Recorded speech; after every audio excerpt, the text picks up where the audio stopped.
Chapter 674. 4 days after solitary Westgate left the demonic path's small world, he returned. He tossed a blood-stained jade slip to Chinyu and gloomily turned to leave. He returned to his residence, fell into his bed, and immediately fell into a deep sleep. This world was far too large. It had experienced trillions of years, and through the changes of time, there were countless large and small secrets hidden within. Even the supreme beings of this world didn't dare to underestimate it. This jade slip came from a desperate situation in the land of divinity and demons. Even with solitary Westgate's cultivation, he still had to pay a considerable price to obtain it. In particular, his current state was far from being restored to its peak. Chinyu looked at it. The jade slip hadn't dried up yet and instead maintained a potent amount of blood. It was clear that its master was an extremely tyrannical existence.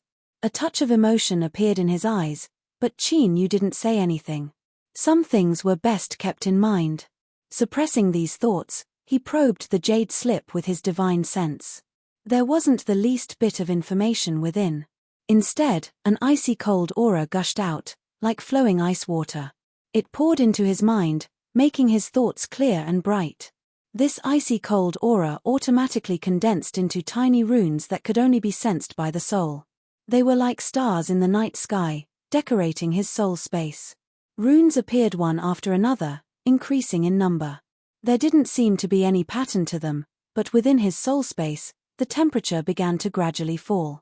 This so-called temperature was only a description. To be more precise, it was a powerful imprisoning aura. It wasn't a restraining or suppressing aura, but a layer of isolation. It was like a flame needing to come into contact with air in order to burn. Similarly, with this layer of isolation, the speed at which Chinyu's soul force burned would be greatly reduced. Chinyu opened his eyes, a bit of joy in them. With this imprisonment, he could last for at least another 10 years. If he didn't recklessly use his soul force, he might be able to last even longer. He stood up and left. First, he looked at solitary Westgate's condition. He was still in a deep sleep. Although his aura was a bit weak, it wasn't too much of a problem.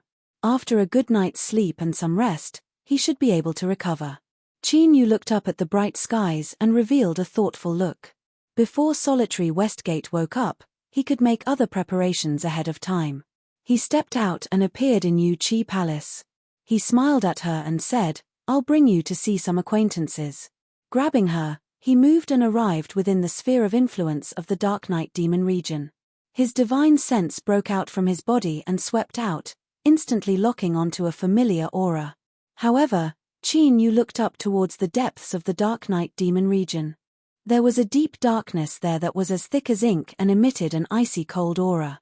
Without a doubt, this darkness should be where the Dark Knight divine seat went into seclusion. He didn't know why, but he could feel a trace of ruthlessness here. He frowned and looked deeply into the darkness. Then, he flicked his sleeves and the rules around him twisted, completely concealing his and Yuchi's auras. In the darkness, the goddess of the night closed her eyes, concealing the hatred in them. Ashes and ashes. Chinyu, you absolutely cannot die early.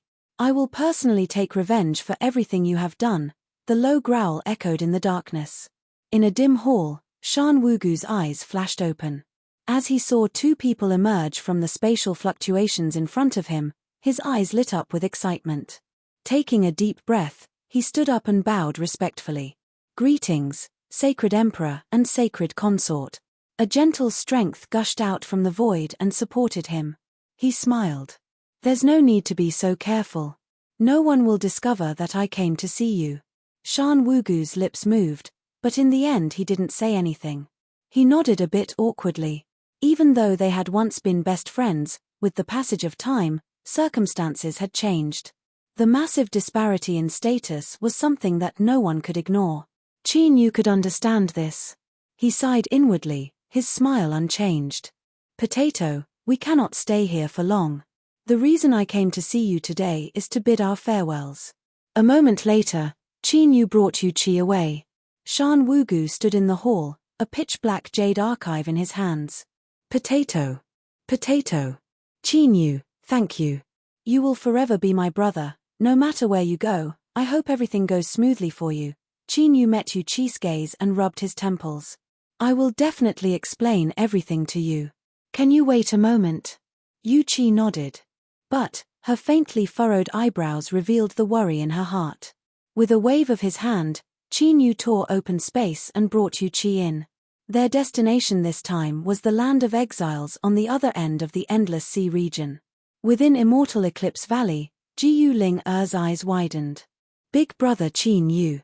With a cheer, she threw herself into his arms like a swallow returning to its nest. Qin Yu smiled. This time, Big brother will bring you to the land of divinity and demons. 2 days later, Ji Ling Pil Crucible, Daoist Wang, Jiang Li, and the others all followed Qin Yu into the small world of the demonic path. After the destruction of the immortal sect, looking at the entire land of divinity and demons, the demonic path was invincible. Even with the Chu Empire as the leader of the 5 countries, they could only remain passive. Now that they arrived, there was no longer any danger. After everyone was settled, Solitary Westgate finally awoke. He opened his eyes and saw Qin Yu brewing tea in his room. He frowned and slowly sat up. What do you plan on doing next? Qin Yu didn't stop brewing tea. He lightly said, as you think. Solitary Westgate let out a long breath.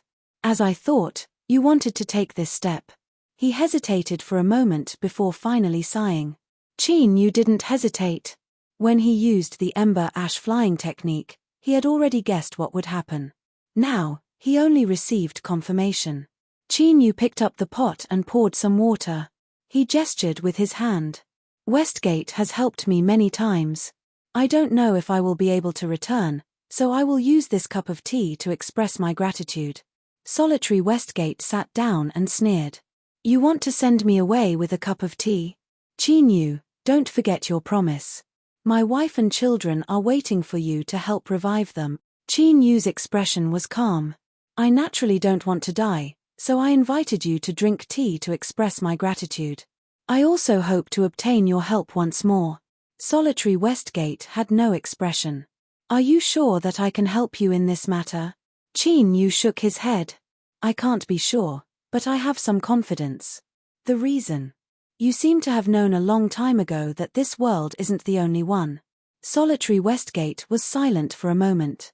Your thoughts are truly meticulous. You should have been paying attention to this matter for a long time. Qin Yu didn't deny it. He earnestly said, in these past 2 days, I have searched through the ancient texts. Although I have found some clues, I haven't been able to find the exact method to step out of this world. Westgate, if you know something, please tell me. That's right, his next plan was to step out of the land of divinity and demons and enter an even vaster world. Only like this would he be able to find a way to restore himself before he suffered a backlash from Yu Fan's flying ashes. Only then would he be able to save Ning Ling and the child in her womb for the next 200 years, allowing them to safely survive and no longer suffer. Solitary Westgate was silent for an even longer period of time. The hall fell silent for a long time before it was broken by a sigh. Qin Yu, you are the first person in this world to know of this secret. Yun Niang and I are not living beings of this world. Many years ago, there was an accident that caused us to arrive here. He looked up at the nothingness in front of him. His eyes glazed over as he fell into his memories. My and Yun Niang's homeland is a world completely different from the land of divinity and demons. There are no immortal or demonic Dao techniques there, nor are there any demons or monsters. Rather, it is a different path of evolution that we call science and technology. Can you imagine that a group of weak and ant-like beings can also fly into the heavens and dive into the earth, explore the seabed, and even travel through the highest heavens?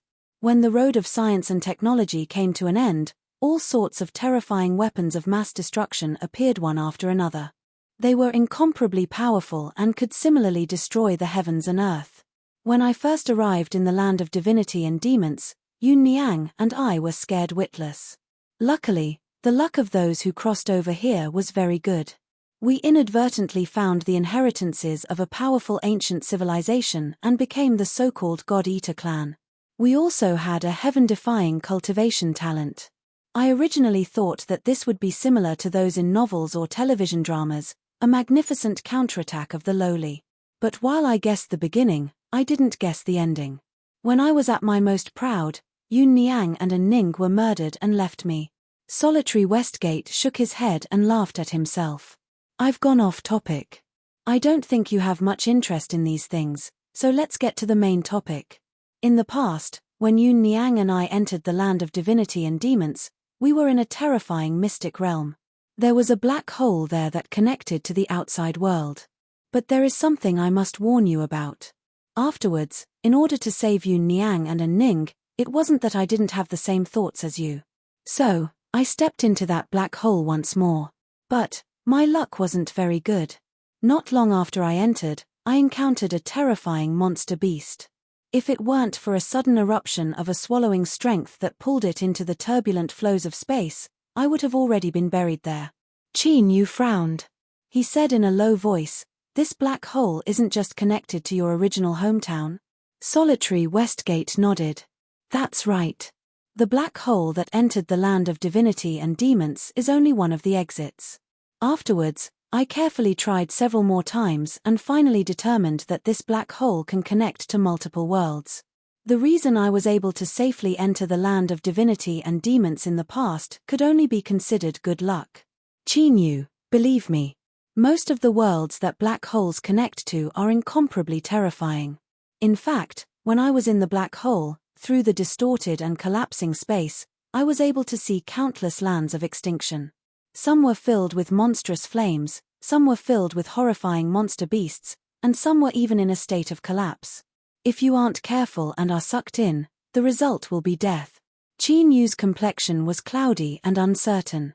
If everything was as Solitary Westgate said, then stepping into the black hole was the same as taking a step into the gates of hell.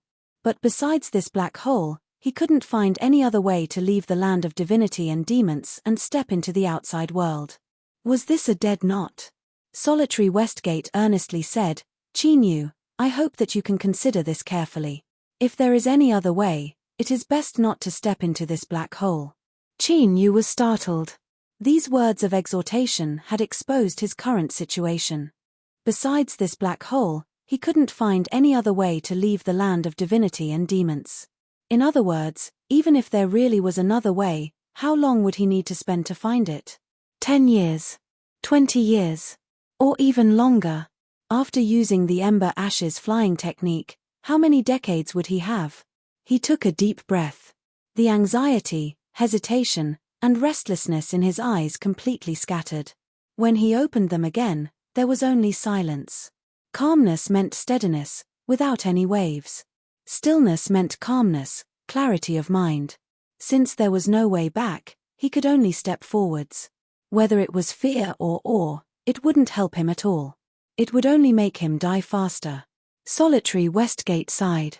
"It looks like I wasn't able to change your mind in the end." Qin Yu lightly said, "Westgate, you know my current state. I simply don't have time to waste." Solitary Westgate nodded. "Since you've already made your decision, I will lead you there. But before that, you had best make arrangements for your affairs." Qin Yu said, "I've already been making arrangements these past 2 days. You and I can leave tomorrow." He stood up and walked out. When he reached the entrance to the hall, he didn't look back. "If something happens to me tomorrow, I'll have to ask you to look after me." He strode away. Solitary Westgate's eyes revealed a trace of admiration. If it weren't for Ning Ling, Qin Yu would have had a great deal of time to recuperate from his injuries. With his current talent, as long as he had enough time, his future achievements would be limitless. When the time came, he would naturally be able to step out of the land of divinity and demons. But now, Qin Yu had walked down an incomparably dangerous road. There was no light on this road and he couldn't see any future. In this world, what was love? At this time, Qin Yu was troubled by love. After he brushed it off that day, Yuqi didn't ask any further. But her worries never disappeared. In any case, it was impossible to conceal this matter from her. But to Yuqi, this was far too unfair. Qin Yu sighed inwardly. He pushed open the door and entered the hall. Since he couldn't find a suitable excuse, he could only tell her the truth. He looked up at the hall and met Yuqi's eyes. She was placing the bowls and chopsticks. The maids in the hall had been sent away, so she was the only one present. "Your Majesty has arrived. Quickly take a seat." Yu Qi walked over with a gentle smile and had Qin Yu take a seat. She was a bit nervous. "Although I found someone to help watch from the side, each dish was personally made by me. If the taste isn't good, I hope that Your Majesty can forgive me." Qin Yu smiled. "I will definitely eat more of the dishes you personally made." He picked up his chopsticks and took a few bites as Yu Qi nervously watched. After chewing and swallowing, Qin Yu gave her a thumbs up. "The taste is very good." Although it was a bit exaggerated, besides the dishes not looking too good, the taste was quite good. Yu Qi brightly smiled. "It's good that Your Majesty is satisfied." She sat at the side, helping Qin Yu pour wine and take out dishes. She would occasionally take a bite or two, her eyes rarely leaving Qin Yu's face. Although no one said anything, the reluctance to part in the hall was exceptionally clear. After eating and drinking to his heart's content, Qin Yu patted his stomach and set down his chopsticks. Yu Qi had already brewed some tea and she offered it to him with both hands. After taking a few sips, Qin Yu said, "Do you already know?" Yu Qi lowered her head. "Your Majesty has been looking through ancient texts these past 2 days. I now control a portion of the Holy Emperor Palace's authority, so I couldn't help but look through them. I ask that Your Majesty forgive me." Qin Yu pulled her back. "I'm sorry, but this matter, I understand." Yu Qi interrupted him. "Although I hope that I can be together with Your Majesty for a long time, I also know that it is impossible for you to give up on Ningling Your Majesty. I do not ask for anything. I only hope that you can remember that there are 2 women in the land of divinity and demons who are waiting for you. I ask that you take care of yourself." The next day, without anyone knowing, Qin Yu and Solitary Westgate quietly left the demonic path's small world. The Holy Emperor Palace sealed itself off and announced to the outside world that His Majesty the Holy Sovereign had yet to recover from his injuries and would enter a long period of seclusion to cultivate. Between the heavens and earth, the land was vast and boundless. But, the area covered by the endless sea was actually far larger than the land. After billions of years, the vast sea had experienced vicissitudes of time. In the distant past, the vast sea might have once been a continent filled with people. The black hole that Solitary Westgate used to enter the land of divinity and demons was originally located at the peak of a towering mountain. But now, it was hidden deep in the sea. In the clear skies, several seabirds soaring through the skies seemed to be startled. They flapped their wings and flew into the distance. In the next moment, space twisted and Solitary Westgate and Qin Yu stepped out. Looking down at the sea, Solitary Westgate said in a low voice, "We've arrived." With a flick of his sleeves, the sea water parted. It was like a bottomless abyss had been torn open in the sea. Qin Yu nodded. "Let's go." Whoosh, whoosh, the 2 of them instantly flew in. The sea water parted to the sides. With a loud rumbling sound, the sound shook the heavens and earth. The light coming from above became increasingly weak and the surroundings gradually fell into darkness. But to the supreme beings of this world, pure darkness was meaningless. They could clearly see everything beneath the sea. Whoosh, the sea water suddenly broke apart and a giant sea beast drilled out. It roared, "This is the territory of the Lord Supreme, no one is allowed to enter." A terrifying aura erupted. It was actually much stronger than that of an ordinary calamity immortal. Solitary Westgate stopped. He lifted a hand and a rune appeared between his fingers. In the darkness, it released a faint blue light. The great beast instantly restrained its aura and its massive body fell to the ground. Its voice was incomparably respectful.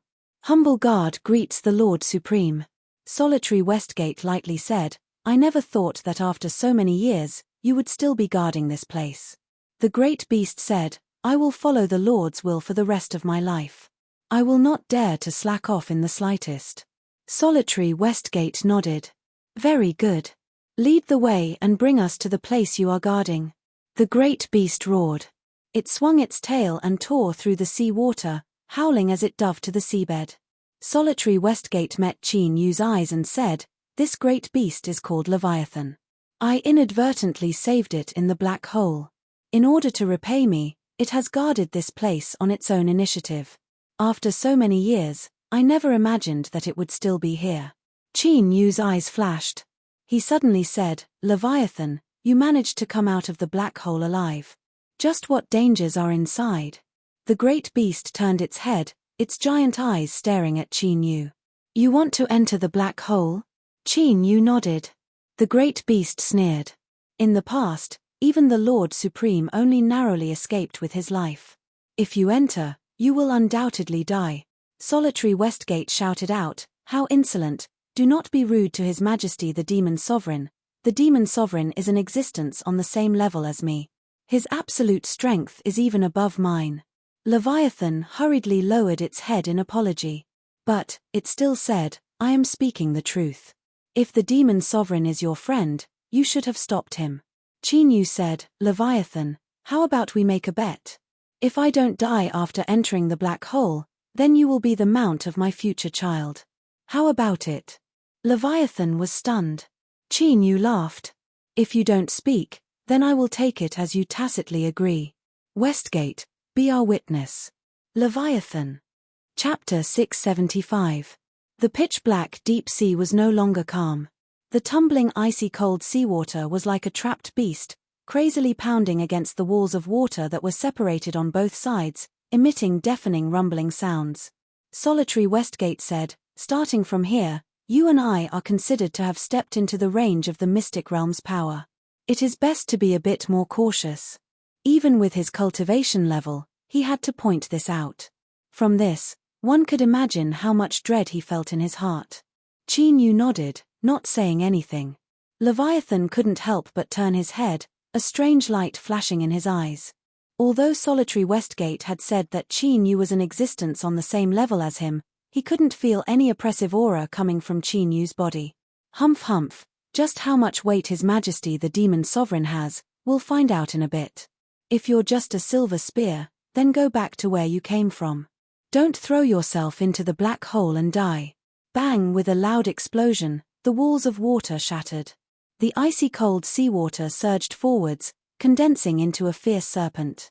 It had 2 pairs of transparent wings that flapped at an incomparably fast speed. At this time, its target was Qin Yu, whose aura was the least obvious out of the 3 people and 1 beast.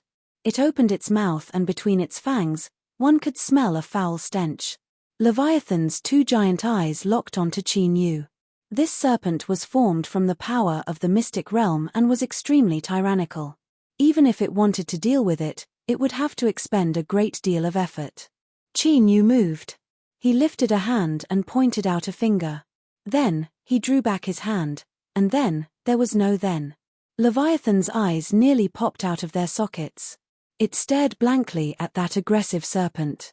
As if it had been smashed by a mountain, it instantly disintegrated. And all of this was because Qin Yu had lifted his hand and pointed out a finger. If the strength of this finger fell on its body, just what would the result be? Just thinking about this caused a cold sweat to form on Leviathan's body. But at this time, Qin Yu suddenly looked up at it, the corners of his lips curling up. Fuck. Leviathan shivered, feeling as if it would cry. It was well aware that its thoughts of wanting to watch the fun had been discovered. This was simply King disaster. To be targeted by such a person with world-shaking strength, one wouldn't even know how one died. He was simply a stupid pig. Lord Shimon had already said that His Majesty the Devil Emperor was an existence on the same level as him, so how could he dare to be disrespectful? Kuan fiercely swung its tail, and a powerful aura burst out of its body. Its deep voice was sonorous and powerful. 2 lords, you don't have to waste your energy on this. This little one will open the way for you. It moved its body with all its might, crushing everything in its way and shattering the power of the arcane realm that was spreading out. Your Majesty the Demon Emperor, people say that it is a great thing to know one's mistake and change for the better. Please be magnanimous and let me off this time. With the Kuan beast leading the way, Xiao Chen's speed increased greatly. He continued to descend, and when he passed through an invisible barrier, the roaring of the sea disappeared. A verdant mountain range overflowing with vitality appeared in his line of sight. It lay at the bottom of the deep sea and stretched for tens of thousands of miles without end. Birds soared above the mountain range, and deep roars of beasts could be heard from time to time in the dense forest where no one could be seen. If he didn't see it with his own eyes, he would find it hard to believe that tens of thousands of miles beneath the deep sea actually existed such a mountain range filled with vitality. It was like it possessed some sort of invisible power. Whether it was in the deep sea or beneath the great sun, it could maintain its original appearance. Feeling the tyrannical aura of the Kuan beast, a thunderous roar exploded in the mountains. "Kuan, you actually dare to come back? Then don't leave. Stay here and be my dinner." A mushroom cloud soared into the sky. The mountain range below loudly collapsed and countless thick trees were shattered into powder by the formidable strength. A massive shadow passed through the mushroom cloud and leapt into the air. It had 4 thick and powerful limbs and 2 tusks jutted out from its lips. Its hair was pitch black and shiny like iron needles. This was an incomparably strong wild boar. As it leapt into the air, the wild boar's eyes widened in anger. It finally discovered solitary Westgate and Qin Yu standing to the side. Its body fiercely crouched down and its front legs stretched taut in the air. It came to a standard sudden stop, causing ripples to appear in space. It roared, flustered and exasperated. "Despicable little beast, this is a fair battle between us 2 beast kings, and yet you dare to look for helpers. I, this pig, am ashamed to be associated with you." It turned around and exerted force with its hind legs. Then, it slipped away like a wisp of smoke. The Kuan beast panicked. "Two lords," this wild boar spoke rudely. "How could you 2 allow it to run away? You must ruthlessly punish it." Solitary Westgate had no expression. "Kuan beast, don't you think you should give me an explanation? I ordered you to guard the mystic realm, so why is it that the one in charge here is a wild boar monster?" A demonic light flashed and the Kuan beast transformed into a strong man. His face was flushed red and he stammered, "My lord, please punish me." He really didn't have the face to explain. Who knew just which corner of the black hole this damned wild boar had jumped out from? It was incomparably strong, especially with its shiny black boar skin. Its defensive strength was even more terrifying than a city wall's. Striking it with all of its strength didn't even cause it any pain. Ever since this wild boar jumped out from the black hole, the Kuan beast had fought with it dozens of times in order to defend its territory and authority. It had used all of its abilities, but the result was that not only was it unable to defeat this wild boar, but the more it fought, the more it retreated. Finally, it was forced out of the mystic realm and could only return to its original form, living in the pitch-black and icy cold sea. What nonsense! Weren't high-level monster beasts extremely intelligent? If it weren't for the fact that they were forced, who wouldn't want to live in this comfortable mystic realm? Wasn't it because they were forced? Solitary Westgate frowned. "When I came here in the past, I never saw this wild boar. Did it run out from the black hole?" The Kuan beast said, "It is as my lord says. This wild boar has only been out for several dozen years and its strength is about the same as mine. But, its defensive strength is truly abnormal. For these past several dozen years, I have been humiliated by it. I ask that my lord take revenge for me." The man, who was nearly 2 meters tall, began to cry at the drop of a hat. He immediately fell to the ground with a heartbroken expression. Anyone who saw it would be moved to tears. In any case, since it had already lost face, it had to make sure it was worth it. This was a heaven-sent opportunity and it had to grasp it. It had to borrow the hands of these 2 lords to eliminate this damned wild boar. Otherwise, its future life as a beast would be filled with darkness. Wandering in the deep sea, it wouldn't be able to eat or sleep. The Kuan beast didn't want to live another day. Solitary Westgate coldly snorted. He certainly understood its thoughts, but the Kuan beast was extremely obedient and could be considered one of his subordinates. He needed its help in guarding the mystic realm. "If there is no delay, I will clean up that wild boar." The Kuan beast was overjoyed. "Thank you, my lord. Thank you, my lord. Ha ha ha, damned wild boar, your end has arrived." It looked up at Qin Yu and saw that the demon sovereign was frowning, as if he were deep in thought. This left the Kuan beast envious. He was truly worthy of being a supreme existence on the same level as Lord Westgate. Even such a fierce wild boar monster didn't have the qualifications to attract his attention. Instead, he was just standing there thinking about his own matters. TSK, when will we have such a day? The Kuan beast shook its head and suppressed its envy. As it thought of how the wild boar monster was about to suffer, it immediately became excited. It shouted, "I will lead the way for the two lords." The sooner they finished, the sooner they could slaughter the boar. Tonight, this grandfather wants to eat a pig feast. In the rolling mountain range, in a cave filled with gold and silver and overflowing with the aura of a nouveau riche, Zhu Dagang lay down on a thick tiger skin, gasping for breath. Damn, this was just too frightening. Although the two people standing beside the Kuan beast didn't reveal too much of their auras, Zhu Dagang's eyes weren't to be trifled with. He could immediately see that these two were ruthless characters that ate pigs without spitting out the bones. If he hadn't sensed anything and rushed forwards, he feared he would have already been skinned alive, fried, and served on the dining table. That damned Kuan beast, how shameless and despicable. Luckily I ran away fast enough. Zhu Dagang's breathing steadied a little. But at this time, he suddenly shivered and his eyes widened. Something's wrong, this feeling. Damn it, someone must be thinking of me. Zhu Dagang crawled up and paced back and forth several times. Then, his body turned into a monstrous wind that howled through the cave, taking away all the gold and silver. A wise man knows when to fight when the odds are against him. I'll leave here first and hide in that secret area. Kuan beast, we'll slowly settle our debts in the future. The monstrous wind rushed out of the cave and flew deeper into the mountain range, vanishing from sight. Hidden deep in the seabed mountain range, not only was there a rich life force, but there were also tremendous dangers. In a short period of time, Qin Yu saw several extremely powerful strange beasts. Even an ordinary Calamity Immortal Realm cultivator would have trouble dealing with them. But the Kuan beast easily dealt with them. It was clear just how tyrannical it was. As for the slightly stronger strange beasts, in order to not waste time, with Solitary Westgate and Qin Yu taking action, it was much easier to clean them up. Afterwards, the powerful strange beasts in the mountain range realized that the intruders weren't something they could resist, so they retreated early. Half a day later, they reached the end of the tens of thousands of miles of dangerous mountain range. In front of them was a towering mountain.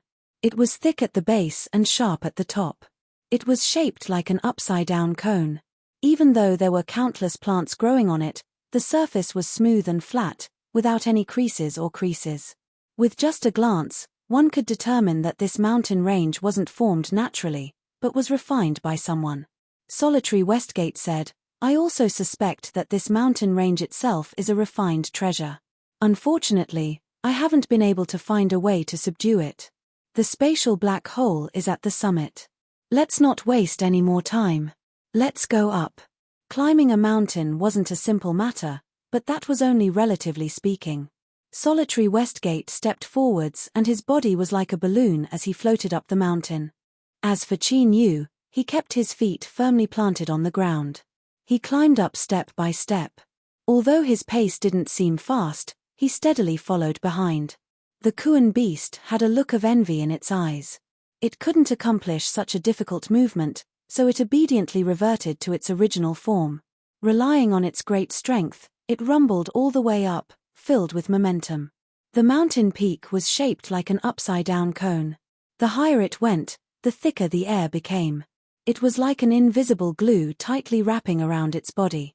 Every step forwards required a great deal of strength. Moreover, what left Qin Yu feeling even more fierce was that deep and low syllables echoed out from the depths of his heart with every step he took. Thump, thump, it was as if he was a drumstick, and the smooth mountain peak beneath his feet was a giant cowhide drum. These short syllables were deep and heavy, possessing a formidable penetrating power.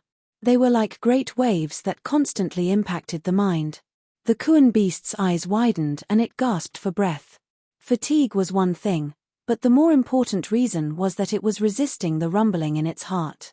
This sort of feeling was like millions of gongs and drums were beating in its mind at the same time, stimulating it to the point of wanting to explode. Its eyes fell on Solitary Westgate and Qin Yu. One floated up and the other was calm and dignified, neither of them seeming tired at all. Even if one disregarded their cultivation bases, The two of them had already tempered their minds to an extremely shocking level. TSK, they were trapped in such a low-level world and yet they could reach such heights. If they were to enter a higher-level cultivation world, their achievements would be unimaginable. The mountain peak was high, but no matter how far it was, as long as they kept moving forwards they would eventually reach it. 2 hours later, just as the Kuan beast was about to collapse, they finally arrived at the mountain peak. It was a sharp point, but this point actually contained infinite space. Stepping in, the space in front of them immediately twisted. When their vision was restored once more, they found themselves in an unstable space that shook. It covered an enormous area. One could tell with a single glance that it was no smaller than the area covered by the mountain range outside. But now, the eyes of 2 people and 1 beast were drawn to a 1,000-foot-wide black hole in the skies. The space around it trembled. Ripples spread out in all directions. Runes appeared in the ripples, all of them purple and gold in color. They constantly spun on their own, mysterious to the extreme. The inside of the black hole was pitch black. If one looked within, it seemed as if they would be captured and swallowed up, leading to an unpredictable world. This was the black hole that solitary Westgate spoke of that had sent him into the land of divinity and demons. The Kuan beast shrank back, awe in its eyes. In the past, it had inadvertently been sucked in. If it weren't for solitary Westgate helping out, it would have died without a grave. Even though tens of millions of years had passed, thinking about it now, it still felt as if it had fallen into an icy lake. That feeling of powerlessness and fear was something it never wanted to experience again. The demon sovereign actually wanted to rush into a black hole. It simply couldn't understand why. Otherwise, with his cultivation, he could easily live for tens of millions of years, more than enough to enjoy the tumultuous world of mortals. The Kuan beast shook its head. Perhaps this was the strange hobby of powerhouses challenging themselves. It looked away, but at this time, without warning, it met another pair of eyes. After a moment of shock, the Kuan beast's eyes widened. Then, it grinned and laughed. "Good, you wild boar, you actually ran here." It originally wanted to find trouble with the Kuan beast after this matter was over, but this boar monster had actually delivered itself to its doorstep. This was simply wonderful. Lord Westgate placed a great deal of importance on this black hole. If Pig Dargang ran here, he absolutely wouldn't have a good ending. Feeling the temperature in the air drop, Big Pig wanted to cry, but no tears came out.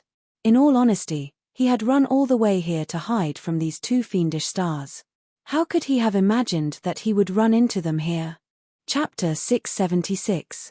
Solitary Westgate's face was like water.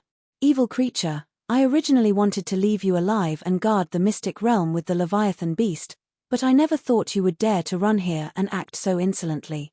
How could I allow you to do this? The infinite heavens and myriad worlds were vast and boundless.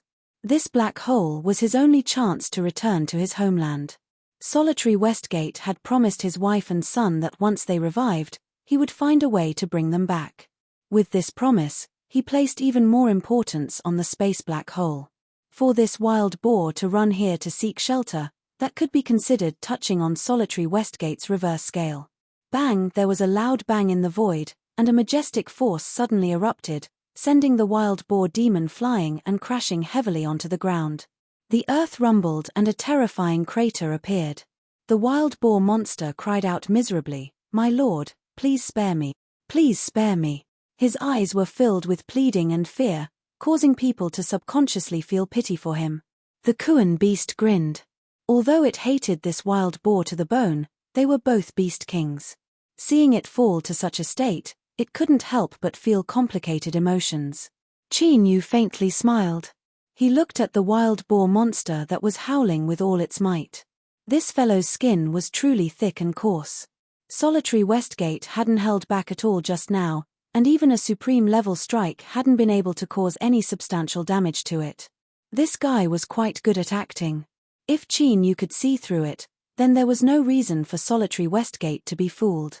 His complexion became increasingly ugly and a cold light seeped out from the depths of his eyes. What a guy! The attack that was prepared to kill this wild boar actually didn't injure him in the slightest. For a supreme being, this was really too humiliating. What's more, this wild boar actually dared to bark. Who was it trying to fool? This was simply intolerable. He raised his hand, and the air thickened. A terrifying aura erupted like a volcano, sweeping out in all directions. The wild boar demon quivered. Its 4 short and thick legs suddenly exerted force and it jumped out of the pit. Its small eyes were wide open, revealing true fear. Solitary Westgate was serious. No matter how thick his skin was, if he could block 1 strike, 2 strikes, 3 strikes, would he be able to persist forever? It was only a matter of time before he was killed. Oh my God! Old Zhu almost cried. Wait! Qin Yu suddenly said. Solitary Westgate frowned. He drew back his hand and asked, "What is it?" Qin Yu smiled. "This wild boar and I should be old acquaintances. Let me confirm it first." He took a step forward. "If you want to live, then do as I say. Do you understand?" The wild boar demon nodded its head furiously. As long as it could survive, it would do anything. What? You're talking about the Beast King's face? Smelly dog fart. Survival was the most important thing. What was face? Can it eat or drink? Qin Yu said, "Raise your front hoof." No, the other one. The wild boar demon obediently switched over, all kinds of thoughts running through its mind. Why did this person ask me to lift his hoof? Even if he has some kind of bad hobby, he should ask me to lift his hind leg. Could it be that this person is more perverted than I thought? If Qin Yu knew what it was thinking right now, he would have killed it with a wave of his hand. Looking at the missing hoof, he let out a light breath, a look of nostalgia on his face. He had only thought it looked familiar, but he never imagined it would actually be the wild boar. Strictly speaking, Qin Yu and this wild boar's destiny was truly intertwined. Who would have thought he would see it here? Solitary Westgate revealed a look of surprise. "You really know it?" Qin Yu nodded. "Not only do I know it, but our relationship is very deep. A long, long time ago, I was only the most humble disciple of a small sect in the land of exiles. But thanks to this pig, I was nearly beaten to death. Afterwards, it was this pig that saved my life and even helped me obtain a lucky chance that changed my destiny." He suddenly smiled. "The reason you and I are able to meet can be considered because of this pig. Westgate, don't you think this is a bit funny?" Solitary Westgate earnestly looked at Qin Yu. After determining that he wasn't joking, he was left speechless. Just what was going on here? The Kuan beast's eyes widened, a dull expression on its face that seemed to say, "I'm uncultured, don't lie to me." This wild boar was friends with the demon sovereign? This was absolutely impossible. It clearly ran out from a black hole in space. You haven't even gone in, so how could you recognize it? But the Kuan beast only dared to roar these words in its heart. It didn't dare to speak them out loud. What nonsense. Qin Yu had already said this and it still dared to question him. Did it think that it had lived for too long? Just now it had felt sad for the wild boar's bitter experience, and now it was angry that it had escaped calamity. It could only be said that the Kuan beast was being unreasonable. Qin Yu lightly said, "What, don't you recognize me? Eastern Mountain Sect, Medicine Garden, Mountain Valley, do you remember?" The wild boar's mouth fell open, a shocked expression on its face. It certainly wouldn't forget the most thrilling scene of its life as a pig. It was just that Qin Yu's aura had been too strong, so it didn't dare to think in that direction. Now that it was pointed out by Qin Yu, although he had changed a bit, he still looked like that thin and weak youth in its memories. "It's you. It's really you. You are Qin Yu." Qin Yu nodded. "That's right, it's me." The wild boar suppressed its shaking heart and squeezed out a smile. I never thought that you would have today's achievements. We are old acquaintances, and it wouldn't be an exaggeration to say that we are friends who have gone through life and death together. Today was all a misunderstanding. Lord Qin Yu, please help me explain things and be magnanimous enough to let me go." Qin Yu said, "In the past, you nearly killed me, and then you saved me once more. The grudges between us are settled, and we can't be considered old acquaintances. If you want me to save you today, then honestly answer my questions. If you dare to deceive me, then I won't stop this person from attacking you." Solitary Westgate coldly snorted, shaking Zhu Dagong's heart. He quickly expressed his stance. I will definitely speak my mind and speak my mind. Qin Yu said, very good. The first question is, why did you come out from this black hole in space?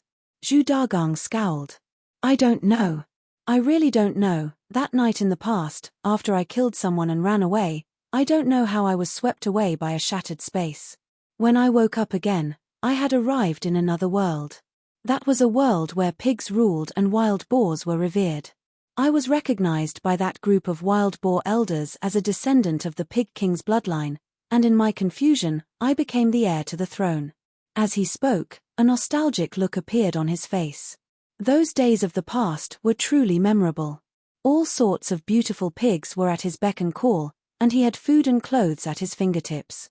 Moreover, a large group of wild boar elders forced him to eat all sorts of heavenly treasures every day. His cultivation rose by leaps and bounds, and he was so happy that snot bubbles came out of his nose. Unfortunately, some pigs rebelled and I was forced to flee. That damned wild boar divine artifact had a problem at a critical moment and I was sent into the turbulent flows of space. Luckily, my flesh was thick and I managed to escape alive. Then, I came here. Qin Yu furrowed his eyebrows. Wait a minute. Tell me, how did you manage to leave the black hole alive? Is your flesh thick? Looking into Qin Yu's eyes, Dagong Pig suddenly had a foreboding premonition. But, he didn't dare to lie. He could only brace himself and admit it. Solitary Westgate suddenly said, how long did you take to leave the black hole? Humph. I cultivate supernatural powers so I can distinguish between truth and falsehood. You had best not speak nonsense, otherwise I will skin you alive and dry you to make jerky. Dagong Pig shook and began to cry. I used around 20 days. It's true, I'm not lying, it was too terrifying inside. I almost died several times. People say that those who survive a calamity are destined for good fortune, but I still haven't enjoyed my blessings yet. I don't want to die. Solitary Westgate sucked in a deep breath. You said that you rushed through the black hole for 20 days. His burning gaze caused Dagong Pig to shiver even more fiercely and his tears to flow even more violently. But, he didn't dare to not answer. Yes. Solitary Westgate looked at Qin Yu, his eyes filled with emotion. Your luck is really good. He didn't need to speak clearly to understand the meaning. Qin Yu smiled. I've always been a lucky person. He coughed. There are 2 paths. The first is what Westgate said just now, and that is to skin you alive and dry you to make jerky. The second is to enter the black hole with me. There isn't much time, so choose now. Dagong Pig was stunned. If the first path was death, then the second path was no different from death. Was there even a need to choose? Choose your sister, choose. He incomparably hoped that Qin Yu was joking. But as he looked into his eyes for 3 seconds, Dagong Pig's final hopes were shattered. It was true, he really wanted to enter the black hole. Thinking back to those 20 days when he wasn't a pig, Dagong Pig had trembled like a sieve. This time, he wasn't acting, he was truly afraid. He had an impulse to curse at Qin Yu and then die. In any case, he was going to die anyway, so why suffer so much pain? But this impulse only lasted for a second before it disintegrated in Dagong Pig's heart. His brilliant life as a pig had just begun, so how could he be willing to die like this? No, I can't give up. Moreover, after entering the black hole, I might not necessarily die. Although this bastard Qin Yu's cultivation was tyrannical, there were too many accidents in the black hole. Perhaps he would soon kick the bucket. If I hurried back at that time, perhaps nothing would happen to me. Yes, I can't give up, I have to persist. After Dagong Pig's thoughts violently fluctuated, he looked up with a heavy expression. I choose the second path. Qin Yu smiled. Smart. Then let's not delay any further. Let's go. Dagong Pig was stunned. Big brother, this was the same as seeking death. Didn't you need to prepare yourself? Even if you were prepared, you should say your goodbyes. Why did you turn around and leave like this? Seeing Qin Yu walk towards the black hole, Dagong Pig clenched his teeth and struggled to keep up. Solitary Westgate loudly said, Qin Yu, you must return alive. You owe me so many favors and I am waiting to collect them all. Qin Yu didn't look back. He waved his hand. As I said just now, my luck has always been excellent. Within 200 years, I will definitely return. Solitary Westgate laughed. Good. I promise you that before you return, I will look after everything for you. Thank you. After speaking, Qin Yu lifted his hand and grasped the air. As Dagong Pig cried out miserably, he grabbed him and stepped into the black hole. Sure, as if they had fallen into black water, the man and pig instantly vanished from sight. The feeling of stepping into the black hole was like being placed in an incomparably terrifying vortex. It wildly spun around, leaving one dizzy and disoriented. And, what was most terrifying was the tearing strength that surrounded them. Even with Qin Yu's mortal body's intensity, he still felt a stabbing pain beneath this tearing strength. He had no choice but to revolve his magic power to resist it. On the other hand, Zhu Dagong, who was at the side, was much calmer. The thick, black, and shiny fur on his body trembled slightly, dispelling the tearing force. Turning around, he could faintly see the exit he had just stepped through. Turning back was simple, but moving forwards was difficult to predict whether he would live or die, or, to be more precise, it was a 9 out of 10 chance of death and 1 chance of survival. Qin Yu didn't hesitate. He looked away and said, "Let's go." Dagong Pig wailed in his heart. He could only follow behind. But just as he took a step forward, an icy voice echoed in his ears, "You walk in front." He was stunned. Looking at Qin Yu's indifferent face, Dagong Pig cursed inwardly. "You bastard. Even if you wanted this Grandpa Pig to be your shield, there was no need to make it so obvious." But no matter how much he cursed in his heart, Dagong Pig didn't dare to reveal any of his thoughts. His thick limbs moved forwards, and when Qin Yu couldn't see his expression, his lips curved up in a sly smile. "Hihi, Qin Yu, no matter how treacherous and shameless you are, not being familiar with this black hole is your greatest shortcoming. Do you think that the dangers in the black hole all come from the front? Fine, even if most of them come from the front, the back might not be safe. Then, I ask you to do a good deed and end your own life as soon as possible so that this old pig can hurry up and leave. You will die a worthy death and I will be free." As his thoughts raced, Dagong's eyes suddenly widened. His 4 legs pushed outwards and he began to wildly run through the black hole. Qin Yu frowned. He didn't stop him or ask any questions. His figure flickered and he followed closely behind. Just as they rushed out, a turbulent space flow suddenly appeared in the black hole behind them. Passing through the distorted space barrier, one could faintly see a grey world within. As if sensing the aura of life, a loud roar resounded through this world. Then, the distorted space barrier was torn apart from the inside and a skeletal hand drilled out, grasping at Qin Yu and Dagong Pig. Qin Yu's mind shrank. Loud rumbling sounds rang out from within his body. This skeletal hand actually caused an instinctive great fear to rise up from the depths of his soul. At this time, the turbulent space flow in front of them vanished just as it had appeared. The skeletal hand retracted like a bolt of lightning before the space closed. Qin Yu let out a long breath. He discovered that a cold sweat had formed on his back. No wonder Solitary Westgate feared this black hole so much. In just a single breath of time, he had faced 2 great dangers. His eyes fell on Dagong. This fellow also had a frightened expression. He lifted his front hooves and wiped the sweat off his face. Qin Yu's eyes flashed. He said, "Let's keep going."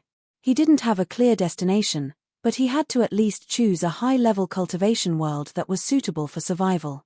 He hoped that his luck would be better and he could find a suitable exit as soon as possible. Reality proved that bragging didn't have a good ending. In the following 4 days, they encountered turbulent space flows several times and ran into numerous dangers. One of the strange winged beings that was thrown in by the turbulent space flows roared out some incomprehensible syllables.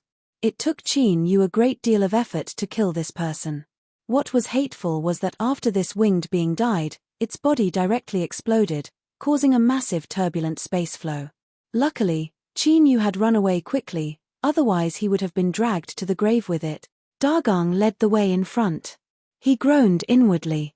4 days had already passed. If they went any further, he wouldn't be able to find the way back.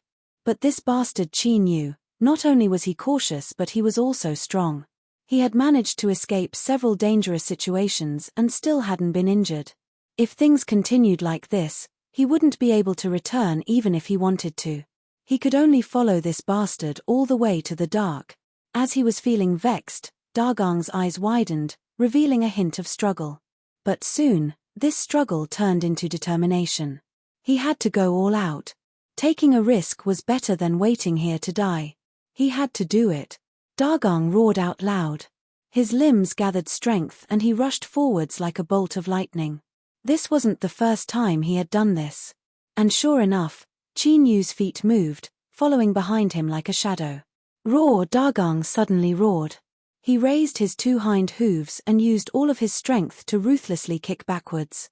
His hooves instantly rose up, erupting with a rich black light. A tyrannical strength swept out like a tide. Qi Yu lifted a hand and punched out. Dagang cried out pitifully as he was sent flying away. But his eyes were actually filled with surprise. This was because he could clearly sense that after Qi Yu was kicked with all his strength, he had come to a momentary pause. That was already enough. As his body tumbled in the air, Dagang grinned. He lifted his front hooves and waved them at Qi Yu. Goodbye, bastard. Bang! A turbulent space flow suddenly appeared. Like a crocodile in a swamp, it opened its massive mouth and swallowed Qi Yu. But at this time, a rapidly growing arm drilled out from the turbulent space flow and grabbed the excited Dagang. Don't!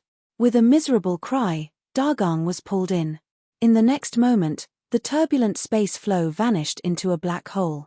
Qi Yu, who had transformed into an ancient, desperately resisted the destructive strength that came from the turbulent space flow. His complexion was pale. He had already asked solitary Westgate. After entering the space of a black hole, the most terrifying fate was to be sucked into the turbulent space flow. This was because this sort of turbulent space flow had no coordinates or direction. Any life that was sucked in would be sent to any random world. This sort of uncontrollable and unpredictable nature in itself represented a great deal of danger. Qi Yu had already discovered that besides Dagang's thick skin and thick flesh, he also seemed to have a keen sense for danger. Perhaps it was because of this that he was able to survive for 20 long days in the space of the black hole. But he never imagined that this bastard would dare to plot against him. Thinking of this, Qi Yu tightened his grip and Dagang began to howl like a ghost. Lord Qi Yu, I was wrong, I was really wrong, I beg you to spare my life. Qi Yu took a deep breath and suppressed the tumbling killing intent in his chest. Killing this pig now wouldn't help the situation. If he left it alive, perhaps it would be useful in the future. Of course, Qi Yu wouldn't help this pig resist the strength of the turbulent space flow. If it couldn't withstand it and was torn to shreds, that would mean it had already died. Time slowly passed. The turbulent space flow showed no signs of dissipating. Qi Yu's face gradually paled and his eyes darkened. The vast majority of turbulent space flows would send life forms into random worlds. But there were also extremely rare exceptions. These turbulent space flows would fall into the cracks between worlds, constantly rushing about. If one was lucky, they would be able to find an exit in a short period of time. If they were unlucky, they could only be toyed to death. Dagang's high-pitched cries of pain had long since become weak. Only when he was seriously injured would he let out a grunt. Could it be that he would die together with this pig in the turbulent space flow? Qi Yu bitterly smiled. Indeed, he couldn't brag. He had just said that his luck had always been good, but now he had been slapped in the face. He took a deep breath and his heart began to vigorously beat. On the surface of the ancient's body, the wounds that were torn open by the turbulent space flow began to repair at an astonishing speed. But no matter how fast he repaired, he still couldn't keep up with the tearing speed. Soon, Qi Yu's ancient body was bathed in blood. The blood flowed down his arms to his palms and along the meridians of his fingers. It fell onto Dagang's body. After this blood touched Dagang's damaged flesh and blood, it actually fused into it. The dying Dagang actually obtained a trace of vitality. By borrowing the strength of the ancient's blood, he stubbornly survived. Within the turbulent space flow, time lost all meaning. Every breath of time seemed incomparably long, as if it were being twisted and stretched out. Qin Yu didn't know how much time passed, but there was one thing he was sure of. If he didn't leave the turbulent space flow soon, he would really die here. Resisting the destructive strength of the turbulent space flow, in addition to the massive loss of blood and the exhaustion of repairing his mortal body, Qin Yu became incomparably weak. Black spots began to appear in front of him. Just as he thought he wouldn't be able to escape this calamity, a brilliant light erupted without warning. It was so bright that even though he closed his eyes, he still couldn't help but tear up. He was out. Qin Yu rapidly sank down. Before he could rejoice, he crashed into the ground, tumbling several times before continuing to fall. Thump. Chapter 677. Creak. The sound of the old wooden door opening interrupted the silent youth on the bed. He opened his eyes. His calm eyes were dim, but they were as deep as the sea. Looking at the old woman who walked in, the youth smiled. "Granny, I've really troubled you to take care of me." The old woman was very old. Her skin had lost its luster and was now moist, like dried tree bark overlapping together. She smiled and waved her hand, but there were only a few broken teeth left in her open mouth. The granny was a mute. After several days of contact, the youth already knew this. After thanking her once more, he received the porcelain bowl from her hands. The black and white porcelain bowl was thick and heavy. It was unknown how many years it had been used for. The rim of the bowl was covered with cracks, but it was extremely clean. Now, there was porridge placed inside, and there were some mushroom-shaped herbs floating within. The youth sighed inwardly. He had indeed met a good person. Although the medicinal efficacy of the herbs in the porridge was negligible to him, it was still extremely precious to the old woman's family. He had politely declined twice, saying that he didn't need the herbs and that he could still get better. But he had been scolded by the hale and hearty old man, who said that if a young man didn't pay attention to rest and recuperate, it would be troublesome once he grew older. The porridge tasted very good. Rice and herbs mixed with the smell of burning firewood. The youth drank it all and returned the bowl with both hands. "Granny, once my injuries are healed, I will definitely repay you." As he said this, his attitude was incomparably earnest. The granny smiled and nodded. She gestured for him to lie down and rest. Then, she turned and left with the bowl. Before the wooden door closed, he heard another set of footsteps in the courtyard, light and vigorous. The granny stopped and called out. The young woman's impatient voice sounded out, "I'm not hungry, don't disturb my sleep." A figure flashed outside the wooden door.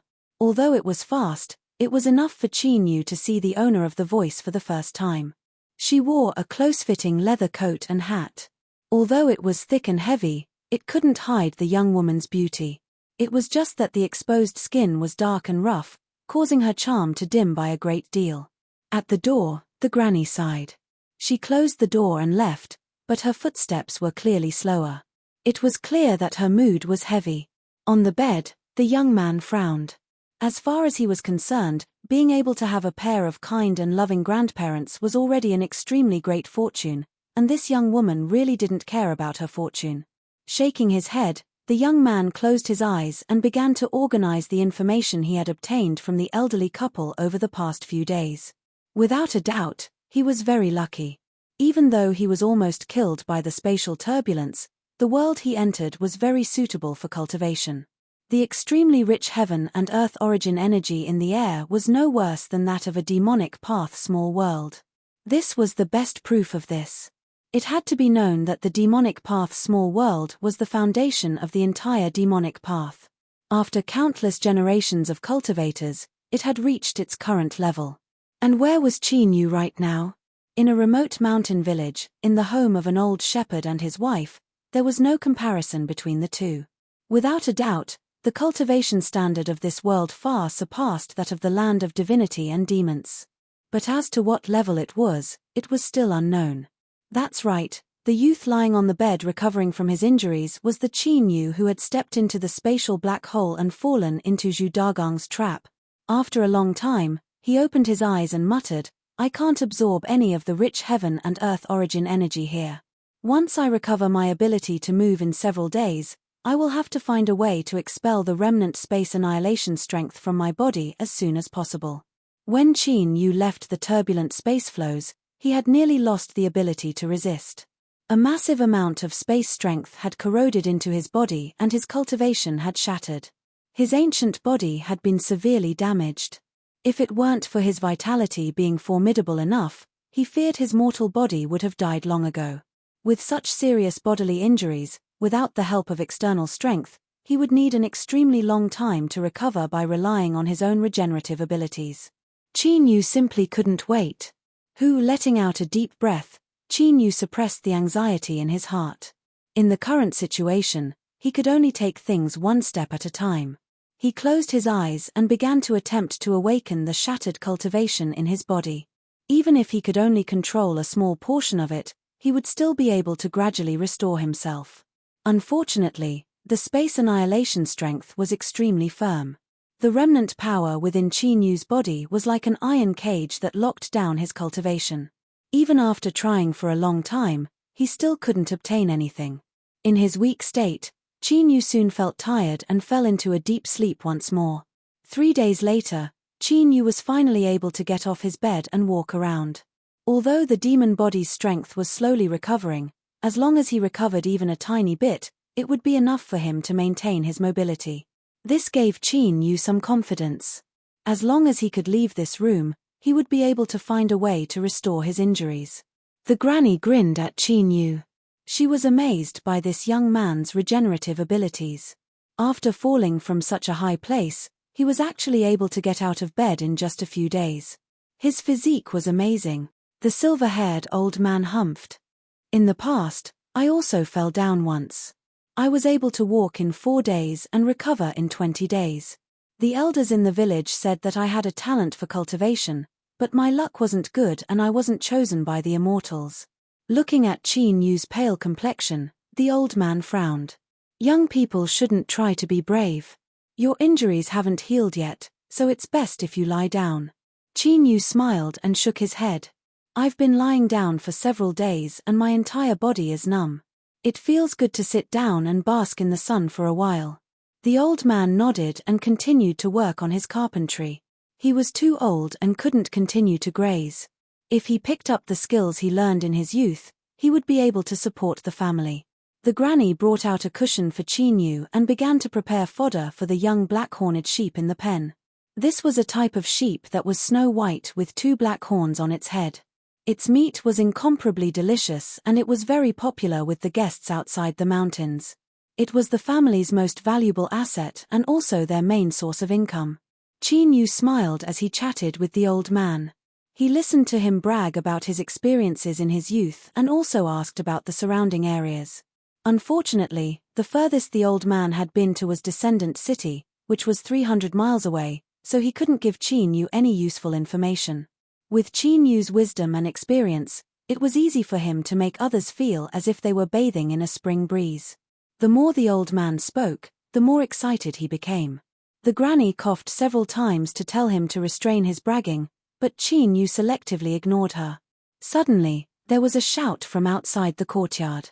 Perhaps it was because someone's throat was used too much, causing it to be a bit hoarse. A large herd of black-horned sheep obediently walked through the courtyard and into the cleaned pen. Then, there was the sound of a young girl chatting with someone. Ali is so fierce. She can actually take care of such a large herd of black-horned sheep by herself. Once this herd of sheep is raised, we will definitely earn a great deal of money. I'm so envious. You brats, stop drooling over here. If you have the time, then work hard. Whoever marries Ali will have their ancestral grave smoking. Ali was the granddaughter of the old couple. She loudly cursed at the group of men. If you want to marry this old lady, then look at yourself in the mirror. Life in the mountains was difficult and many of them didn't know how to read and speak vulgarly. Ali's cursing actually caused the men to burst into laughter. The courtyard door was pushed open. A smiling young girl saw Qin Yu basking in the sun in the courtyard and her complexion instantly darkened. I'm tired. Ignoring the granny's shouts, Qin Yu walked towards his room. There was a pitiful cry as a pig lazily lying on the ground was ruthlessly kicked away. Scram and sleep somewhere else. Bang, the door slammed shut. The pig's eyes brimmed with tears. It thought, Just who did it provoke? Why was it so cold and cruel to it? It had to be known that Qin Yu wasn't the only one who was injured. I am also injured, I am also injured. Unfortunately, no one was able to see its pained expression. The old man sighed and the file in his hands sped up. The granny wiped her eyes and squeezed out a smile at Qin Yu. Although no one said anything, the relaxed atmosphere in the courtyard instantly vanished. Qin Yu narrowed his eyes but didn't say anything. As an outsider, it wasn't good for him to meddle in other people's matters. However, why did he feel that when that young girl passed by the courtyard, her eyes were filled with ill intent? I didn't provoke her, did I? Night fell. Qin Yu didn't lie down on his bed to rest. Rather, he paced back and forth in his room. In his current state, moving around was beneficial to his body's recovery. As the night deepened, he carefully pushed open the door. He stretched out his arms and stood beneath the moonlight, taking a deep breath. At this time, the night was like water. Above his head was pure black, and an incomparably large full moon quietly hung in the air. It was several times larger than the moon Qin Yu saw in the land of divinity and demons. As the cool moonlight shined down on the earth, it was no different from daytime. He didn't know whether it was an illusion or not, but as he bathed beneath this bright moonlight, Qin Yu felt a very comfortable feeling. Even the moon is different.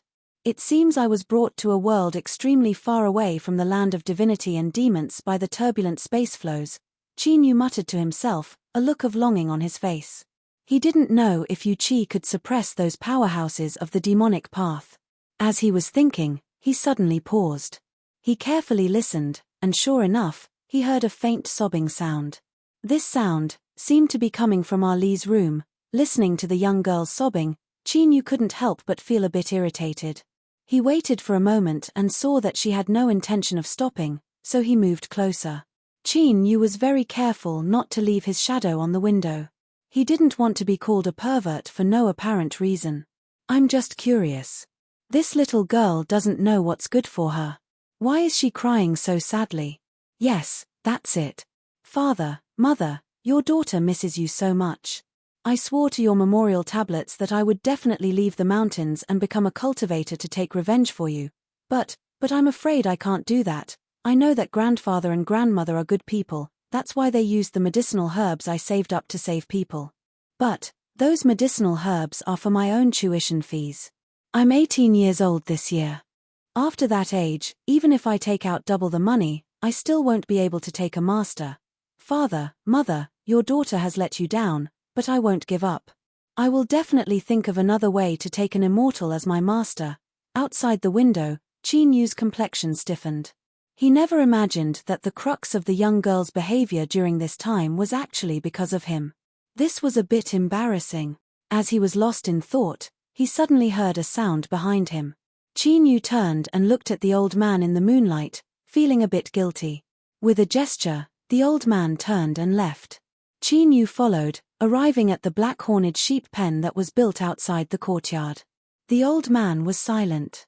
He added water and fodder to the black-horned sheep.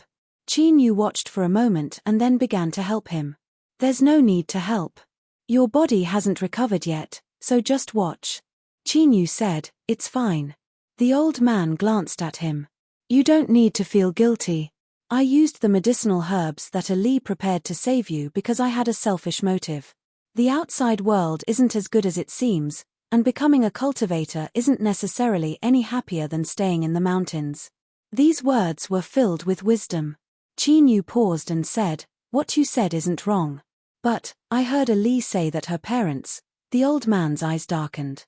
That bastard boy didn't listen to me in the past and insisted on becoming a beast trainer. That is why he encountered such a calamity. I didn't want Ali to become a cultivator because of this. The old man put away the fodder and water in his hands and waved his hand. It's late. Go to sleep early. Qin Yu nodded. As he looked at the old man's straight back, he could feel a trace of sadness. Perhaps what they said tonight was true, but this old couple must have felt guilt towards Ali. Or perhaps they were trying to comfort him. Do you want to become a cultivator? Qin Yu whispered to himself and returned to his room. The next day, Ali woke up early and left the house. It could be seen that the young girl had covered herself up, but she couldn't completely cover up her swollen red eyes. Seeing Qin Yu sitting in the courtyard, the young girl frowned. She walked outside without a word. Shouts soon sounded out. Large herds of black-horned sheep were herded into the mountains for grazing. The granny gestured with her fingers, indicating that Qin Yu didn't care.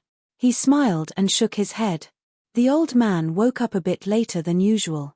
After washing up and sitting down, the granny began to serve him a simple breakfast. "Brat Qin, since your body is fine, sit down and eat with us." Qin Yu nodded. He wanted to help but was stopped by the granny, so he sat down first.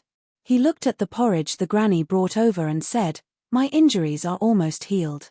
There is no need to use expensive herbs." The old man frowned. He looked at him and said, "All right, this is the last meal. Drink it clean." Qin Yu smiled and agreed. After eating, the old man began to drink tea. Although the tea leaves were crushed, the taste was quite good. After taking 2 sips, Qin Yu looked at the granny who was preparing the fodder.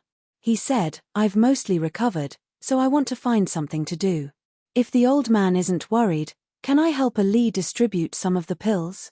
He pointed at the black-horned sheep cubs. "I think it's time for them to leave the pen." The old man put down his teacup. "You don't need to go home." Qin Yu shook his head. "There is no home here." It was unknown what the old man thought of, but he didn't ask any further. He nodded after a long moment of silence. "All right. I also have a set of tools for grazing. You can try bringing a few black-horned sheep with you." Qin Yu smiled and nodded. "All right, I'll listen to you." He turned and looked into the distance at the rolling mountains. His eyes narrowed, a hint of anticipation in them. Chapter 678. Great Green Mountain was where the old master's family lived. The name of this mountain range didn't have any special meaning. This mountain range ran from east to west. Some peaks were steep and there were some that had gentle slopes. Because the steep peaks were extremely high, they blocked out the passing water vapor and formed abundant rainfall. Thus, the flat areas were filled with rivers and streams, creating a large amount of grassland suitable for grazing. Qin Yu was currently standing on one of these grasslands. He wore thick leather pants and a white fur hat. He held a long whip in his hand and looked a bit like a qualified herder. Qin Yu took a deep breath and felt the rich heaven and earth spiritual strength around him. He smiled and kicked the pig that was playing dead on the ground. Who would have thought that a wild boar would have abilities similar to a treasure-hunting mouse? "Hurry up and get to work. Don't forget, you are now my blood-fed beast. If anything happens to me, you won't be able to escape either." Big Pig howled in grief. He opened his eyes and ran towards the edge of the grassland, soon submerging into the forest. Before going out to graze, the old master had repeatedly warned Qin Yu not to leave the safety of the pasture area and enter the wilderness where all sorts of powerful monster beasts lived. Although Qin Yu's movements weren't hindered, his body was still weak. Even if he knew that there were treasures growing in these forests, there was no way he could go and pick them. Luckily, he had a wild boar that he could safely control. In the turbulent flows of space, Big Pig had absorbed the blood of Qin Yu's ancient body to survive. But he had also inadvertently signed an ancient master recognition contract with Qin Yu, becoming his blood-fed beast.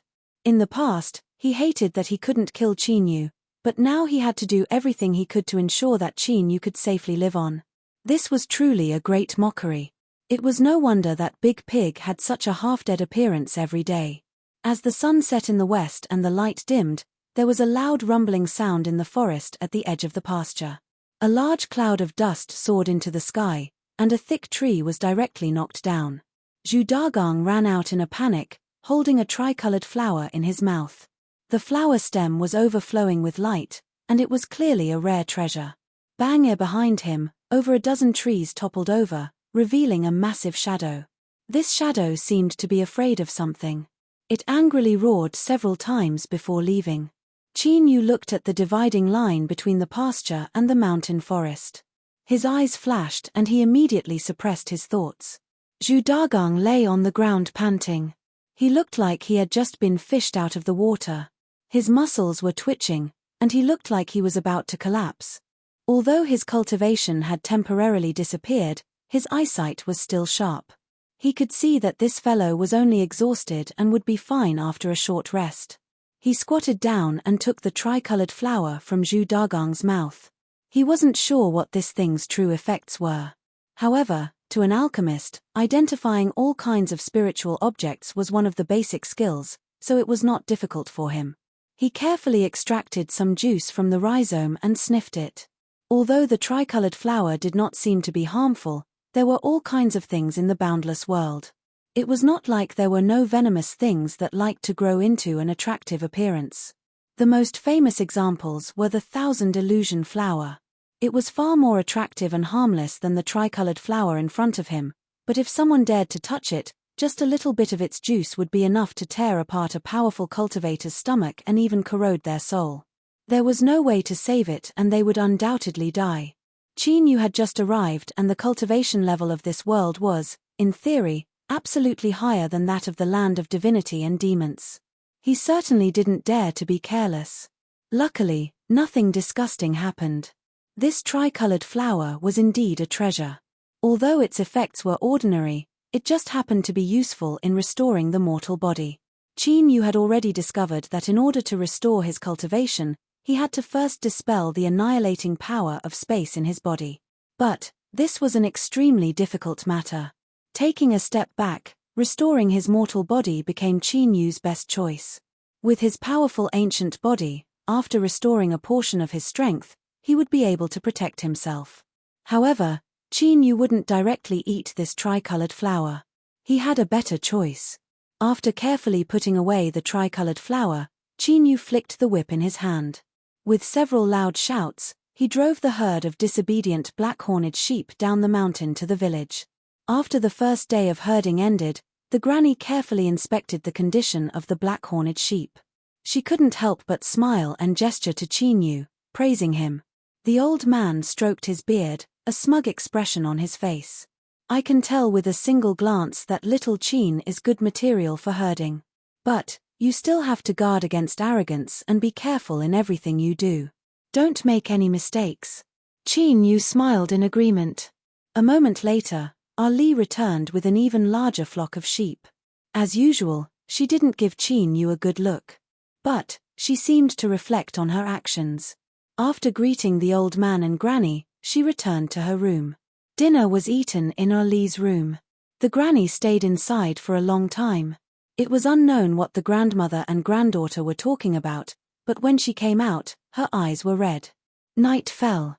When everyone went to sleep, Qin Yu opened his eyes. He raised his hand and slowly spread his fingers. Wisps of dark blue light flowed out. He took out the tricolored flower and placed it in the light. The originally wilted flower that had been picked suddenly bloomed with a bright light. The petals gently trembled and there seemed to be a tricolored light flowing on its surface. The next day, Qin Yu woke up early and went out. He faced the sun and stretched his waist.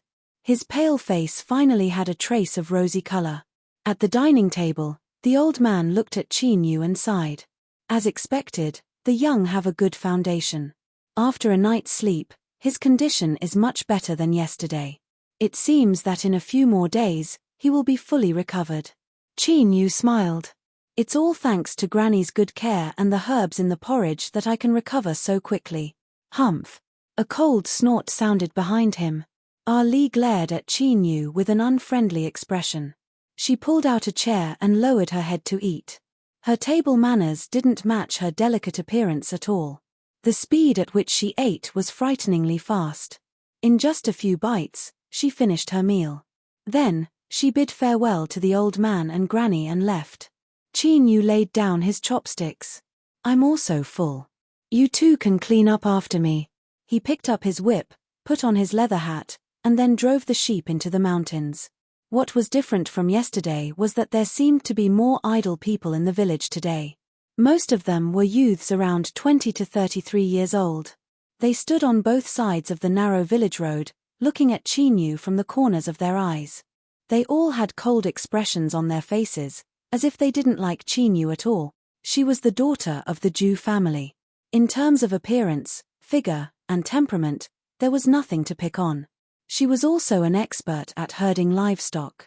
She had already swept through the surrounding villages and was regarded as the dream lover of many young men. In the first 2 years, in order to fight for a chance to get close to her, there had been several large group fights in the village. Afterwards, the Jew family couple had an accident and Ali's wedding had been delayed. It was only then that the restlessness gradually subsided. But who would have thought that an inexplicable boy would appear out of nowhere? Not only did he move into the Jew family, but from the current situation, it was clear that he would be staying here for a long time. What? Do you want to be a live-in son-in-law?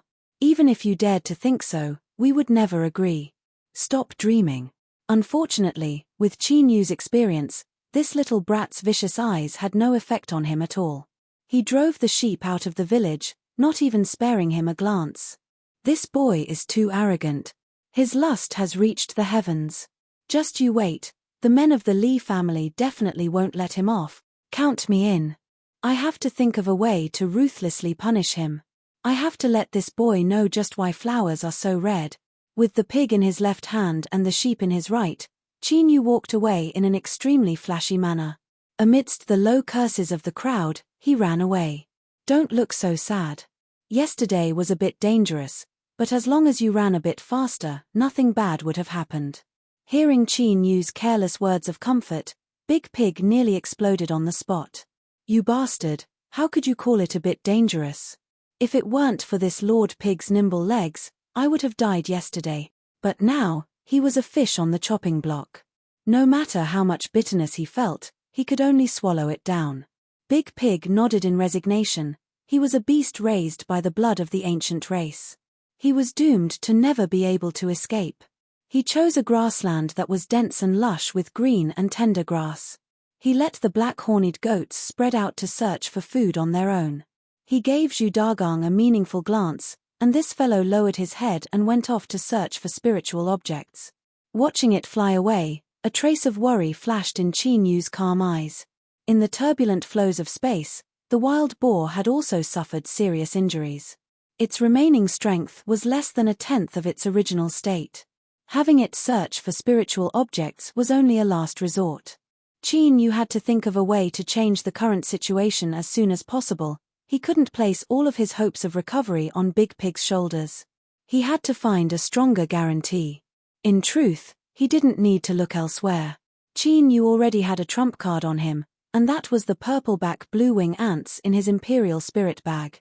But now that he had lost all of his magic power, there was no way for him to open it.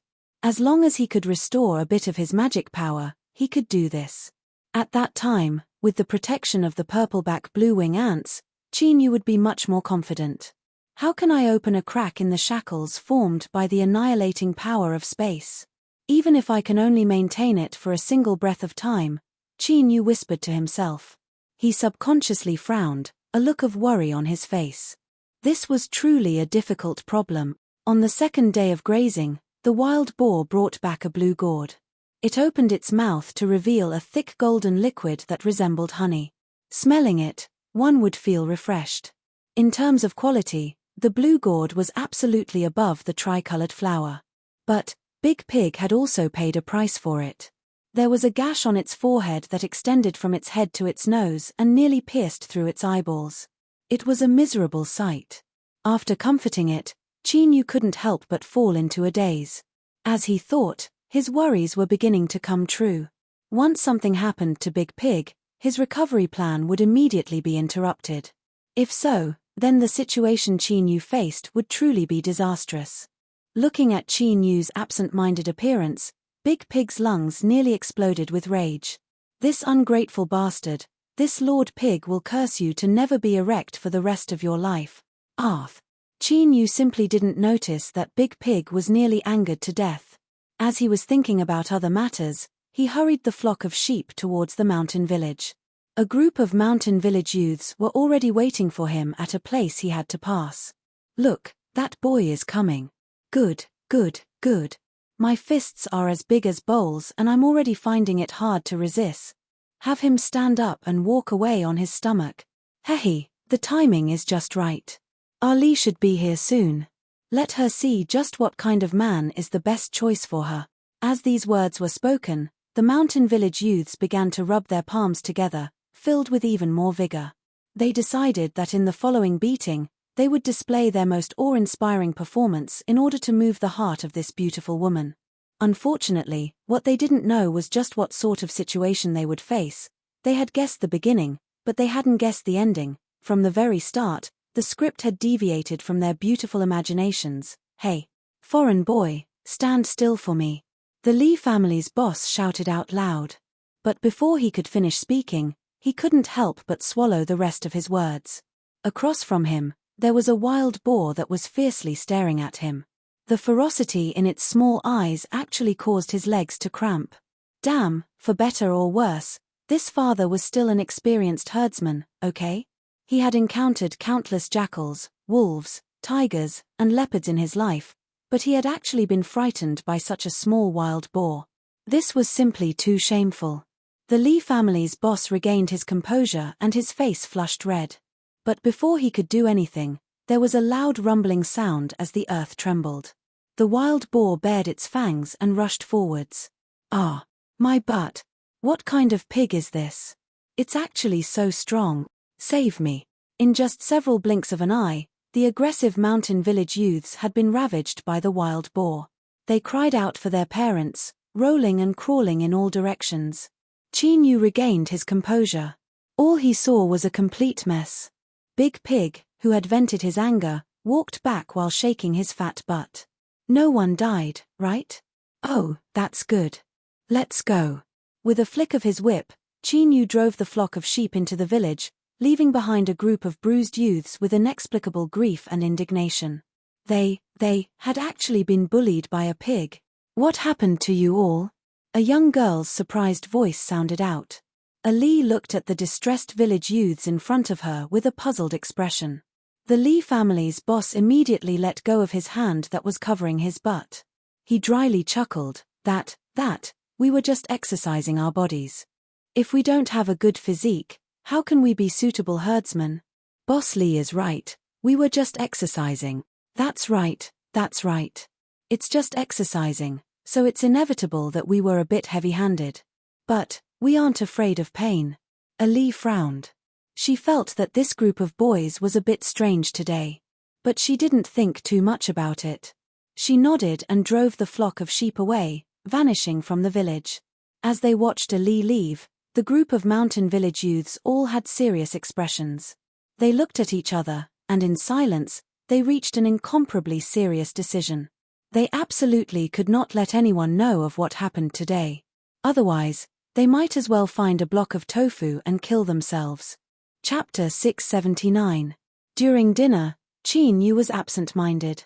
He kept looking at the empty space in front of him, thinking about how to restore some of his magic power. He didn't notice that the one sitting across from him was Ali. A young girl's natural instincts allowed her to quickly sense Qin Yu's gaze. She frowned. At first, Ali didn't care. She had seen many similar gazes since she was young. But soon, Ali discovered that Qin Yu was different from those people who had peeped at her before. He didn't try to hide it at all, and what was even more hateful was that he didn't move at all. It was unknown whether it was because of embarrassment, but the young girl's face flushed red. She coughed and glared at Qin Yu. Once she used this move, anyone who peeped at her would turn their eyes away in panic. But it was completely ineffective against Qin Yu. He didn't seem to notice it at all. His eyes continued to stare straight ahead. Ali was even more embarrassed in front of her grandfather and grandmother. She put down her bowl. "I'm full." She stood up and returned to her room. This bastard, pervert, villain, she didn't know why, but as she thought of those pitch-black eyes, Ali felt a bit flustered. Qin Yu finally regained his composure. He turned to look at Ali, who had slammed the door shut. He asked the old master, "Ali, what is it?" If this didn't involve his granddaughter, the old master would have given him a thumbs up. This boy's shameless style was very similar to the old master's when he was young. The granny's eyes swept up and down Qin Yu's body. She grinned, revealing several lonely teeth, and her eyes became even more benevolent. Qin Yu's heart tightened. He felt that something was wrong, but he couldn't say that his mind had wandered off just now. He hurriedly finished his meal and prepared the grass and water that the old master needed for the night. Then, he bid farewell and returned to his room to rest. That night, the old couple was lying in bed. The granny patted the old master's shoulder and made a few hand gestures. The old man said with a smile, looking at the situation, "Chin Brat is indeed interested in our daughter. This brat's temperament is not bad, and he is also a conscientious person. If Ali can follow him, we will have one less worry." The granny gestured again. The old man said, "There's no hurry. You should ask Ali in private first. That girl has a grudge against Chin Brat. I'm afraid she won't agree for a while." He patted his wife, who had been with him for more than 100 years and had lived through most of his life. "Go to bed early. Wake up earlier tomorrow." The mother-in-law nodded with a smile. Of course, she didn't wake up early to cook, but to test her granddaughter while she was at home. This old thing said that he wasn't in a hurry, but his heart was very anxious. It was a quiet night. In the early morning, after drinking the wine from the gourd, Chin Yu's condition was much better than before. His mind, energy, and even his mood were much better. "Good morning, old master. You woke up a little early today." Usually, old master pushed open the door on time and sat down to wait for breakfast. The old man waved his hand. "Little Chin, sit down. There's still some time before dinner. Let's drink some tea." Chin Yu smiled and agreed. He took the initiative to fetch some water to make tea. He discovered that what was being steeped in the teapot was actually intact tea leaves. Although it was aged tea, in the mountain village where supplies were scarce, this was already the highest standard of hospitality. Usually, they would only take it out during festivals or when there were honored guests. The tea was golden and had a fragrant smell. Chin Yu drank a few mouthfuls and couldn't help but give a thumbs up. Of course, with his experience, this tea was barely edible, but he couldn't disappoint old master's good intentions. Seeing that Chin Yu liked it so much, the old man smiled in satisfaction. 2 years ago, Ali set up a trap and inadvertently caught a fragrant deer. It was only after exchanging it with a mountain goods merchant that he managed to obtain it. Looking at the surrounding villages, no one dares to say that their tea leaves are better than ours. After a pause, he sighed. Ali is a good girl. Because of her parents, her marriage has been delayed. I have to help her find a husband for the next 2 years. I wonder which boy will be lucky enough to marry my Ali. Chin Yu still hadn't reacted. He smiled and said, "Old master, you don't have to worry. I think Ali is lucky. She will definitely find a good husband." Old master nodded with a smile. "I hope so." Granny began to serve breakfast. It was obviously more sumptuous than usual. There were even 2 green and refreshing side dishes, which greatly increased one's appetite. After being together for so long, Chin Yu could understand some simple sign language. He nodded to Granny. "Your breakfast is too delicious." Granny smiled and told him to eat more. Ali woke up a bit late today. The girl was expressionless and cold, but her eyes unconsciously swept over Chin Yu. Seeing him greet her with a smile as if nothing had happened, she couldn't help but grit her teeth. This thick-skinned bastard. He was the one who started it, but now he was pretending to be innocent. But looking at his smiling face, the girl was a bit flustered. She lowered her head and hurriedly ate a few mouthfuls of rice. She put down the bowl and quickly left. She was afraid that her grandpa and grandma would say something embarrassing at the dining table, so she almost ran away. The coldness at the dining table was nowhere to be found. After driving the flock of sheep out of the village, Ali finally reacted. No matter how she looked at it, it seemed as if she had a guilty conscience. Her face flushed red. The girl clenched her teeth. No matter what, her grandfather and grandmother had already misunderstood, so there was no need to be afraid of more. In any case, it was impossible for her to fall in love with that bastard. How annoying. She didn't know if her grandmother had gone senile or not. She had clearly rejected him, but she was all smiles, as if she didn't oppose him in her heart. After a moment, Chin Yu carried the pigs and herded the sheep. His back was even more distressed than Ali's, and he no longer had the calm composure he had yesterday. As soon as the old master's words reached him, he immediately understood. As he looked at the granny's smiling expression, his heart felt numb. What the hell was going on here? After sleeping with him for a night, he was now being treated as the Zhu family's son-in-law. Qin Yu found this hard to accept. Zhu Dagang hummed happily as he ran in front. To be able to see Qin Yu suffer a setback, this fellow was extremely happy. What an incomparably beautiful day. Even though he had been kicked by Qin Yu, this fellow's good mood wasn't affected at all. Qin Yu herded the sheep. He looked up at the skies and finally made a decision. He still needed to hide in the mountain village for a period of time. Then, he could only think of a way to send Li away first. Wasn't her dream to become an immortal cultivator? Once the young lady walked out of the mountains, her status would become noble, and the old couple would not look at him anymore, right? That's right, this was indeed a good method. Not only could he return the favor, but he could also solve his own predicament. This was the best of both worlds. After driving away Big Pig, Qin Yu continued to search for spiritual objects. Qin Yu looked around the pasture for a long time. Finally, he found a common-looking straw mushroom near a stream. Qin Yu had eaten this before. It was one of the medicinal herbs that Ali had picked.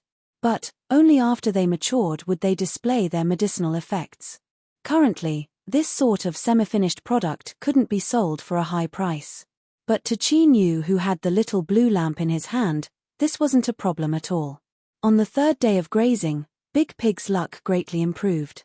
He actually found 3 spirit herbs. After Qin Yu carefully appraised them, he couldn't help but reveal an excited expression. These 3 spirit herbs actually had similar functions to an extremely rare heavenly material in the land of divinity and demons.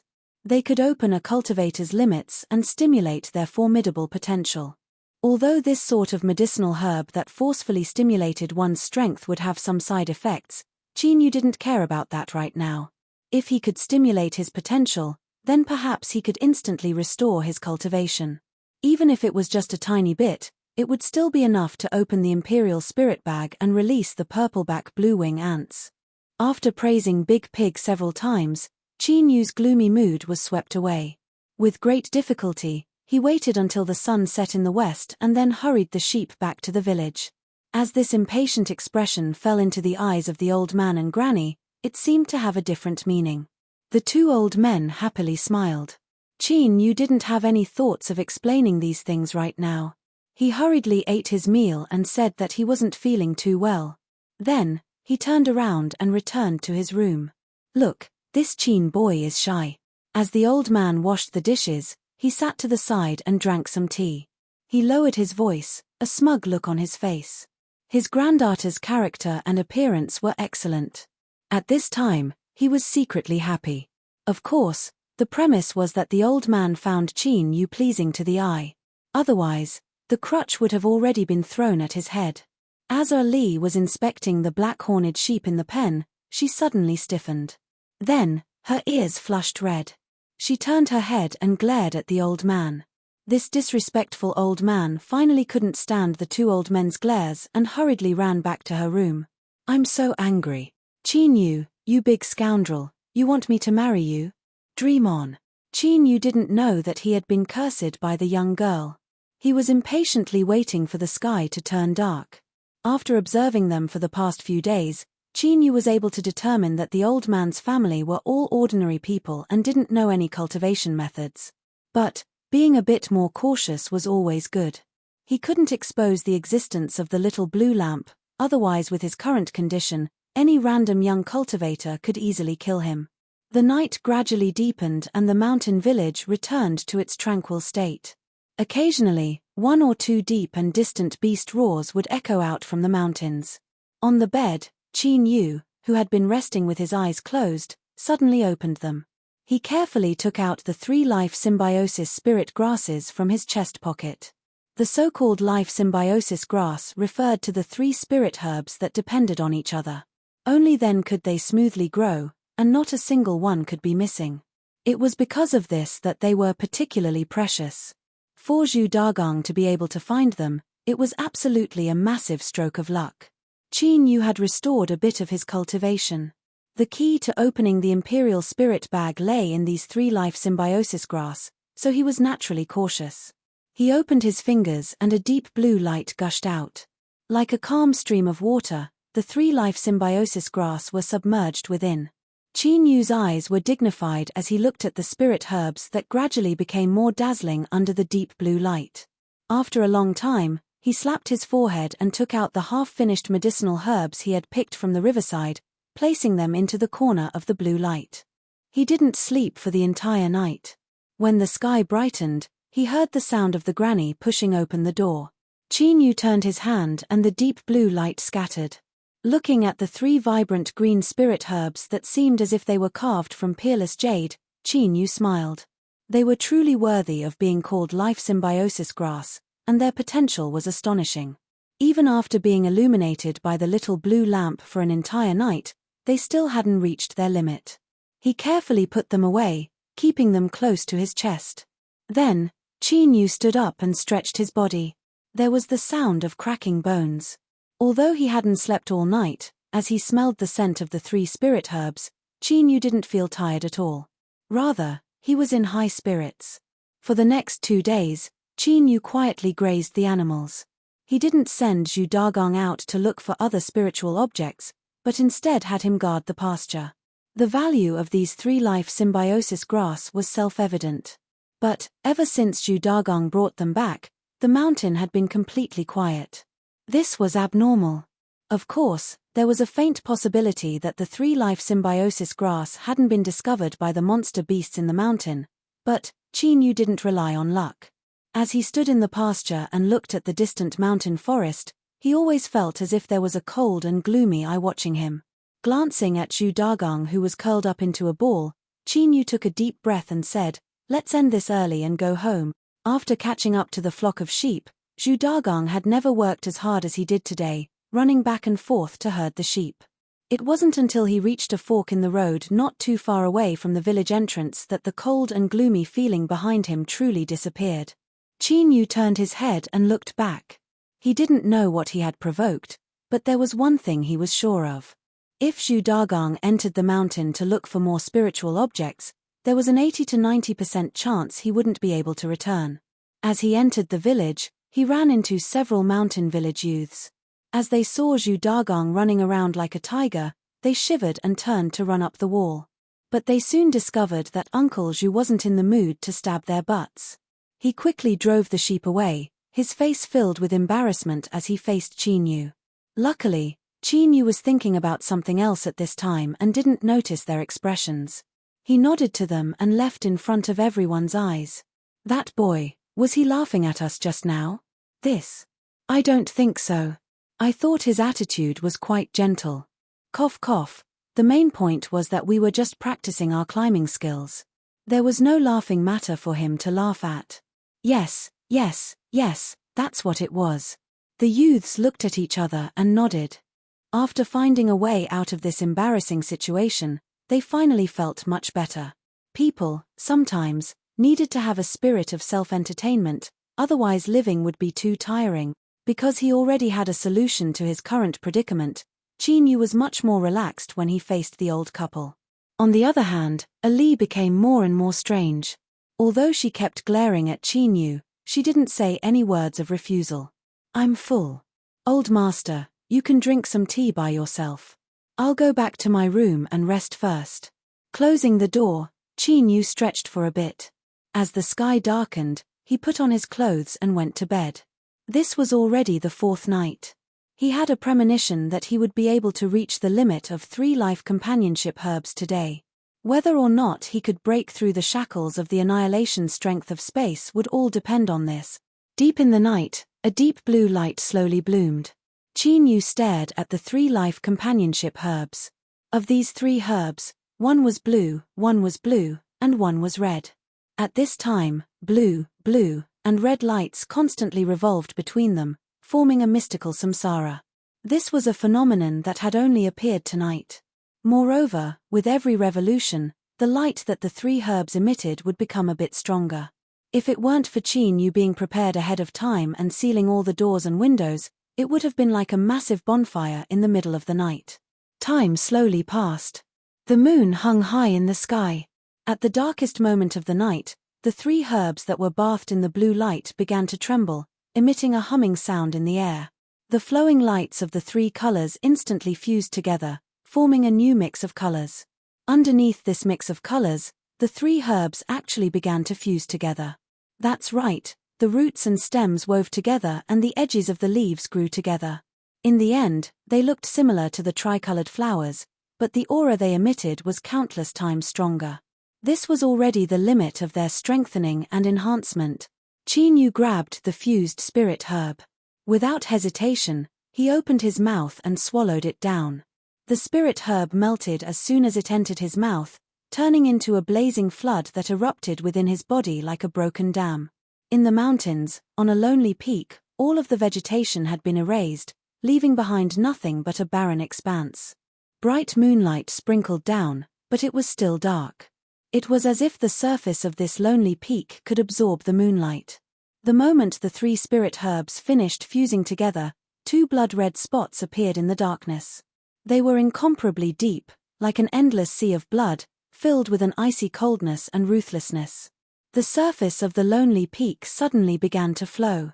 It was only now that one could clearly see that there was an incomparably terrifying snake coiled around it. The snake's scales were as black as ink. As the moonlight fell upon them, it was directly absorbed. Its thick body was so thick that it would take several people to wrap their arms around it. There were 2 bulges on its head, as if it were on the verge of transforming. This was a blood-eyed black-scaled snake. It was born with the ability to call the wind and summon the rain. After cultivating it to the peak, it could stimulate the thin true dragon bloodline within its body and transform into a blood-eyed black-gold flood dragon. Not only would its strength rise, but its lifespan would also increase. The blood-eyed black-scaled snake in front of it was a great monster that had cultivated to the peak.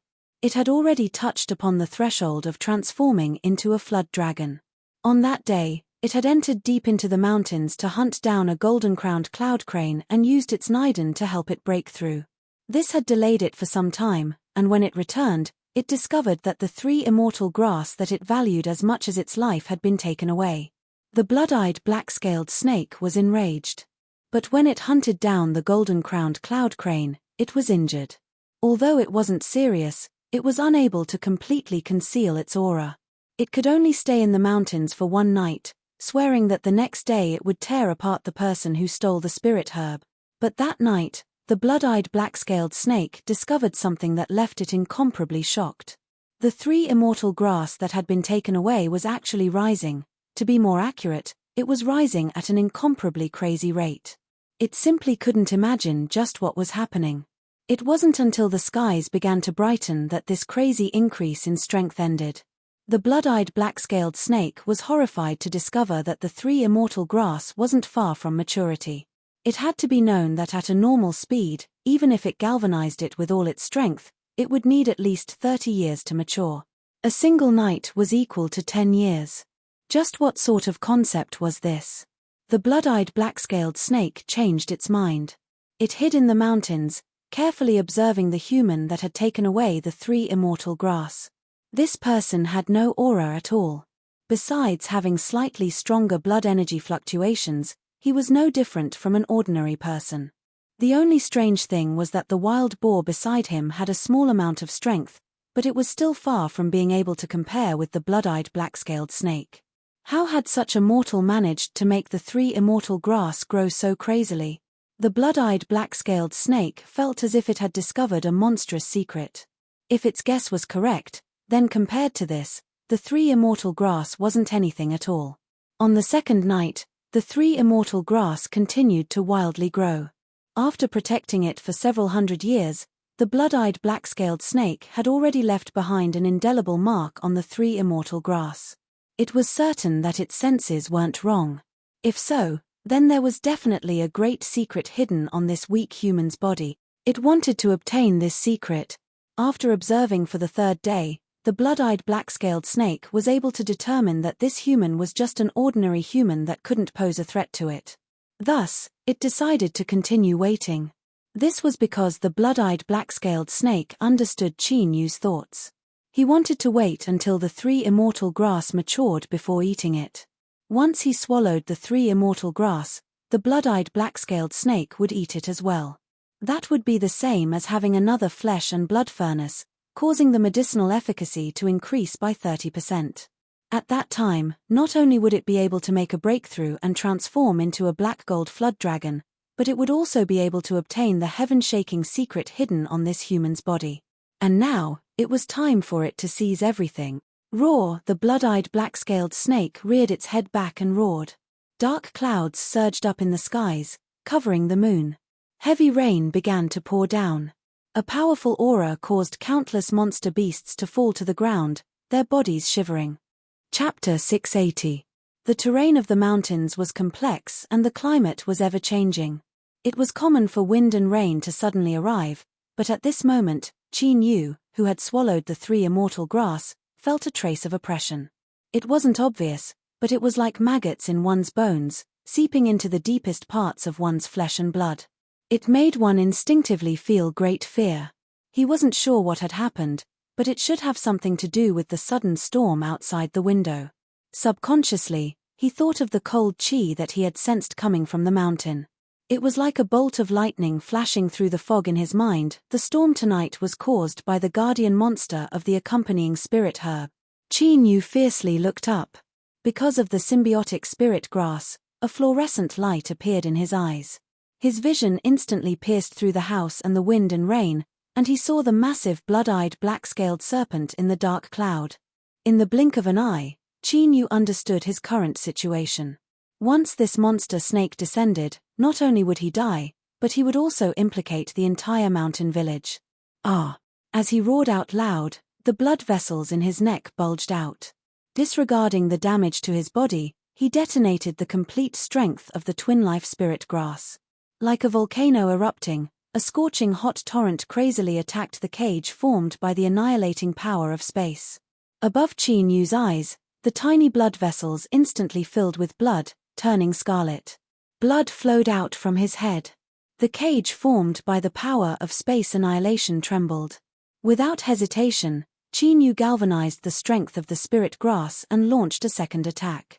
His body shook violently, and a large amount of sweat mixed with blood soaked his robe. His face was pale. The first spurt of energy, the second exhausted, and the third weakened. After failing twice, Qin Yu knew that this was his last chance. If he couldn't break through the power of annihilating space, then today would be the day he died.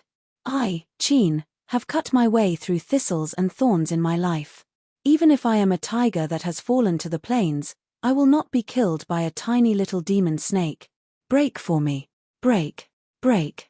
After the third impact, Qin Yu spat out a mouthful of blood. At almost the same time, there was a light cracking sound within his body.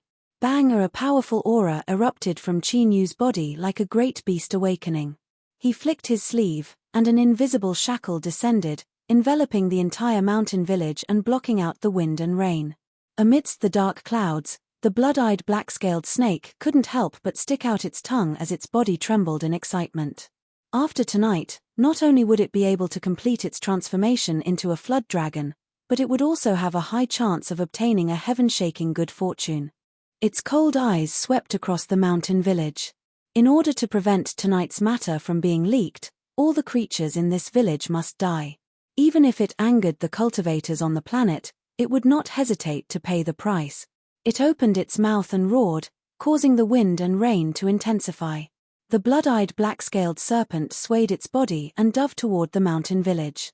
It was like a meteor, and if all went according to plan, in a few breaths of time, this mountain village that had lived and flourished for hundreds of years would completely disappear. But at this moment, the blood-eyed black-scaled serpent's expression changed. Its pupils shrank as it stared blankly at the raging storm being isolated by a powerful force. It was like an invisible umbrella had opened up, and it protected the entire mountain village within it, preventing it from being attacked by any external forces. Shua, a figure, walked out from the barrier with an indifferent expression. His pitch-black eyes were boundlessly deep like a vast starry sky that could contain a myriad of stars. It was that human. No, this was impossible. He was clearly an ordinary person without the least bit of strength, so how could he possess such an aura? Like a mountain that supported the heavens, able to change the color of the world with a wave of his hand, able to reverse yin and yang. This was a terrifying existence that nearly rivaled the great Tao Rel. Qin Yu shouted out. His voice wasn't loud, but when it entered the blood-eyed black-scaled serpent's mouth, it was like millions of thunderbolts exploding at the same time. Out of my way! Pa! In an instant, countless scales shattered and blood flowed out. The blood-eyed black-scaled serpent emitted a miserable howl of fear and horror as it turned to flee. In its panic, its massive body smashed into a mountain peak.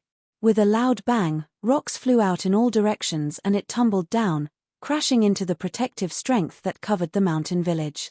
Qin Yu's complexion instantly paled. After being strengthened by the little blue lamp, the strength of the three-companion immortal grass was far more formidable than he had imagined. It allowed Qin Yu to break through the shackles of the annihilating power of space and restore a portion of his cultivation.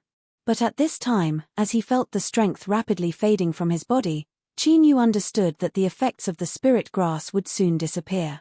He took out the imperial spirit bag and used the last of his magic power to open it.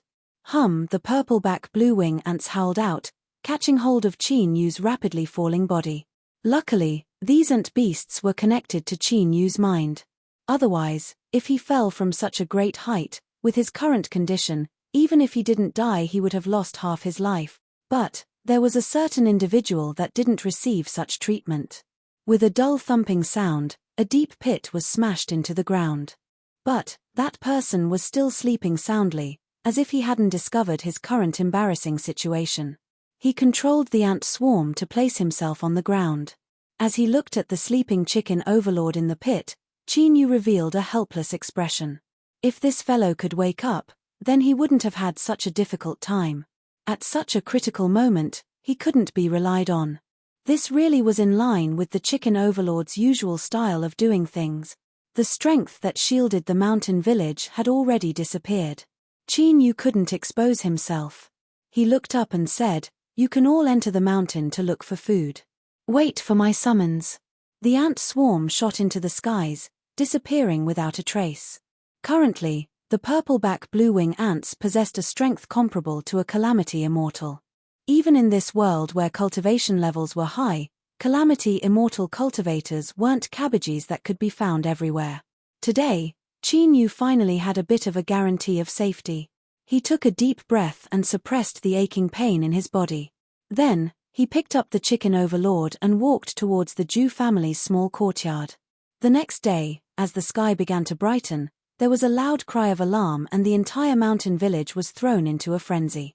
Countless villagers widened their eyes as they stared at the huge rocks that came pouring down like a torrent outside the village.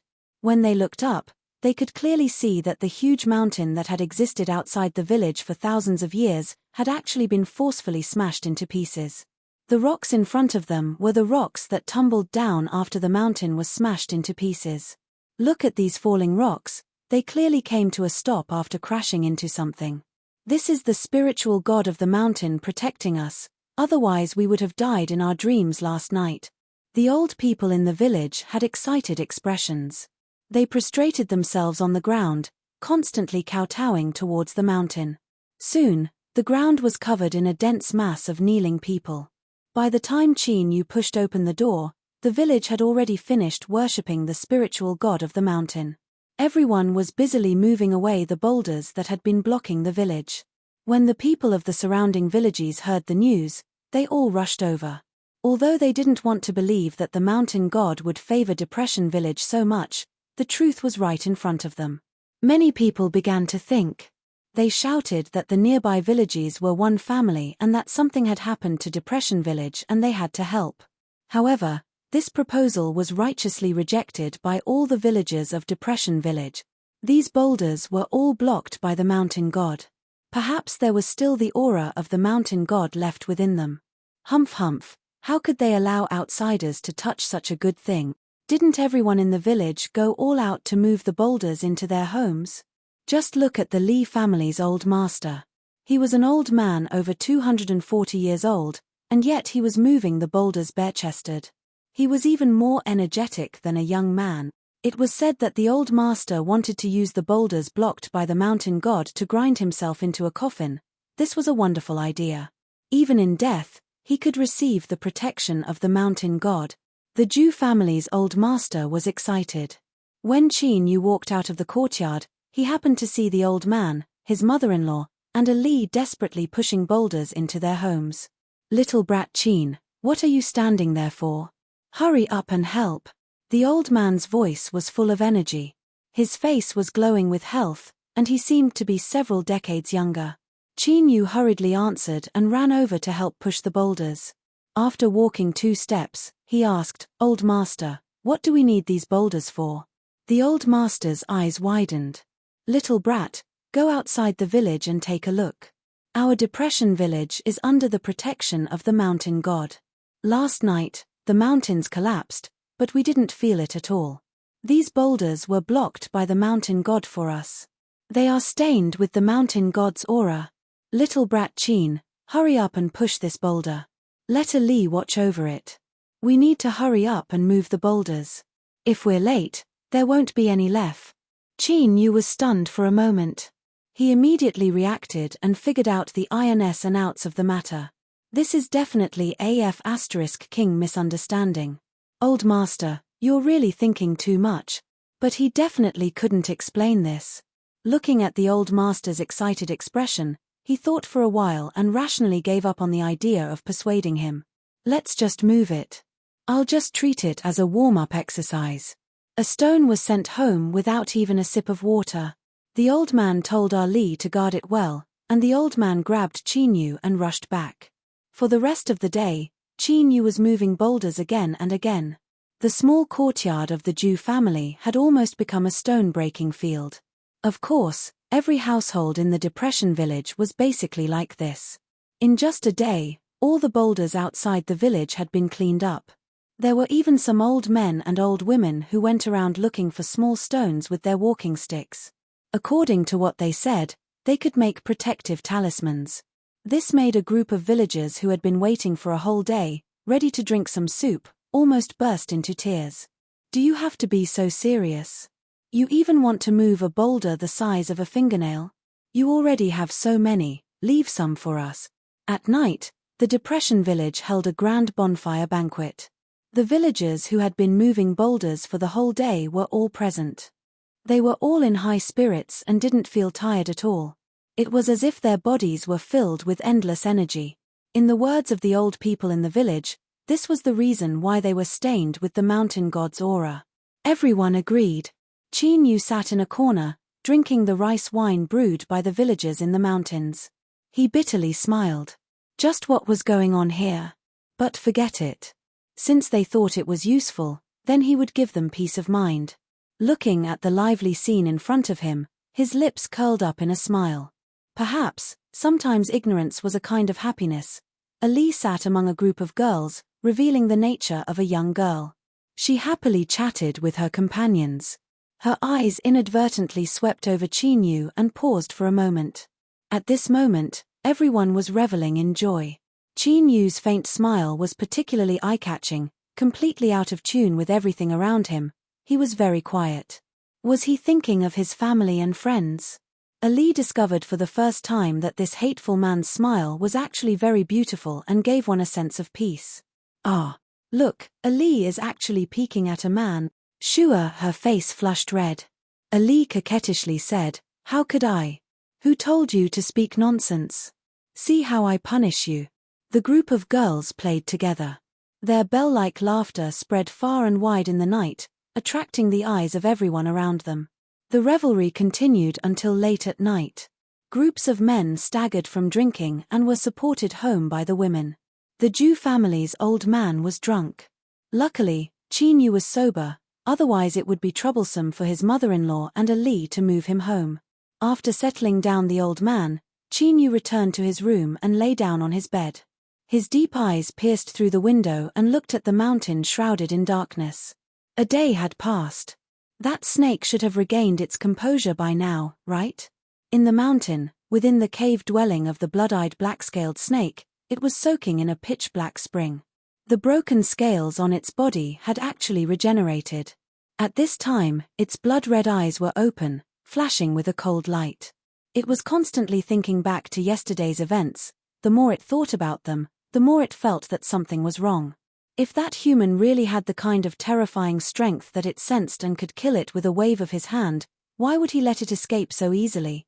Let alone the fact that the other party was a kind and virtuous person that believed in Buddha, for someone to reach such a cultivation, who hadn't their hands stained with blood.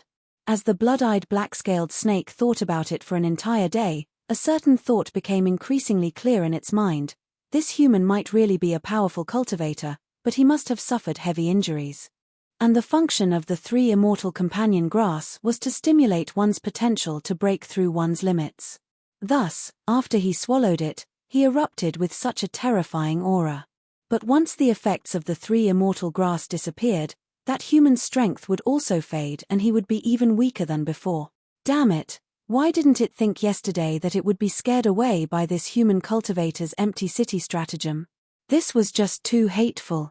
As the blood-eyed black-scaled snake thought about how it had missed out on swallowing up a human powerhouse last night and snatching away his great lucky chance, the regret in its heart began to flow like a river. But luckily, it still had a chance to wash away its shame and make up for its mistakes. For a powerful cultivator to hide in a mountain village after being severely wounded, there must be some hidden trouble that he couldn't speak of. The blood-eyed black-scaled snake didn't care what the reason was. As long as it could determine that this cultivator had nowhere else to go, it was fine. But, it still had to hurry. If this person were to escape, it would surely regret it for the rest of its life. Soon, with the help of the innate ink pond, the blood-eyed black-scaled snake's recovery speed was astonishing. By tomorrow, its wounds would be completely healed. At that time, it would attack and thoroughly kill this human. Then, it would raze the entire mountain village to the ground to dispel the hatred in its heart. The night was cool. Thick clouds covered the skies, blocking out the bright moonlight. It was hard to see one's fingers in front of one's face. After a hard day of transporting stones and then a grand celebration, the villagers had all their energy squeezed out of them. At this time, the village was bathed in the light of night and was quiet. In this auspicious atmosphere, Qin Yu brought Zhu Dagang out of the Zhu family. He looked up at the vast and boundless mountain range in the darkness, and a cold light flashed in his eyes. Tonight, he was going to do something that had nothing to do with auspiciousness at all. The blood-eyed black-scaled snake swore that it would kill Qin Yu to wash away its shame. But, it didn't know that Qin Yu had also decided to eradicate this scourge as soon as possible. He couldn't allow the large snake to regain its composure and come to the village to take revenge on him. At that time, not only would he be exposed, but the entire village would suffer a calamity. Since he wanted to kill it, he naturally had to take advantage of its weakness. Thus, Qin Yu didn't delay for a single day. He stepped into the mountains in the darkness. The mountains shrouded in darkness were completely different from the mountains during the day. The monsters and strange beasts hidden in the mountains had broken free from their shackles and were able to freely move about. Besides incomparably powerful cultivators, no one dared to enter the mountains at night. Thus, not long after Qin Yu and Zhu Dagang left the mountain village, they were locked onto by several pairs of eyes in the darkness. Cold energies wove together and the smell of blood gradually thickened in the air. Finally, a starving 10-foot-long black-spotted leopard couldn't help but take the initiative to attack. Its strong hind legs pushed off the ground and its body shot forwards like an arrow, biting towards Qin Yu's neck. Zhu Dagang glanced over, his posture as unmoving as a mountain. He thought to himself, even a piece of trash like you dares to attack Qin Yu? You are simply seeking death. Towards Qin Yu, who had restored his cultivation, Zhu Dagang was filled with confidence. With just a casual flick of his finger, he could sweep through this mountain range. But as the leopard approached and Qin Yu didn't seem to have any intention of attacking, Zhu Dagang's eyes widened. He stared at him in a daze. Damn, don't tell me you haven't restored your cultivation yet. Although I, Lord Zhu, am wise and heroic and I am incomparably strong, I really can't fight a group of leopards alone. Zhu Dagang's body shook and he cried out twice. Then, he rushed forwards. Although he wished that he could strangle Qin Yu to death, he couldn't watch on helplessly as he was dismembered on the spot. Otherwise, he would die with him. But, the expected collision didn't occur. That aggressive leopard fell from the skies and fell to the ground, its aura completely gone. What was going on here? Zhu Dagang was stunned. Could it have been that his unparalleled beauty had killed it? Damn, I am so fierce. Hum, a deep rumbling sound came from above. Space itself seemed to tremble. Zhu Dagang looked up and then screamed out loud. He turned and ran away. Behind him, the pitiful cries of monster beasts echoed out. Just as Zhu Dagang turned around, he saw the swarm of ants above him sweep through like a swarm of locusts. Wherever they went, the monster beasts didn't even have their bones left. Even the leopard on the ground was cleanly swallowed. With a wave of Qin Yu's hand, the swarm of ants howled over, slowly flying around him. Zhu Dagang's complexion turned ashen. When did this terrifying swarm of ants appear? This brat Qin Yu, just how many cards did he have in his hands? With a turn of his hand, a broken scale appeared in his hand. This was left behind by the blood-eyed black-scaled snake when it was severely wounded last night. Qin Yu said, "Find this snake and kill it as quickly as possible." There was the sound of flapping wings. The swarm of ants shot into the skies, soaring deep into the mountains. With the purple-back blue-wing ant's ability, as long as they remembered the blood-eyed black-scaled snake's aura, there would be nowhere for it to run. Qin Yu kicked Zhu Dagang and had him lie down. Then, he sat down on his back and closed his eyes, waiting. A monster beast massacre had just occurred here and the aura of the purple-back blue-wing ants had yet to disperse. There wasn't a single monster beast that was stupid enough to come here. Soon, there was a loud rumbling from deep within the mountains. In the distance, one could hear the angry roars of the blood-eyed black-scaled snake. But soon, these roars were filled with fear and gradually faded away. Zhu Dagang shivered. He knew that if there wasn't an accident, then this powerful snake from another world had already died without even a skeleton remaining. The swarm of ants returned in victory, nearly without any losses. Qin Yu used his thoughts to praise them. At the same time, he obtained the treasures that the swarm of ants had plundered from the snake cave. There was more than he had imagined, and there were also many good things. It took a long time to complete the appraisal. Qin Yu smiled. He took a few treasures and placed them on his body. The rest were temporarily safeguarded by the swarm of ants. Once he digested these treasures, his mortal body should be able to restore some of its strength. The next day, some people in the village said that when they were half asleep and half awake, they seemed to hear the mournful cries of a great snake. A single person might have been dreaming, but if everyone said so, then it was clearly true. Thus, the legend of the snake monster that wanted to attack Depression Village and was finally suppressed by the mountain god began to spread through this land, passing down from generation to generation. After eliminating the hidden dangers and harvesting a massive number of treasures, Qin Yu was in a good mood. As he left, he hesitated for a moment and then took away the herbs on the table. This herb was called ash thread grass. Because it was accompanied by the 3 immortal grass, it had also been illuminated by the little blue lamp for 3 nights. Now, its appearance had undergone a great change. On the pale grey stem and leaves, faint silver lines appeared. These lines were like meridians that extended all the way to the stem. It emitted a light fragrance that shook one's spirit.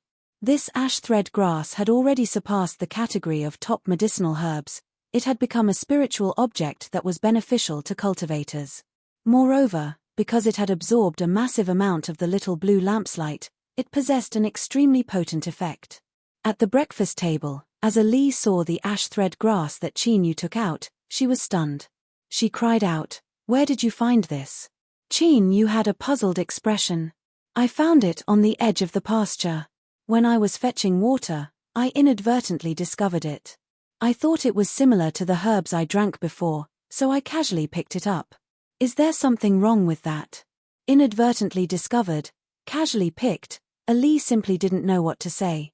In other places, there might be people who didn't know the value of this ash thread grass, but in Depression Village, everyone knew of it. Over 100 years ago, there was a villager who had also picked up such a treasure. By relying on this ash thread grass, not only did his entire family leave the mountains, but his 2 sons were also accepted as disciples by an immortal. In the rumors, the immortals had once said that those who could find this ash thread grass had an immortal destiny. With this ash thread grass, One's wish of leaving the mountains and becoming a disciple of an immortal would soon be realized. Ali's face flushed red with excitement. Ali, you cannot accept such a precious thing, the old man said in a low voice. Ali's eyes darkened. She took a deep breath and said, Grandfather is right. Chinyu, since you found this ash thread grass, then it is yours. With it, you can change your destiny and your future will be bright. The old man looked gratified and shouted at Chinyu, quickly put it away. Don't you understand the principle of not showing off your wealth? In 2 days, I will accompany you to Kuan City. This kind of good thing can only be sold at a good price in a big place. Chinyu shook his head. I have eaten a lot of ash thread grass from Ali, so it is natural for me to compensate her with this one. Don't worry, old man, I already know its value. But I feel that living in the mountains is not bad, so I have no intention of leaving in a short period of time, unless you don't want me to continue living here for free. Ali suddenly looked up, her face was full of disbelief. He actually. The old man looked serious. Little Chin, why don't you put it away first and think about it before you make a decision? Chinyu took Ali's hand and handed the ash thread grass to her. Ali, from now on, it is yours. You can do whatever you want with it. After eating and drinking, it's time for me to go graze. Old man, when I come back, I hope to taste your treasured tea. The old man's lips trembled, he took a deep breath and said, Okay. I will prepare the tea and wait for you to come back. Chinyu smiled and drove the sheep away. Ali looked at his back and then looked at the ash thread grass in her hand. Her expression was complicated. The mother-in-law hugged her and began to cry, but her face was full of smiles. Her granddaughter's wish could finally be achieved. The old man said in a deep voice, Ali, no matter what kind of person you become in the future, you must remember that everything you have was given to you by little Chin. After a pause, he stood up. Ali, come to my room. There is one thing you must promise me before you can use this ash thread grass. After leaving the mountain village, Chinyu, who had solved another problem, was in a good mood. He waved the whip and said, everything is developing in a good direction, and it will get better and better in the future. I will not die. I will not. Chapter 681. The next day, the young girl would leave the mountain village where she had lived for more than 10 years. She would carry longing, yearning, and a bit of apprehension to pursue her dream of cultivation. Her mother-in-law helped her pack her luggage and gestured with her hands, telling her to be careful and pay attention to protect herself when she went out. The old man pulled Chinyu to the courtyard to drink tea. It was indeed the best tea leaves he had collected. Little boy Chin, Ali owes you a lot for this matter. I made her promise that no matter what achievements Ali has in the future, as long as you make a request, she will be your wife. Chinyu waved his hand again and again. No need. Old master, you are thinking too much, humph. It's settled then. Otherwise, I won't let her use this grey thread grass. The old man had a serious look on his face as he warned, when a man and a woman fall in love for the first time, their hearts will beautify each other to the extreme and they will be willing to give everything to each other. But this kind of emotion will gradually fade away. I am only giving you a chance to redeem yourself in the future, at least. The old man didn't finish his words, but Chinyu understood what he meant. At the very least, even if Ali refused, she would give him enough compensation. This was a truly kind old man. Chinyu's heart warmed and he didn't refuse again. He smiled and nodded, then I must thank you. Only then did the old man reveal a satisfied expression. A silent night passed. The next day, when Ali was about to leave, she came before Chinyu. After I leave, I'll have to trouble you to take care of this family. She bit her lip. Grandfather should have already told you that as long as you're willing, I'll agree to it no matter when. After she finished speaking, she hugged the old man and her mother-in-law. Then, she hopped onto the ox cart that the village had sent out to purchase goods. The ox cart traveled further and further away under the bright morning sun. As he watched the ox cart leave, Chinyu smiled. He didn't place the young girl's words in his heart. What old man Ju understood, Chinyu understood even more clearly. When a person made a promise, they always thought they could keep it. But they didn't know that as time passed, everything would change. Of course, from the very start, Qin Yu didn't have any ulterior motives in trying to get close to this young girl. Thus, his heart was calm and tranquil. When Ali walked out of the mountain, the youths in the surrounding villages became dejected, but when they saw Qin Yu, they felt a little comforted. The one who felt the most was this boy. All his efforts were in vain. He was far more miserable than us. Thinking this, they actually felt much more comfortable. Sure enough, there was an undeniable deep-rooted evil in the human heart. Under the gazes of the mountain village youths, Qin Yu once again entered the mountains to herd the black-horned sheep. He could faintly feel the strange emotions in their eyes, but his expression was calm. After Ali left, the heavy responsibility of herding the Jew family fell onto Qin Yu's shoulders. Perhaps it was because the old couple already regarded Qin Yu as their grandson-in-law, as one of their own, so they naturally accepted this responsibility. In the old man's words, after the old couple left, everything in the family would be handed over to Qin Yu. Perhaps this was also a subconscious act of compensation. Qin Yu stood at the edge of the pasture. He looked up at the boundless mountain range, a faint smile on his lips. In the life. In, and in the days, he for AAA years of AAAAA 4. With a thought, a small group of purple-back blue-wing ants flapped their wings and flew over. Qin Yu's divine sense could clearly feel their submission and intimacy. Look after the sheep. Don't get lost. After giving this order, the purple-back blue-wing ants scattered and landed around the grassland. With them looking after the sheep, there shouldn't be any problems. Qin Yu kicked Big Pig and smiled. Let's go.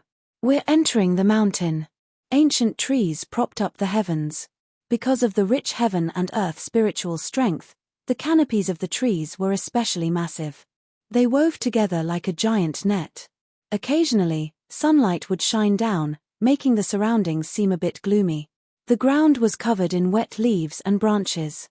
Big Pig's body swelled several times as it carried Qin Yu forwards. The surroundings were quiet. With the purple-back blue-wing ants cleaning up the surroundings, all the strange monsters and beasts in the mountain had already fled away. Big Pig's nose twitched. He clearly had a goal in mind. When he came to a stop, there was a steep cliff in front of him. The cliff was extremely high and was deep blue in color. The top of the cliff broke through the canopy and was exposed to the bright sunlight. This caused the crystalline beehive to appear even more dazzling. Zhu Dagong's small eyes revealed an intoxicated look. He said, "Although I don't know what kind of bees they are, the honey they brew is definitely good stuff." As he spoke, his lips curved up in a crystalline smile. Qin Yu approved of Big Pig's judgment. He looked at the beehive that was several miles wide, a bit of anticipation in his eyes. "Let's draw back a bit." Hearing this, Big Pig turned and walked away. He didn't want to be sucked into the battle. After arriving at a safe zone, Qin Yu clapped his hands. The surrounding silence was immediately broken by a buzzing sound. An overwhelming swarm of ants gathered from all directions. On the cliff, the beehive seemed to feel the threat from the outside. The busying bees flew in and out, and then from the beehive flew out in droves of pitch-black combat bees. Each one was the size of an adult's arm. Beneath the sunlight, their black wings shimmered with a metallic halo. Qin Yu issued an order, "Pluck the beehive." The swarm of ants shot into the skies. In the blink of an eye, they arrived on the cliff. The combat bees guarding the beehive rushed up without hesitation. Compared to the palm-sized purple-back blue-wing ants, these combat bees were much larger. But in truth, their combat strength was much weaker than that of the ant swarm. Their iron-like bodies were easily torn to shreds in front of the ant swarm. In just several moves, the combat bees had suffered heavy casualties. Suddenly, there was a sharp cry from within the beehive. A rich black and purple halo of light erupted from within, instantly sweeping through the battlefield. The combat bees that were covered by this black and purple halo of light suddenly rose up. The ant swarm was clearly suppressed, their speed and strength weakening to varying degrees. "Queen bee." Qin Yu frowned. He never thought that the beehive would have such strength. But thinking about it, this was normal.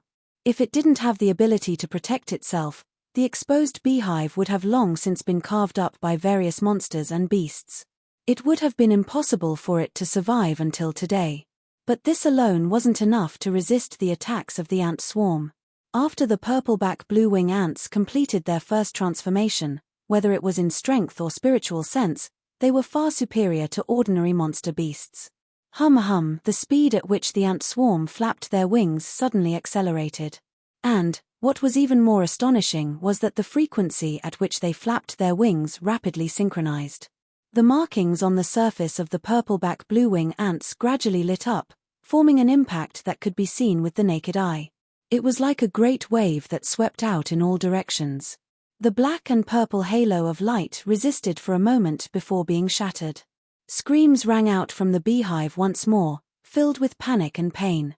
The combat bees immediately fell into chaos. At this time, a weak voice sounded out in Qin Yu's ears. "Respected and formidable beast tamer, according to the ancient agreement between us, I am willing to surrender to you. I offer half of the beehive's savings as well as the secret of a treasure. I ask that you be merciful and allow me and my people to survive." Qin Yu didn't know what this so-called agreement was, but he was concerned about what treasure the queen bee was talking about. If the beehive couldn't obtain it with its strength, then this treasure must be protected by a formidable strength. This also meant that it was precious. Qin Yu's eyes flashed. He said in a low voice, "Tell me the information about the treasure. Let's see if it has enough value to exchange for your lives." The queen bee didn't have any leeway to refuse. "As you wish." A fluctuation of divine sense was transmitted over. After determining that there were no threats, Qin Yu reached out and accepted the information. Countless images flashed through his mind. Finally, he focused on a mountain valley shrouded in fog. The wind blew away the fog, revealing a special plant that grew against the walls of a mountain. It was 30 to 40 feet tall and its entire body was crimson. There were several red fruits hanging from its branches. Looking down, his vision became a bit blurry. He could only faintly see that around this flame-like plant, there were all sorts of bones piled up. The image ended here. The queen bee's voice sounded out. "Formidable beast tamer, if my inheritance information isn't wrong, this is a legendary blood flame fruit tree. The fruits it condenses are supreme treasures that can strengthen the flesh and blood body. I once sent combat bees there, but in the end they all died in the fog. In that mountain valley, not only are there all sorts of powerful monster beasts but there are also natural array formations. It can be said to be extremely dangerous. But the fruits of the blood flame fruit tree are enough to tempt one to take risks. If you are satisfied with this information, please accept my surrender." Qin Yu's thoughts raced. He said, 80%. "I want 80% of the beehive's savings." The queen bee's voice suddenly shrank. "This doesn't conform to the ancient agreement. I have already shown enough sincerity, 90%. Qin Yu's expression was cold and callous. A cold light circulated in his eyes. "Remember your current situation. If you don't accept it, then begin fighting." The queen bee was silent for a long time. Then, she dejectedly said, "The beehive will follow your will." They were meat on the chopping block. The result was as he expected. With Zhu Dagang personally searching through the beehive, it was impossible for the beehive to hide any wealth. Besides barrels of honey, there were also all sorts of rare treasures. Qin Yu even found a simple ring. It was pitch black all over and had an unremarkable appearance. After asking the queen bee about its function, Qin Yu revealed a strange expression. But, he firmly wore the ring on his finger. The ring of Lyre. After dripping a drop of blood to recognize a master, it could release different levels of aura according to a cultivator's thoughts.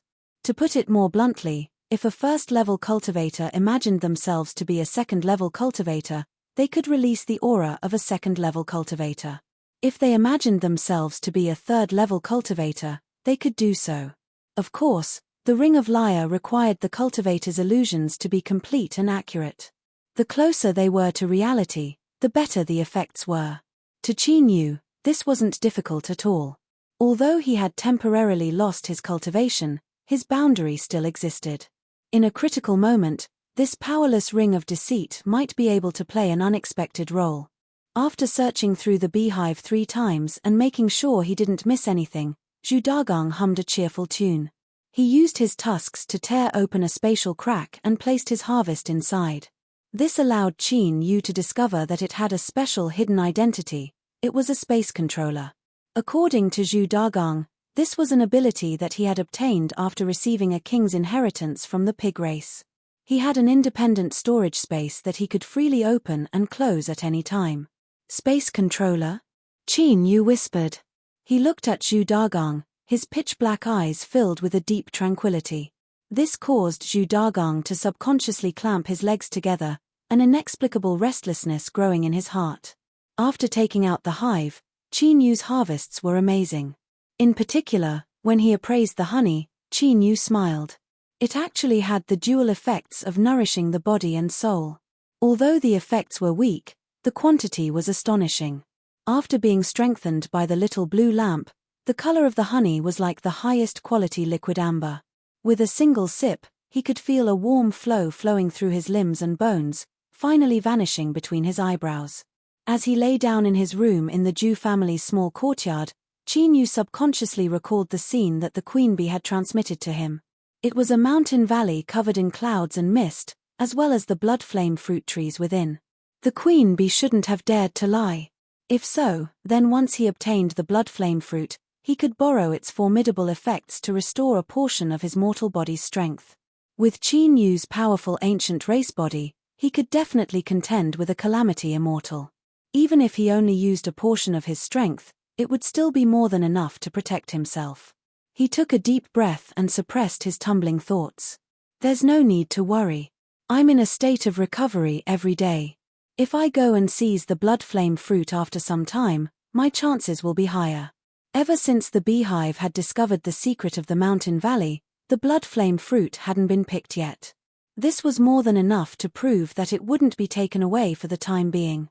Qin Yu had enough time to prepare. The next day, when he returned from grazing, Qin Yu placed a bottle of honey that hadn't been strengthened by the little blue lamp on the table. My luck was good today and I found a beehive. The honey inside is quite delicious. Granny, have a taste with the old man. The strengthened honey was too potent and the two old men's blood vitality was weak. They might not be able to withstand it. Qin Yu was well aware of this truth. The granny smiled as she received it. She gestured a few times. The old man went out to work for others again. Qin Yu said with a helpless expression.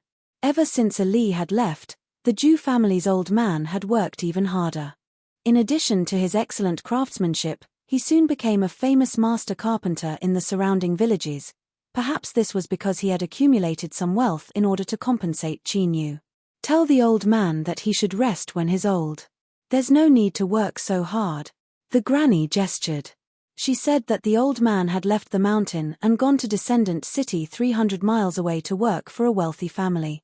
There, he would definitely be able to earn a great deal of money. As the granny spoke to hear, her face lit up with pride. 5 days passed. As Qin Yu returned to the village with the flock of sheep, he discovered that outside the Zhu family's courtyard, there were 3 layers of people standing around. All of them were talking, their eyes filled with anger and unwillingness. Seeing Qin Yu return, the crowd parted to reveal an ox cart at the entrance to the courtyard with Old Man Zhu lying on it. His face was covered with black energy, constantly wriggling beneath his flesh and blood. His breath was weak. It was clear he had reached the point where he was a lamp without oil. The granny lay on the side, crying her heart out. Qin Yu was soon able to understand what had happened amidst the chatter of the crowd.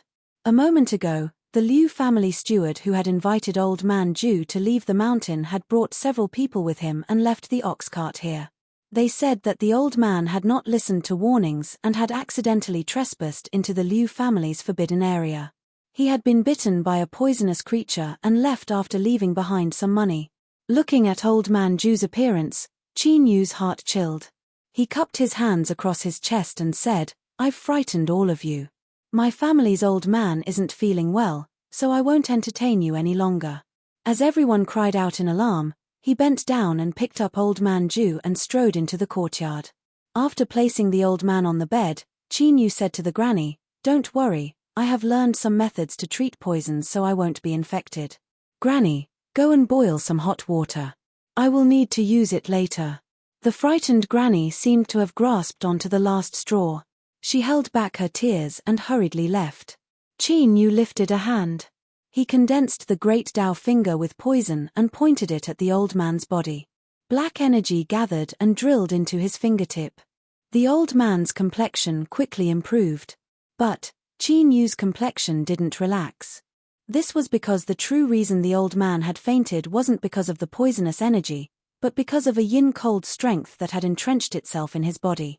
Although the inspection wasn't thorough, if he wasn't wrong, then it should be the power of a curse. This curse wasn't strong, but the old man was old and frail. In addition to the Liu family's delay, it had already seeped into his bones.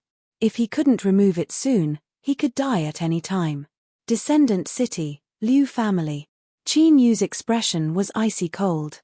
But he knew that the most important thing right now was to save the old man. He kicked Pig Big Gang and took out a bottle of strengthened honey from a spatial crack. He fed some to the old man.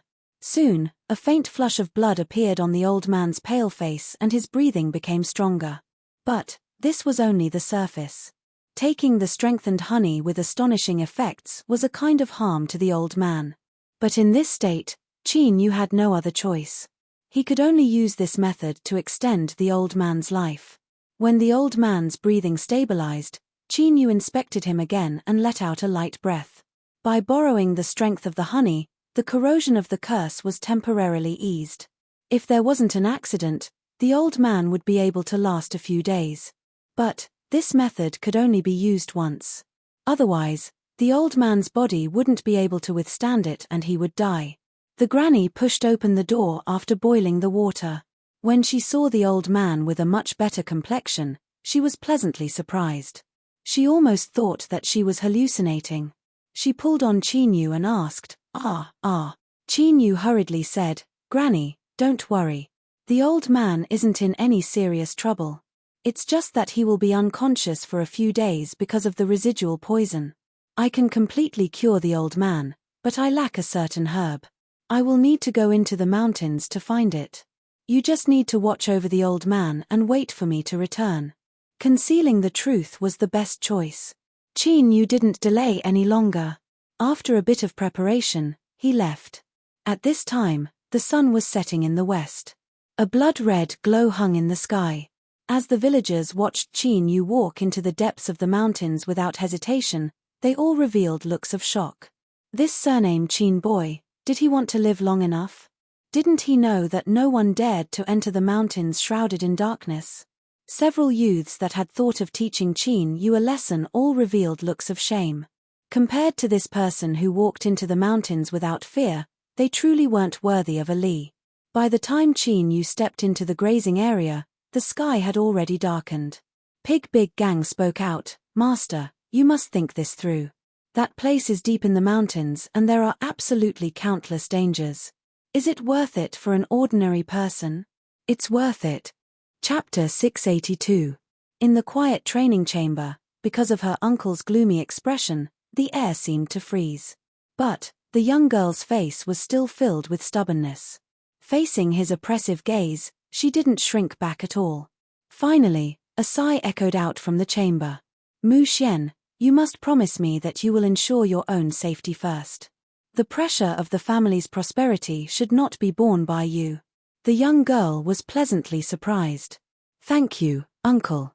Don't worry, the strength of the treasure hunting team this time is very strong, and several of them are very famous young experts of the sect. It wasn't easy for me to get a spot."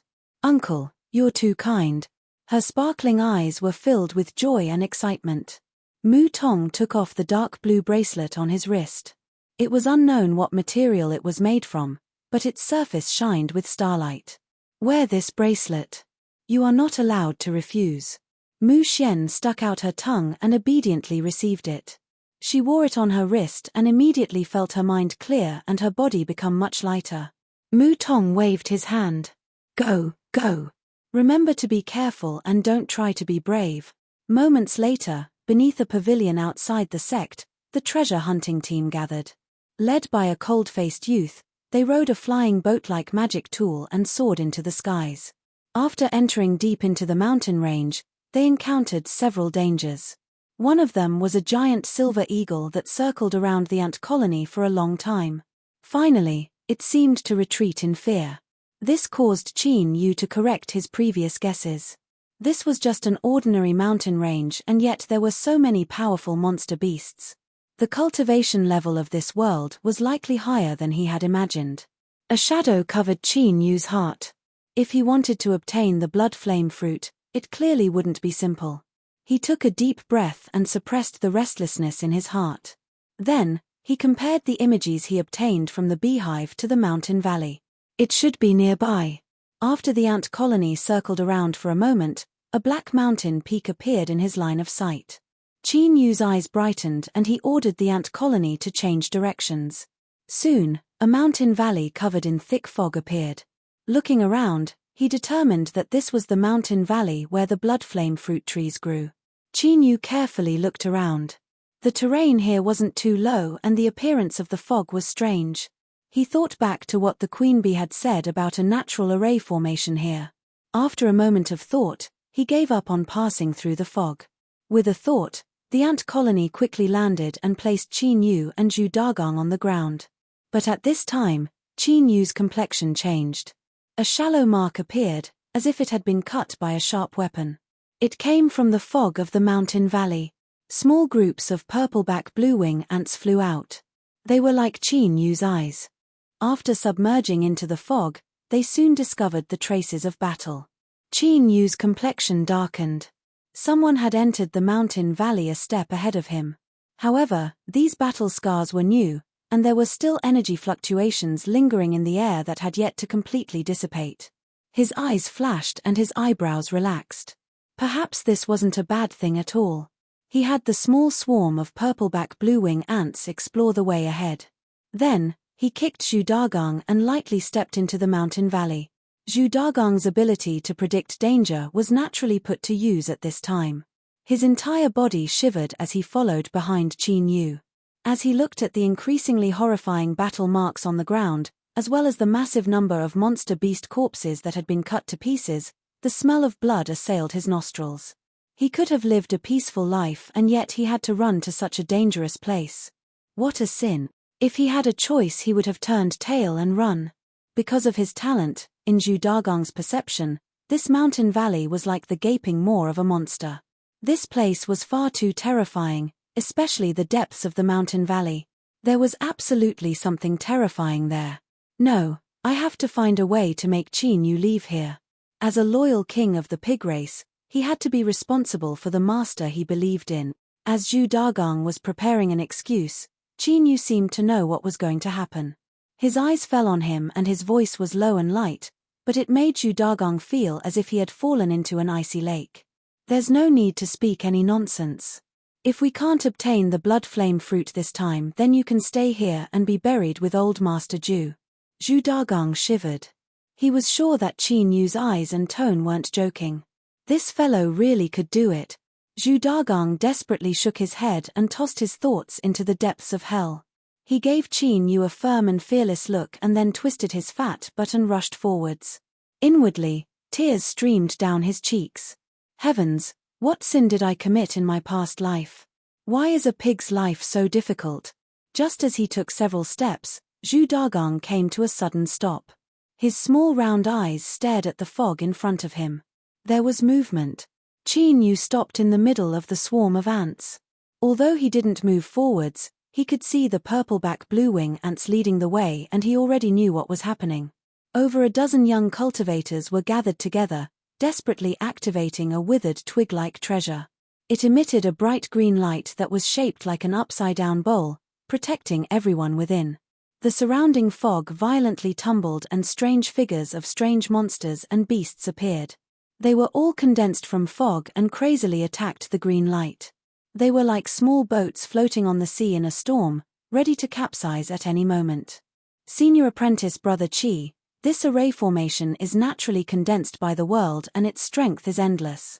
If we can't break out of this encirclement, sooner or later our strength will be exhausted. At that time, the female cultivator didn't finish speaking, but her deathly pale complexion was enough to show her fear. The one called Senior Apprentice Brother Qi was a handsome young cultivator. Even in this current situation, his expression remained calm.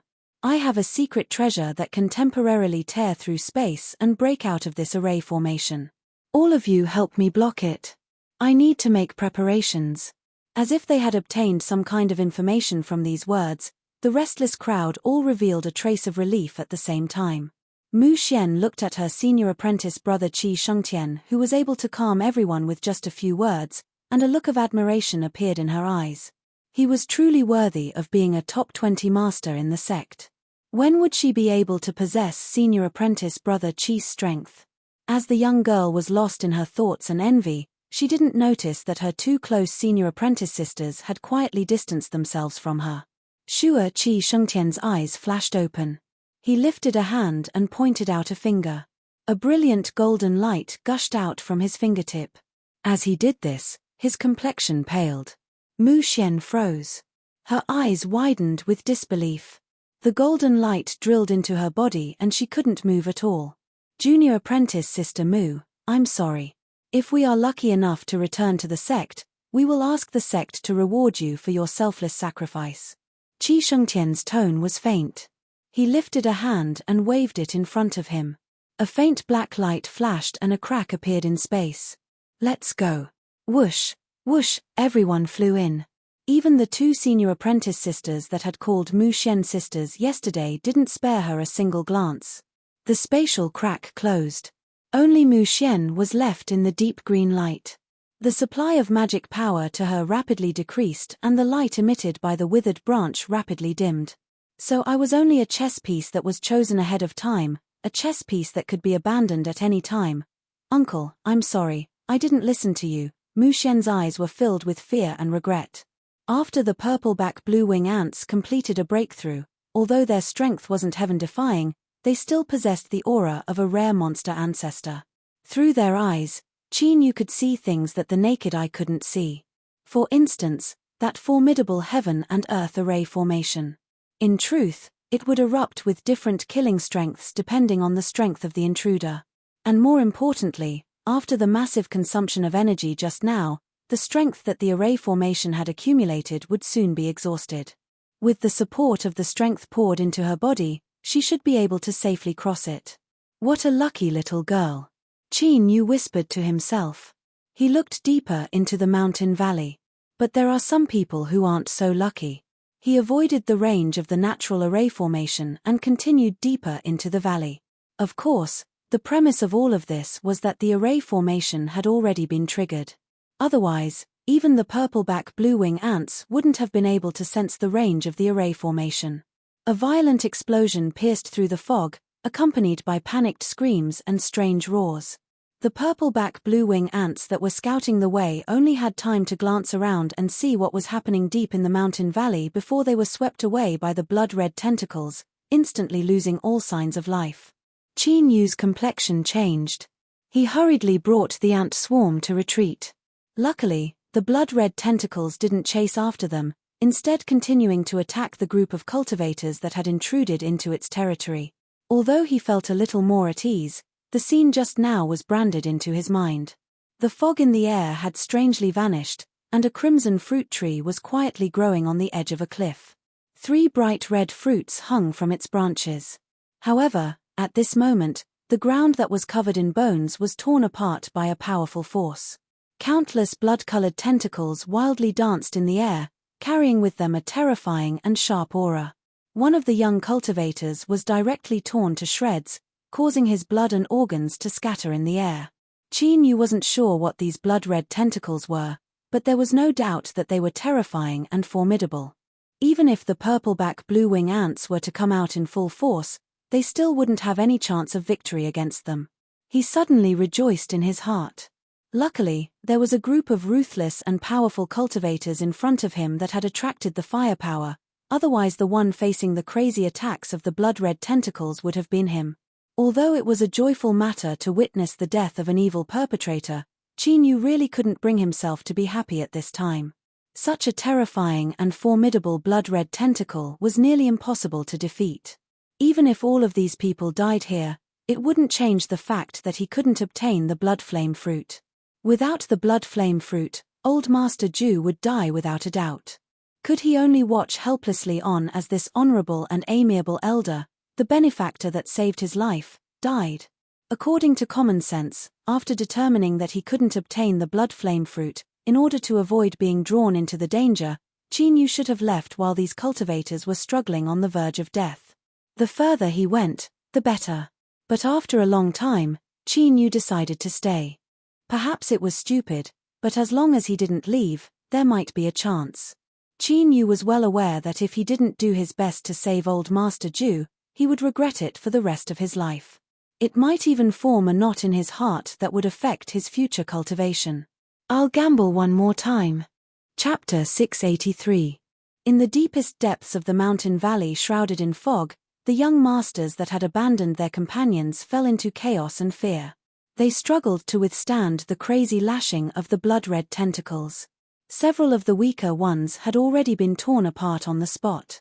They could only watch helplessly as their companions were turned into pieces of flesh and blood that fell to the ground, rapidly decaying and being absorbed. In the blink of an eye, all that was left over was white bones. The invisible psychological pressure created by this was enough to cause one to collapse. "Ah, I don't want to die, I don't want to die," a female cultivator cried out in tears. Her beautiful face was smeared with tears, no longer as lovely as before. Her magic power was about to be exhausted. With a loud cracking sound, the shimmering barrier of light around her was directly shattered. With a desperate scream, this graceful female cultivator was swept away by the blood-red tentacles. Unfortunately, it didn't possess the aesthetic standards of humans. Towards such a beautiful woman, it didn't have the slightest bit of pity. There was a scalp-numbing sound of flesh and bone breaking apart. The beautiful woman turned into white bones as her flesh and blood melted away and was cleanly absorbed. "Senior apprentice brother Qi, let's hurry and leave this place, otherwise we will all die here." Qi Shengtian paled. "Okay, I will immediately tear open space." The remaining cultivators were overjoyed. They gathered together, waiting for the space crack to appear so they could immediately escape inside. But even at this time, there were still many people that looked at the deepest depths of the mountain valley, at the blood flame fruit tree. All sorts of thoughts were running through their minds. They had originally thought that coming to this mountain valley to search for treasures was just an ordinary adventure, but they never imagined that there would be such precious treasures hidden here. 3 blood flame fruits, even if it was just this bit of information, it would still be enough to sell for a great price. Qi Shengtian lowered his head, as if gathering the strength to tear open space. As he saw everyone's reactions, a cold light flashed in his eyes. A black light appeared once more.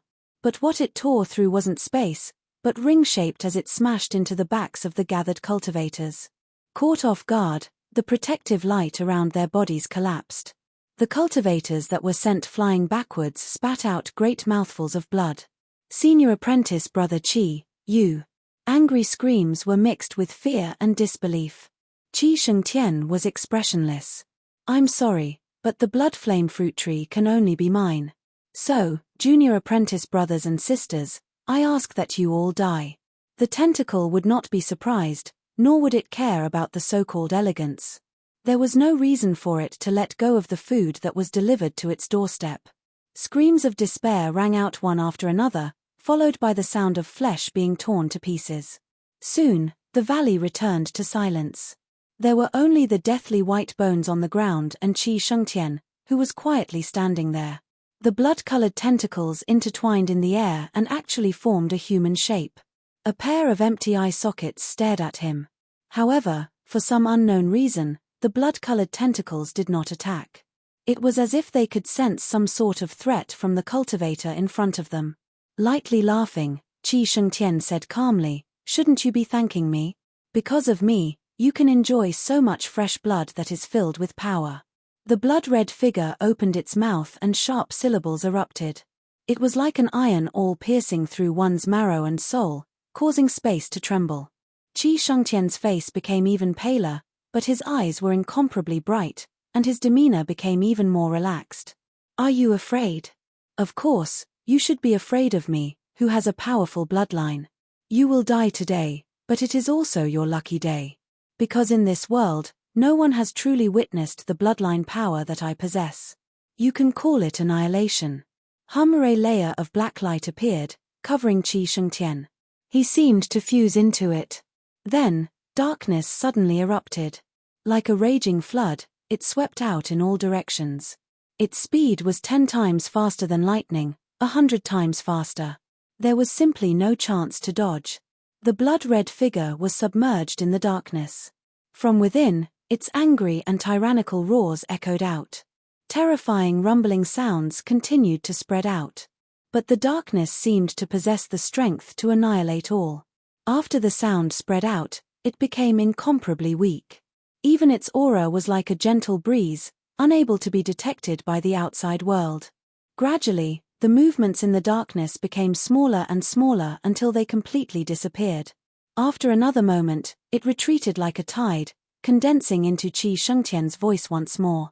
His aura was incomparably weak and his entire body was soaked with sweat. He looked as if he had just been fished out of the water. But Qi Shengtian's face was full of smiles. Although he had forcefully erupted with his bloodline that had yet to fully awaken, there would be a backlash.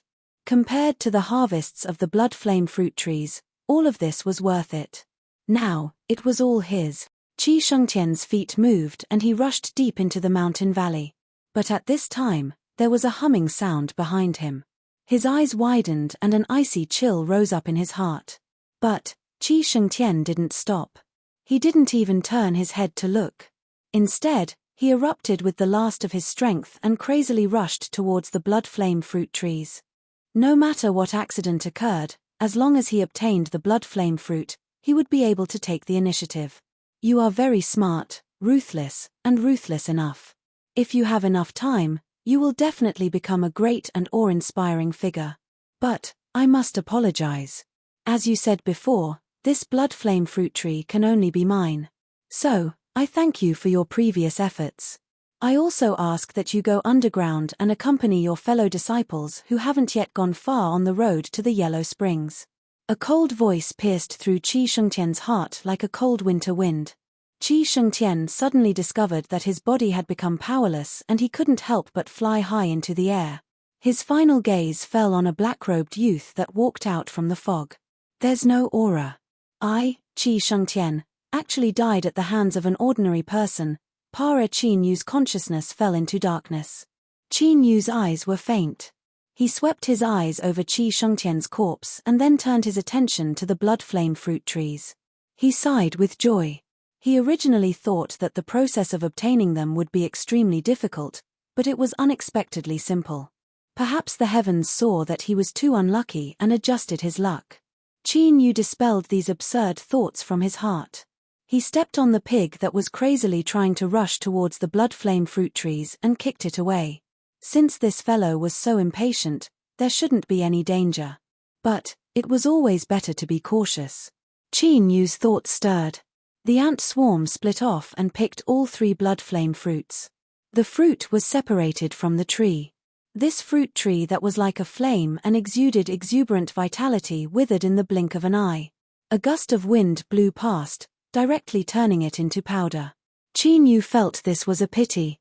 He extinguished any thoughts of moving the blood flame fruit trees away and continuing to cultivate them in the future.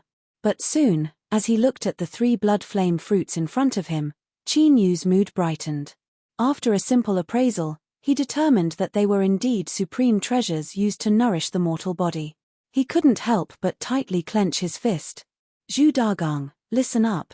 If you dare to touch these 3 fruits, I'll skin you alive and light you on a lantern. Saving the old man was more important. Now wasn't the time to swallow them. After a stern warning, he placed the blood flame fruits into a separate space.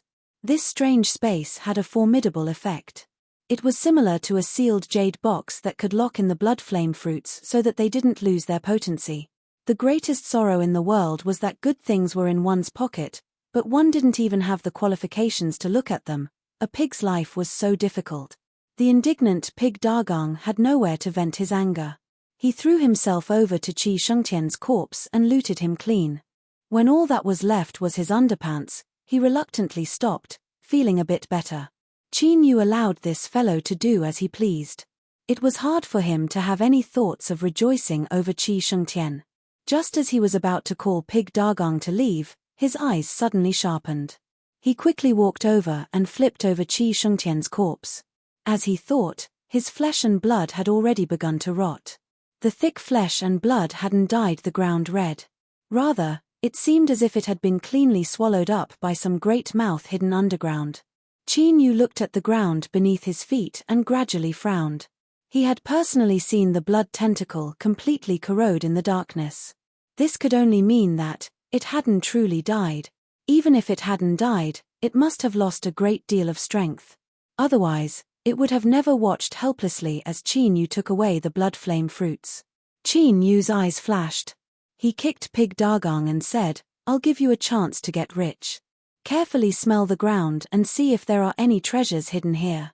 Pig Dagong shook his head again and again. He had an expression that said, "Do you think I'm an idiot?" He had personally experienced just how fierce the blood tentacle was. Qin Yu shook his head. "I never thought you would be so smart." Pig Dagong humphed, revealing a high-spirited expression.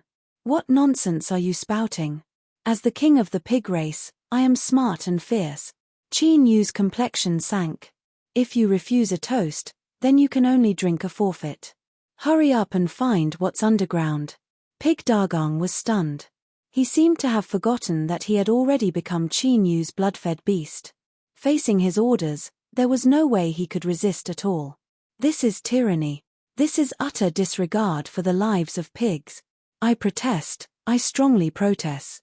But, if protesting was useful, the world would have been peaceful long ago. There wouldn't be so many grudges and grievances, right and wrong. Pig Dagong was filled with unwillingness. He lay on the ground and sniffed.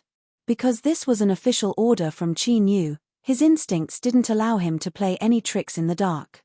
He could only pray that there was nothing underground. But things didn't go as he wished. After a careful investigation, Pig Dagong smelled a strange scent. It was bloody, but also sweet. These were clearly two opposing and even seriously conflicting auras.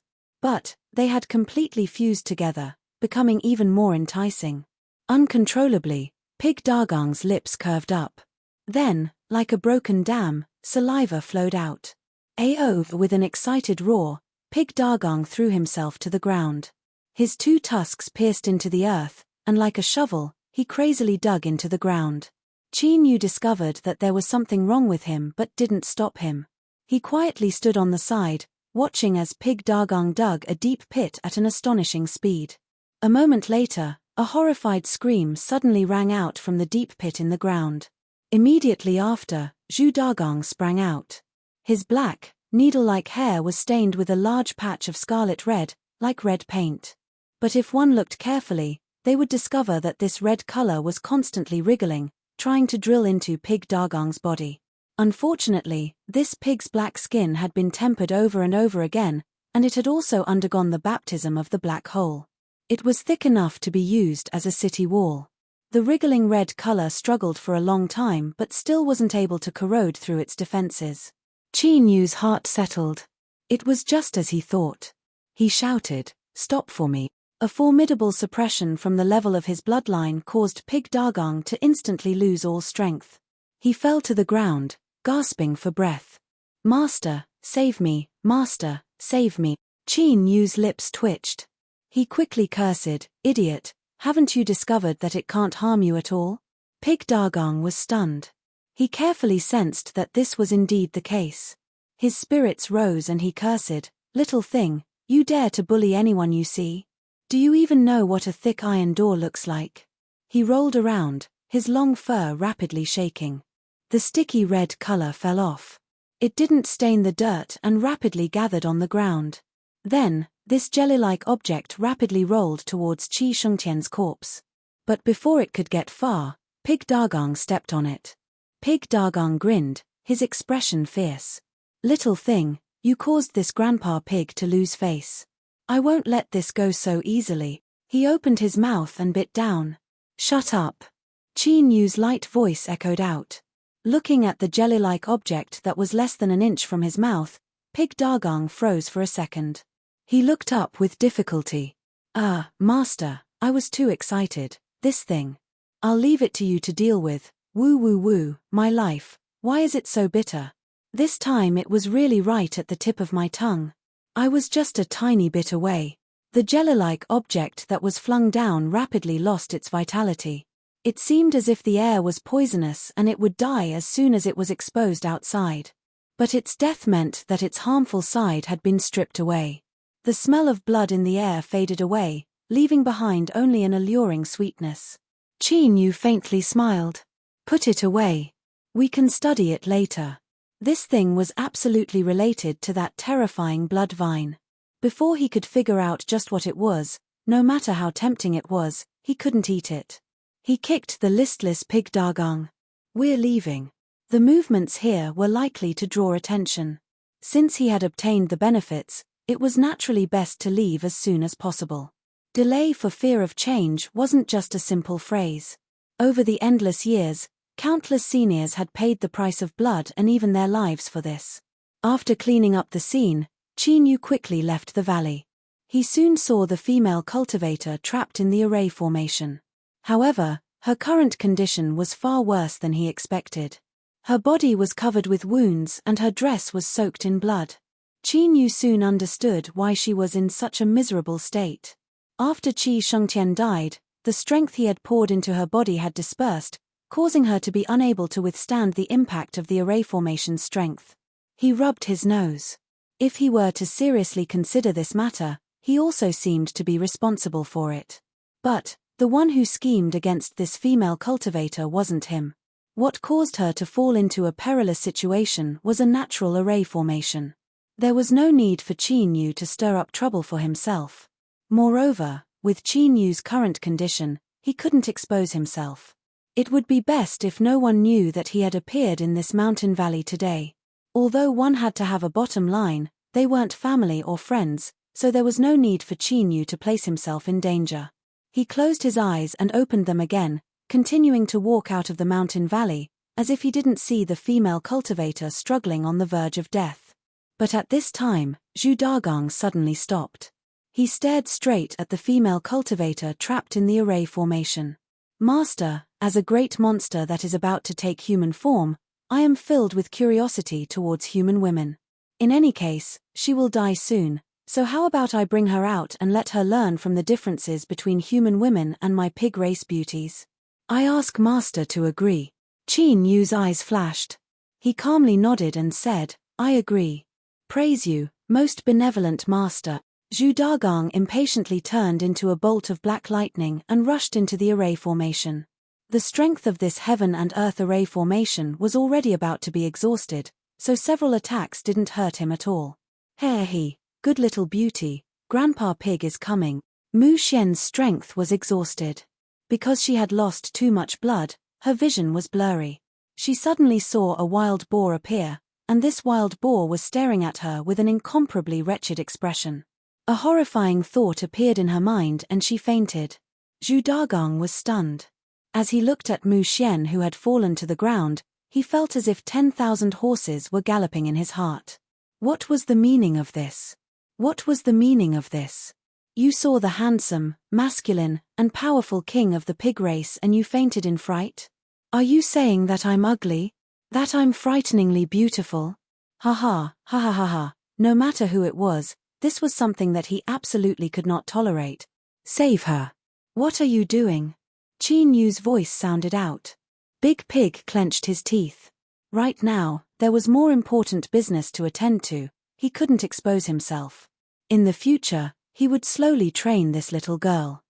This pig could guarantee that she would become the most loyal little maid that would fall head over heels in love with me. He picked up Mu Xian and placed her on his back. Then, Zhu Dagang jumped out several times, an impatient look on his face. Master, please wait a moment, I will be quick. Although saying these words was extremely shameful, when it came to benefits, what was face worth? Hold on. Qin Yu reached out a hand. He smiled and said, this isn't a place to stay for long. Take her and leave first. Zhu Dagang couldn't oppose this reason. He could only dryly smile and praise his master for his wisdom. After leaving the mountain valley, The swarm of ants flew over and picked up the two people and the pig before quickly leaving. Because the process of obtaining the blood flame fruit had gone unexpectedly smoothly, Qin Yu had plenty of time. After the swarm of ants flew out of the safe range, they landed. "Master, do you want to inspect the blood flame fruit? I will take it out now. Don't worry, I understand the rules. I will immediately take this woman and disappear. There is no need to worry, I will wait for you outside." At the cave entrance, Zhu Dagong had a thoughtful expression on his face. Qin Yu faintly smiled. "Is that so? It seems you are quite thirsty. But what you desire is only this woman's body, right? As for the items on her body, you shouldn't be interested in them. Leave them all to me." Zhu Dagong, "What? Qin Yu, what do you want to do? Can't we just follow the normal script for once? Do you want to be like this? Every time you steal food from a pig's mouth. 3 times, this is already the 3rd time. Do you really think I don't dare to go crazy?" Qin Yu glanced at the enraged Zhu Dagong. He lightly said, "What, do you have an opinion?" "I do." Zhu Dagong erupted in anger. But as he met Qin Yu's eyes, he felt as if a bucket of cold water had been poured over his head. He lowered his voice and said, "Opinion my ass. Master, you are the greatest. You can do whatever you want. I will completely follow your will."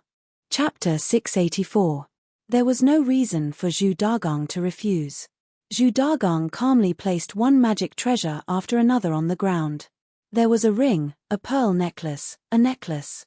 When it took off the bracelet that seemed to flow with starlight, Qin Yu keenly noticed that Zhu Dagong's hoof was trembling slightly, and the corner of its mouth was twitching.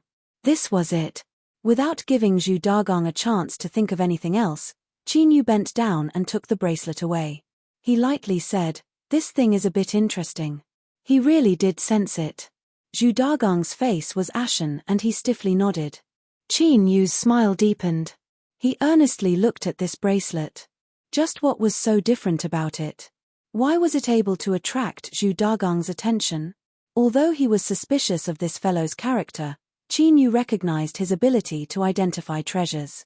If he didn't hesitate to carry the shameful title of very fast on his back, then there must be something extraordinary about this bracelet. But what left Qin Yu puzzled was that he didn't feel any powerful aura from this bracelet. The only fluctuations he felt were that it had a certain protective effect on the soul. Perhaps it was because he had lost his cultivation that his eyesight had declined.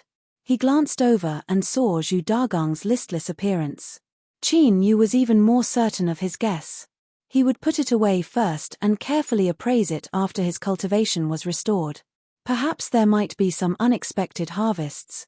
But at this time, through his connection with the blood-fed beast, Qin Yu sensed that Zhu Dagong's emotions were fluctuating, as if he were filled with shock. Qin Yu narrowed his eyes. "What did you discover? Just what secret is hidden in this bracelet?" "This is my order." Zhu Dagong lifted his hoof and opened a spatial crack. A mass of blood-red light flew out. Then, the bracelet in Qin Yu's hand erupted with an even brighter light. Motes of stars appeared in this light, as if they were stars floating in an endless galaxy. An invisible pulling force was released, pulling the ball of blood-red light over. It landed directly on the bracelet, and the instant the two came into contact, the blood-red light dissolved into some kind of flowing liquid. In the blink of an eye, the liquid covered the entire bracelet, and in the next moment, it was completely absorbed.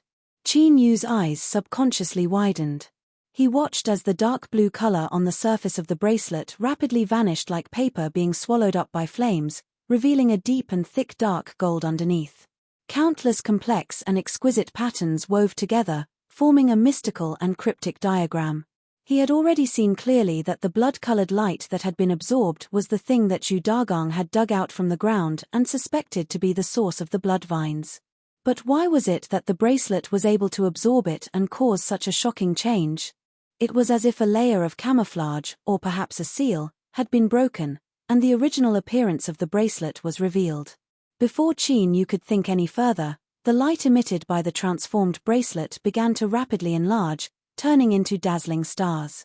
Looking at this light was like looking up at a sea of stars. A suction force suddenly appeared. Qin Yu knew this was bad, But he didn't have time to respond. The world spun, and when he recovered his consciousness, his gaze swept the surroundings, and he was instantly stunned. Because at this moment, he was in a boundless sea of stars, and his surroundings were numerous, incomparably enormous stars. Standing in front of the star, Qin Yu was like a small and weak ant beneath a mountain piercing through the clouds. Awe and fear rose from the depths of his soul. Suddenly, these quiet stars in the sea of stars began to slowly revolve, emitting deep rumbles that seemed to come from the highest heavens. They carried with them an incomparable penetrating and destructive strength, as if they could grind everything into powder. Qin Yu instantly felt the terror of these stars. It was like a million mountains were pressing down on him, and as time passed, this oppressive strength grew stronger and stronger. Ah! Qin Yu cried out in pain. At this moment, he felt as if he could explode at any moment. Give up. This strength isn't something that you can withstand. To be buried in the sea of stars is a revered title that only divine realm powerhouses can enjoy. With your weak cultivation, it is already gratifying that you were able to accomplish this. Why do you need to resist and endure unnecessary pain? Liberation is right in front of you, as long as you are willing. Countless thoughts drilled into Qin Yu's mind. His eyes blurred and countless cracks began to appear on the surface of his body. The stars spun faster and faster. The rumbling they emitted was like the taunting laughter of giants. A lowly and insignificant human actually dared to attempt to break through the torture of the stars. No. I cannot give up. I won't die, I won't. Because of the tremendous pressure, Qin Yu's bulging eyes were bloodshot and his blood vessels bulged out. He looked up at the surrounding stars and angrily roared out. With just you lot, you want to kill me? That's far from enough. In the cave, when the bracelet revealed its original appearance, an invisible strength arrived. Space instantly froze, as if it were a giant block of ice. Zhu Dagong's eyes widened with panic. But his expression was still frozen in the pain he felt after discovering that Qin Yu had unraveled the treasure. Comparing the two, it was strange and comical. He didn't know what had happened, but without a doubt, it was related to the bracelet in Qin Yu's hand. After trying every method to escape but failing, Zhu Dagong gave up. He could only place all his hopes on Qin Yu. But at this time, his heart fiercely shrank and a great fear rose up in his heart. This was the ability he obtained after becoming the king of the pig race, Danger Foresight. After obtaining this ability, it had helped him overcome many difficulties. But there had never been a time when it gave him such a terrifying feeling. It was like the collapse of the heavens and earth had swept away all life in the world, sending them into the abyss of death and destruction. No one could escape. But everything in the cave remained still, without the slightest abnormality. So, why would there be this terrifying feeling of annihilation? Zhu Dagong struggled to turn his eyes. Finally, with a pair of white eyes, he discovered that there was something different about the frozen Qin Yu. Just by looking at him, he could clearly feel an incomparably terrifying pressure, as if invisible stars were suppressing him. The fear in his heart intensified. This was because Zhu Dagong was well aware that if he were the one withstanding this pressure, he would have already died. But, even if Qin Yu could withstand it, how long could he last? Once he collapsed and died, as a beast that was fed with blood, he would inevitably be buried with his master. Zhu Dagong finally understood why his Danger Foresight ability had been triggered, and why it was so terrifying. Tears filled his eyes, but they were imprisoned by an invisible strength, unable to flow. His vision was completely blurred. If he could choose, Zhu Dagong would rather not discover the aura of a treasure on Mu Xian's body. But time would not flow backwards. Now that things had reached this step, there was no turning back. Zhu Dagong thought back to the elder who had pushed him onto the throne of the pig race. That elder had once warned him not to abuse the heaven-bestowed talent of the pig race to obtain things that shouldn't belong to him. Otherwise, if he accumulated more and more karma, there would come a day when he would suffer a backlash. Was this the time when he would suffer a backlash? Zhu Dagong's heart filled with despair. Suddenly, there was a light cracking sound in his ears. Then, the terrifying strength that covered the cave instantly vanished from sight. The confinement space was restored, and Zhu Dagong's accumulated tears finally flowed freely, drenching a large puddle on the ground. I didn't die. I really didn't die, Zhu Dagong wept tears of joy. Qin Yu opened his eyes. His pupils were dark and gloomy, revealing a deep weariness. He only had time to glance at the bracelet in his hand that had turned into motes of starlight before his consciousness fell into darkness. It was a long sleep without the invasion of any dreams. When Qin Yu opened his eyes, not only had all the energy he used up been restored, but he also felt unprecedentedly relaxed. Although he still couldn't summon any magic power, he could clearly see his soul space. The surface of his soul was covered in cracks, as if it had been forcefully glued together. There was a dazzling chain wrapped around it, shining with runes that floated around it. Chain of stars, produced in an unknown land. It has been passed down in the world for endless years. It is a transcendent soul-level treasure. Not only does it possess a formidable defensive power, but it also has suppressive and regenerative functions. This information appeared on its own. Because Qin Yu had passed the interrogations of the stars, he had become the new master of this supreme treasure that had disappeared into the river of time for countless years. There were still many mysteries. For instance, why did the chain of stars appear in the hands of a weak little female cultivator? For instance, why was the source body of the blood-red tentacles able to undo the seal on the surface of the chain of stars? But even if he couldn't obtain an answer to these questions, Qin Yu was sure that he had obtained a great harvest that surpassed his imagination. With the help of the chain of stars, although it couldn't solve his difficult situation, it could at least help him gain more time. It wouldn't be like before, where he could feel the aura of death approaching at every moment. To use ember flies to ashes in a severely wounded state, although the isolation that solitary Westgate gave him could slow down the rate at which his soul was burned, after being wounded again in the black hole, this isolation had been damaged. Although there was no invasion of pain, the feeling of being able to feel his soul approaching destruction at every moment was enough to cause his mind to collapse. Qin Yu let out a long breath. He felt the dark cave in front of him become brighter and more beautiful. Thus, when he saw the nervous Mu Xian not too far away, he was startled for a moment before he smiled. No matter how it was said, the chain of stars was this little girl's possession. If it were only an ordinary treasure, Qin Yu would have taken it as a matter of course to save her life. But now, he felt that he should treat her better. After Mu Xian woke up, she found herself in this cave. There was also a man and a restless wild boar. At first glance, Mu Xian recognized that this wild boar was the same one that had appeared in front of her before she fell unconscious. Thus, its wretched expression immediately appeared in her mind. And what caused Mu Xian to collapse was that she discovered that all of her belongings had been taken away. A horrifying thought struck her mind, causing her face to instantly pale. Luckily, the restless Zhu Dagong wasn't in the mood to speak nonsense with her.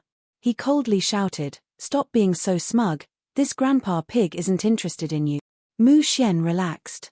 She looked at Qin Yu. If it were him, although he would still be sad and indignant, he would still be able to accept it. Zhu Dagong was so angry that he actually laughed. Was this little girl's brain made of tofu? She didn't even look at her own situation and only knew how to let her imagination run wild. He sternly reprimanded Mu Xian and had her stay on the side. Zhu Dagong only hoped that Qin Yu would wake up soon. If something happened to him, then this pig would also suffer misfortune. So, when Qin Yu woke up and revealed a smile, Zhu Dagong was extremely excited. "Master, my most respected and powerful master, you've finally woken up." His attitude was extremely intimate, leaving Qin Yu bewildered. He reached out a hand and pushed away Zhu Dagong's pig head. "How long was I unconscious for?" "Half a day." Qin Yu relaxed. Luckily, he hadn't caused any trouble. He stood up and looked at Mu Xian. She had already hurriedly stood up, her expression tense. After a moment of hesitation, Qin Yu directly said, "I was the one who saved you and I've already taken the reward. It's that bracelet on your body. Now, we are even. I still have matters to attend to, so take your things and leave." The corners of Zhu Dagong's lips twitched. "You clearly wanted to cruelly ignore me, but it was this grandpa pig who saved you. You even took away the favor and benefits. You are ruthless." Mu Xian's eyes widened. She immediately regained her composure and bowed again and again. Thank you, Senior. Thank you, Senior. She hurriedly picked up the items on the ground and left, afraid that Qin Yu would change his mind. The sound of footsteps faded away and then turned back. Qin Yu looked at Mu Xian, who was slowly returning to the cave. He couldn't help but frown. You don't want to leave? Mu Xian was frightened. She hurriedly said, No, my injuries are very heavy right now, here. I'm not familiar with this place, Senior, could you, Qin Yu's frown deepened. You should have a token to ask for help on you, right? Mu Xian lowered her head, her face flushing red. Qin Yu was left speechless. It seemed that this little girl had forgotten to bring it. She didn't even have this sort of common sense, and yet she dared to go treasure hunting with others. No wonder she had been sold off. Seeing Qin Yu's gloomy expression and not saying a word, Mu Xian became even more nervous. Senior, rest assured. I absolutely won't let you make a trip for nothing. I live at Wutong Mountain. Since you sent me there, you will surely reward me generously. And she couldn't finish her sentence. The little girl was so anxious that she began to sweat. Qin Yu's thoughts stirred. Where this female cultivator lived, there would definitely be a massive number of cultivators. The blood flame fruit could repair the mortal body and destroy the power of curses. But it was far too strong. It was far too risky to recklessly give it to Old Man Ju. It would be best if he could supplement it with other materials and refine it into a pill with a mild effect. He might as well send this female cultivator home and find an alchemist along the way. How far is Wutong Mountain from here? Mu Xian was confused. I don't know where this is, but it's about 20,000 miles east of the mountain valley. As she spoke to her, she was startled. She cautiously looked around. Qin Yu didn't seem to notice. He silently calculated the time and then said, Let's go. He stood up and walked away. Mu Xian quickly followed. Suddenly, there was a loud buzzing sound. Purple-back blue-wing ants flew in from all directions. Mu Xian screamed, her face paling even further. Qin Yu lightly said, These are spirit insects that I raised. With a thought, the swarm of ants picked up the two people and the pig and soared towards Wutong Mountain.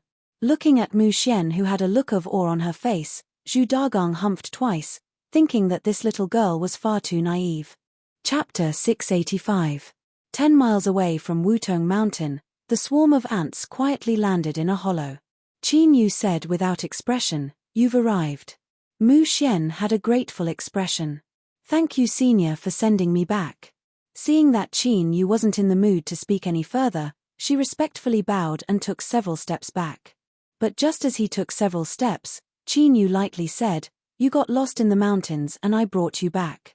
That's all. Mu Xian instantly broke out in a cold sweat. She trembled and said yes. She walked far away before she felt a bit of warmth on her body. Senior is so scary. His strength must be terrifying. It seems that senior brother Qi and the others will not be able to return. Mu Xian shook her head. With her cultivation, it was impossible for her to do such a thing. Even if someone were to investigate, they would not suspect her. After confirming that Mu Xian had left, Qin Yu kicked Pig Dagong. The latter whimpered as its body rapidly shrank until it was the size of a mouse. It quickly ran to Qin Yu's shoulder and sat down. Looking for an alchemist was risky, so he had to disguise himself a little. For example, if he had a mini pig sitting on his shoulder, it would be obvious that he wasn't an ordinary person. This would save him a lot of trouble. After instructing the ants to hide themselves, Qin Yu walked towards Wutong Mountain. Mu Tong looked up at the massive signboard with the word Sky declaring pavilion written in gold on a black background. A trace of confusion flashed in his eyes. Was there going to be another auction when he specifically asked someone to invite him over? But that wasn't right either. With his status and identity, he didn't have the qualifications to notify them alone. Shaking his head and suppressing these thoughts, Mu Tong stepped inside. Someone immediately welcomed him. Fellow Daoist Mu has arrived. Please follow me. The one who spoke was a pale-faced, thin man with a pair of small, slender eyes, giving off an extremely shrewd feeling. He subconsciously frowned as he glanced at Mu Tong, but in the blink of an eye, he hid it. Mu Tong was a bit overwhelmed by the favor. The other party was a senior manager of Sky Declaring Pavilion. He had only seen him a few times at auctions, but he had never received such treatment. He hurriedly returned the greeting with a smile, but at the same time, he secretly muttered to himself. There must be a reason for this abnormality. After entering the luxuriously decorated box, Mu Tong could no longer hide the shock on his face when he saw the three people drinking tea inside. He quickly stepped forward and bowed. Mu Tong greets Elder Liu Yu, Grandmaster Qi, and Miss Feng Qing. No, something was definitely going to happen today. Mu Tong bowed down motionlessly, fine beads of sweat appearing on his forehead. Elder Liu Kuan was an elder with real authority in the sect, while he was just a small deacon. There was not much of a difference between their positions. Master Qi, on the other hand, was the most famous pill refinement master in the surrounding area of Wutong Mountain. He had a wide network of friends, enough to be on the same level as a sect master. As for Miss Feng Qing, she was the general manager of the Sky Declaring Pavilion. No one knew her true identity, but the Sky Declaring Pavilion that covered the entire Upper Yuan mountain range was an extremely terrifying superpower. As its spokesperson, naturally, no one dared to look down on her. These three had actually gathered together to wait for a nobody like him. That's right, in front of these three, Mu Tong was very clear and certain that he was an unremarkable and lowly character. Elder Liu's expression was cold, and he had never shown any emotion to anyone. However, there was a faint smile on his face as he spoke first. Mu Tong, I won't beat around the bush with you. I called you here today because Grandmaster Qi wants to buy an item from you. Miss Feng Qing and I will be the witnesses. Don't worry, Grandmaster Qi will definitely give you a sufficient reward. He won't let you suffer a loss. Mu Tong's mind was a bit numb. His Mu family had been in decline for many years and all the good things had been lost. What could possibly catch Grandmaster Qi's eye? Even though he was confused, he still hurriedly said, Elder is too serious. Mu Tong has always received your care in the sect. If Grandmaster Qi needs something, just say the word and I will immediately send it over. There is no need to delay your, Grandmaster Qi, and Miss Feng Qing's time. These words were enough to give him face. Elder Liu's smile widened. He waved his hand and said, that won't do. Otherwise, if word of this gets out, I don't know what will become of us. Looking at Mu Tong's attitude, as long as he spoke, this matter would be settled. To be able to obtain a favor from Grandmaster Qi for such a simple matter was simply too worth it. With a light cough, Elder Liu said, 3 months ago, you purchased a bracelet that is beneficial to the soul from a small trade fair held by the Sky Declaring Pavilion, right? Grandmaster Qi is willing to buy it back at 5 times the price you paid for it. I wonder if you are willing? Mu Tong's face stiffened, speechless. Grandmaster Qi frowned. He lightly said, if you aren't willing, then 10 times is fine. Elder Liu's complexion darkened. He felt he had lost face. Mu Tong, do you agree or not? Feng Qing smiled as she looked at this scene. Today, she had only happened to be present and had the intention of forming a good relationship with Grandmaster Qi. Thus, she naturally wouldn't say anything. Across from her, Mu Tong's complexion paled and sweat streamed down his face. Grandmaster, Elder, please don't misunderstand. It's not that I'm greedy, but that bracelet is not in my hands right now. He immediately explained what had happened. Grandmaster Qi's complexion darkened. He had spent a great deal of effort to finally find the whereabouts of that item, but he never imagined that something would happen. Elder Liu said in a low voice, who did Mu Xian go with? When will she return? Mu Tong bitterly smiled, I don't know.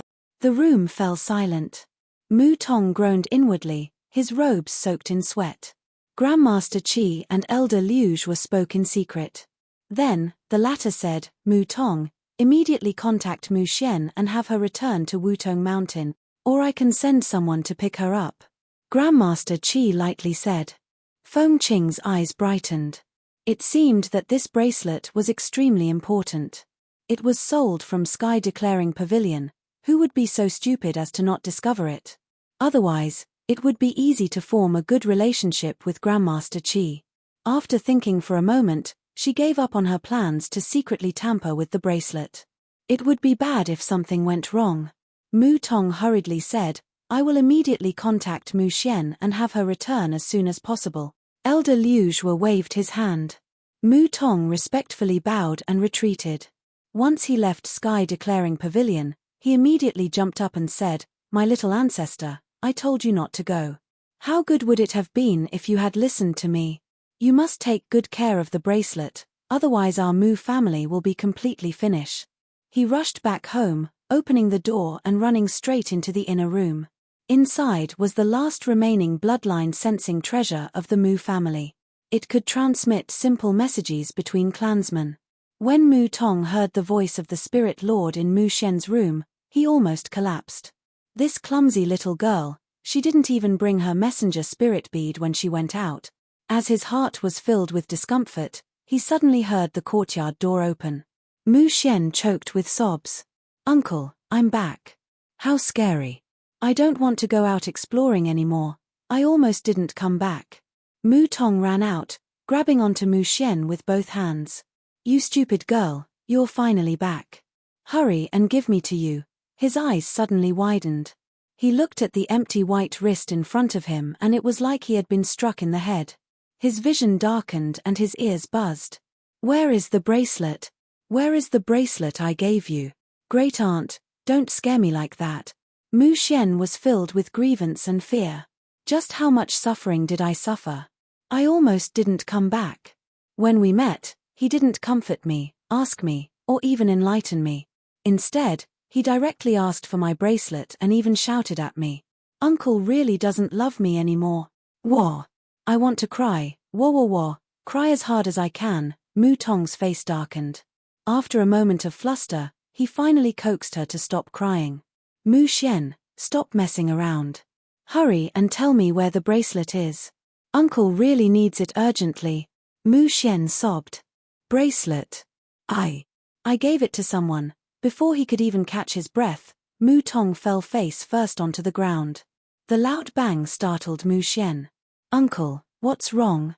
Don't scare me. Mu Tong's face paled. It's over, it's all over this time. Soon, he seemed to have grasped onto the last straw. He stared at Mu Xian with a nervous expression. Who did you give it to? Where is he? Mu Xian shook her head. He sent me to Wutong Mountain and left. I don't know either. She looked nervous. Uncle, what's wrong? Mu Tong weakly lay on the ground. It's nothing, don't worry about it. Things had already come to this, so what if he said it out loud? He could only make Mu Xian feel guilty and sad. Perhaps this was fate. Their Mu family was doomed to fall. They had finally seen a glimmer of hope for a comeback, but in the blink of an eye they had been thrown into the abyss. Looking at Elder Liu Zhao and Grandmaster Qi's attitudes, they seemed to place a great deal of importance on the bracelet. Now that it had been lost, it was inevitable that they would be implicated. Mu Xian, how was your treasure hunting trip this time? Did you find anything? Mu Tong had already decided that he would shoulder all the responsibility by himself. As he thought about how it was likely that he wouldn't be able to see Mu Xian again in the future, his eyes became affectionate. Uncle, I almost died outside. Mu Xian finally had a chance to explain what had happened. She changed some key parts and said that she had broken out of the array formation by herself. Afterwards, I lost my way. Luckily, that senior helped me and I was able to return alive. I gave the bracelet to him. She paused and then said in a small voice, Uncle, are you really all right? Mu Tong clenched his teeth. Those bastards, they actually dared to treat you like this. It's good that they died. His thoughts raced. He continued to say, Qi Shengtian and those bastards wanted to use you as a sacrificial pawn from the very beginning, so they didn't tell anyone that you went treasure hunting with them.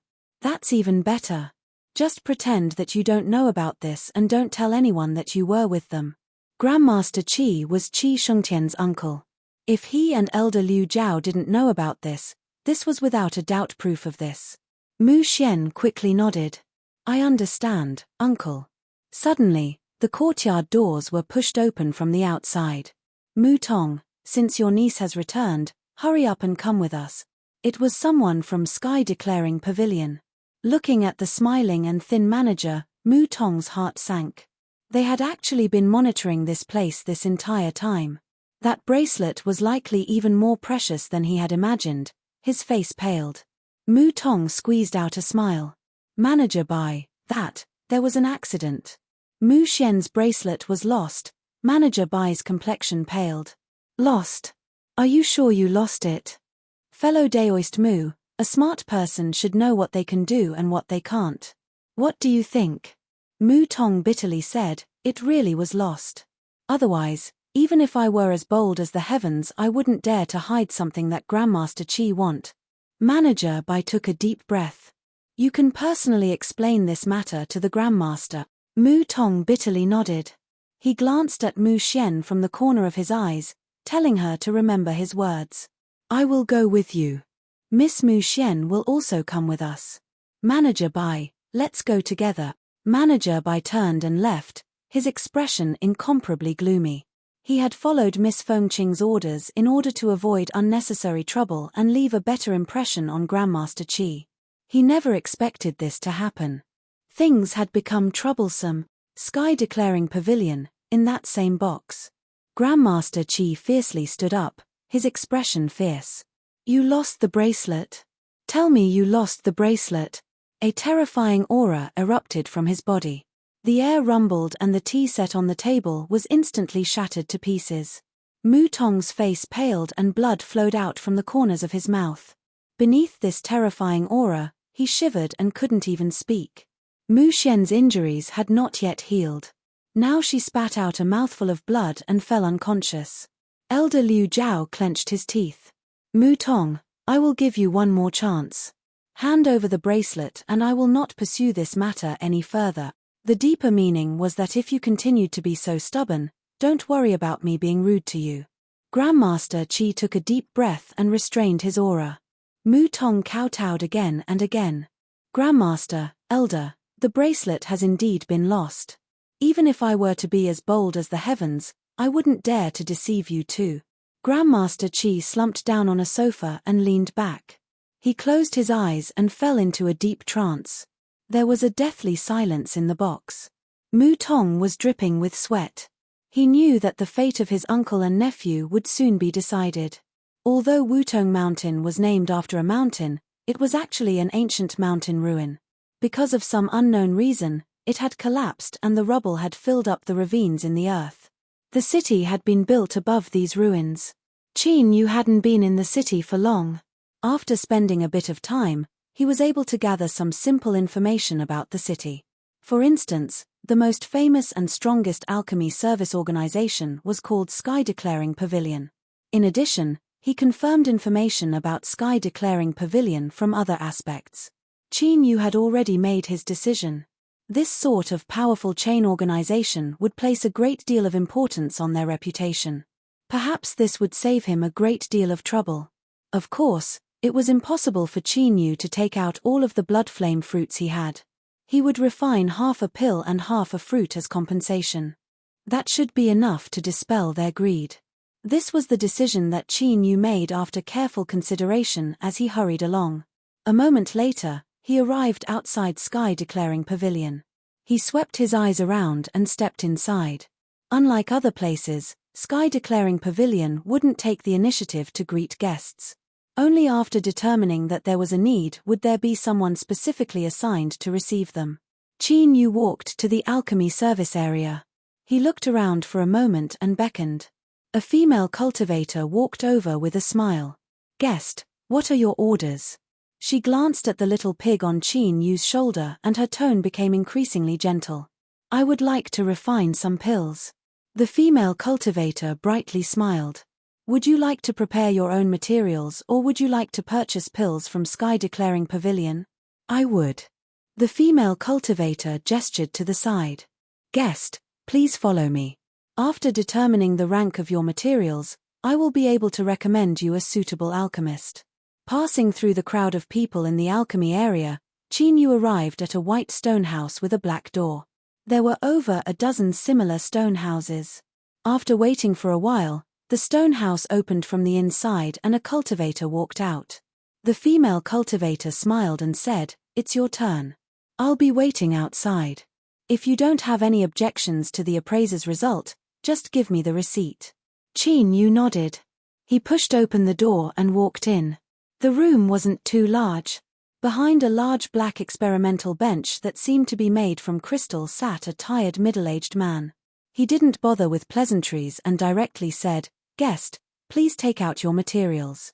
Since he had come here, he naturally wouldn't hesitate. Qin Yu patted the mini pig big gang on his shoulder. It hummed and slashed its hoof through the air. A crack suddenly appeared and a blood flame fruit flew out. Behind the experimental bench, a middle-aged man who was drinking water spat out a mouthful of water. If he hadn't seen wrongly just now, then this mini pig had actually torn open space. It was normal for powerful cultivators to shatter the void, but for a pig to do so, that was a bit too outrageous. And what was most terrifying was that from start to finish, there wasn't even the slightest movement. If he hadn't seen it with his own eyes, he wouldn't have been able to feel any fluctuations in his aura. It was like opening a pocket. Just what level of strength did one need to be able to accomplish this? The middle-aged man looked at Big Gang with a look of awe and awe. As he looked at this common-looking black-robed youth in front of him, he held him in much higher regard. There wasn't even the slightest bit of aura. How was this possible? Wutong Mountain was deep in the upper Prime Mountain range, a place where ordinary people couldn't reach. It seemed that this person was the same as his pet. He was also a hidden master. "Respected guest, please wait a moment. This humble servant will serve you with the utmost sincerity." Blood flame fruit. His voice suddenly rose. He was like an old duck that had been grabbed by the neck, his face rapidly flushing red. He threw himself onto the experimental bench and picked up the appraisal lens. He carefully looked over it several times, becoming increasingly excited the more he looked. It was real. It really was a blood flame fruit. It was known as a supreme treasure that could restore flesh and bones from the brink of death, a treasure that could heal all wounds. After a long time, the middle-aged man regained his composure. He awkwardly smiled and said, "Dear guest, I've made a fool of myself. It's just that the materials you provided are too precious." There was absolutely no mistake. This seemingly young black-robed man might be tens of thousands or even tens of thousands of years old. Look at those pitch-black eyes. They were so deep that you couldn't see the end. They were filled with the vicissitudes of time. The middle-aged man took a deep breath and stood up. "Dear guest, the materials you provided belong to the highest level of existence. I no longer have the qualifications to touch them. Please come with me. I will bring you to see my teacher." The door opened from the inside. The bored female cultivator revealed a brilliant smile, but then her face stiffened. The middle-aged man said, "Honored guest, from now on, I will personally receive you." He bowed. "Dear guest, please come with me." Not only was the female cultivator stunned, but the surrounding guests also widened their eyes, their faces filled with disbelief. The appraiser of Sky Declaring Pavilion had a high status, yet he was so respectful to this young man. Just who was this person? As Qin Yu was preparing to leave with the middle-aged man, a group of cultivators carried 2 wooden boxes out from Sky Declaring Pavilion. The one leading them was a pale and thin man with a gloomy expression. The middle-aged man cupped his hands together and bowed. "Chief Steward Bai, is teacher free right now? I have received an honored guest." Chief Steward Bai squeezed out a smile. "Grandmaster Jiang should be free right now." He nodded towards Qin Yu and cupped his hands together in greeting. He didn't have the qualifications to ignore the honored guest that an appraiser had spoken of. Suddenly, one of the wooden boxes shattered and a man tumbled to the ground, his expression panic-stricken. "Chief Steward Bai, it was I who offended Grandmaster Qi. I ask that you show mercy and spare my niece." He had pretended to be knocked unconscious in order to wait for a chance to blow things up. Perhaps that would give him a slim chance of survival. I beg you. Chief Steward Bai's face paled. Today's matters couldn't be brought to light. With Mu Tong causing such a ruckus, it would definitely cause a series of waves. "You bastard, seize him." As he spoke, he cupped his hands together at the surrounding people. "Honored guests, this person lost an extremely precious treasure of Grandmaster Qi Yunshan's, Thus he was punished by the Grandmaster. I will immediately bring him away so that he doesn't disturb everyone's mood. No, it's not like that. I have already bought that bracelet, so it is mine. Even if I lost it, it has nothing to do with Grandmaster Qi. Mu Tong couldn't care less anymore. He directly pointed out the matter. I am a deacon of the Blue Wave sect. You cannot treat people's lives like grass. Chief Steward Bai trembled with anger. What nonsense. Hurry and seize him. Now that all pretense of cordiality had been torn apart, how could Mu Tong be willing to surrender without a fight? In the chaos, another wooden box was knocked over and a young woman tumbled out. Her face happened to be facing Qin Yu. It was Mu Xian. In that instant, countless thoughts raced through his mind as he tried to connect everything together. He had lost the bracelet, and because of this he was placed in a difficult position. It seemed that the source of all of this was him. Qin Yu frowned, his eyes becoming cloudy and uncertain. Shut up. The Blue Wave sect's face has been lost because of you. With a cold shout, Elder Liu Yu strode forwards. His aura rose and a powerful suppressive aura left everyone startled. The surroundings immediately quieted down. Grandmaster Qi, Mu Tong is the scum of my sect. Not only did he lose your treasure but he even dared to slander you. Grandmaster, please rest assured that I will bring him back to the sect and give you an explanation. Grandmaster Qi gloomily nodded. Feng Qing had an indifferent expression. In the world of cultivators, the strong preyed on the weak. She had seen such things happen far too many times. Besides mocking them inwardly, she wouldn't interfere at all. Mu Tong had a panic-stricken expression. He was well aware that in today's situation, once he and Mu Xian left everyone's line of sight, they would undoubtedly die. If Elder Liu Yu killed them, all he needed to do was find an excuse to resist and try to escape. That would be enough to give an explanation to the sect. No one would care about the life or death of two little cultivators from a declining family. No. Everything I said is true. Elder Liu Yu, you have colluded with Grandmaster Qi. I will expose you to the sect. Elder Liu Yu sneered. Very good. I will wait for that day. He lifted a hand and grasped forwards. An invisible strength surged out, imprisoning Mu Tong so that he couldn't utter another word. He turned around. Grandmaster Qi, Miss Feng Qing, I will bid my farewells first. Inside and outside Sky Declaring Pavilion, there was a deathly silence. No one was an idiot. From Mu Tong's words and actions, they were able to sense something. But so what? Elder Liu Yu and Grandmaster Qi's wills were enough to distort black and white. If even Miss Feng Qing remained silent, they certainly wouldn't look for trouble. In this silence, a light voice suddenly sounded out, wait a moment. Elder Liu Yu instantly turned around. A sharp light rose in his eyes as he locked onto the person who spoke. His pupils shrank imperceptibly and he said, Fellow Daoist, what advice do you have? Qin Yu flicked his fingers. I haven't seen enough yet, so how can I take him away? See enough. Everyone's hearts trembled.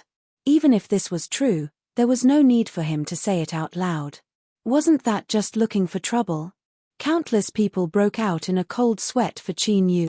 However, they also felt a bit happy in their hearts. Although they didn't dare to stop someone from distorting black and white like this, they were still excited to see someone step forward. Elder Liu Yue's complexion paled. He coldly said, I must solemnly remind this fellow Daoist not to make a mistake, otherwise you won't be able to bear the consequences. The middle-aged man appraising the materials paled and his heart trembled. This person wasn't as harmless as he seemed on the surface. If he really angered him, then even an elder of the Blue Wave sect might not be able to deal with him. He hurriedly took several steps forward, bowed, and quickly said several words. Feng Qing's eyes narrowed. She looked at Qin Yu and then at Zhu Dagang on his shoulder. Her expression was dignified. After a moment of thought, she stepped forwards and said, Guest, could you give face to Sky Declaring Pavilion and not interfere in this matter? Grandmaster Qi still needed to be on good terms with him.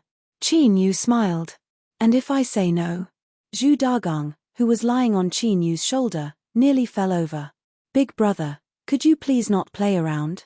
You are walking on a tightrope here. If you aren't careful, you will die a horrible death. Everyone sucked in a breath of cold air. They never imagined that this person would be so unyielding. Even facing Miss Feng Qing, he didn't give her any face at all. Feng Qing frowned. She glanced at him with a bit of sadness in her eyes. Honored guest, why must you make things difficult for me? Well, since you insist on interfering, then please leave before you deal with this matter. Sky Declaring Pavilion does not want to be implicated.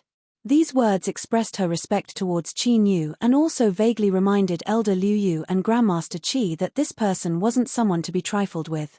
Immediately, everyone's eyes changed as they looked at Qin Yu. Elder Liu Yu and Grandmaster Qi's complexions became increasingly ugly, but they didn't speak. This boy was clearly extraordinary. If he could force Sky Declaring Pavilion to back down, they didn't want to make enemies with him. But if they let the Mu family uncle and nephew go like this, where would their face be? They had to find a suitable reason. In the awkward silence, Mu Xian tumbled out from the box. After a coughing fit, she slowly opened her eyes. After a brief daze, she saw her uncle being caught. Then, she saw Qin Yu standing in the crowd. Mu Xian's gaze paused for a moment, then she bit her lip and slowly lowered her head. Chapter 686. Qin Yu's lips curled up.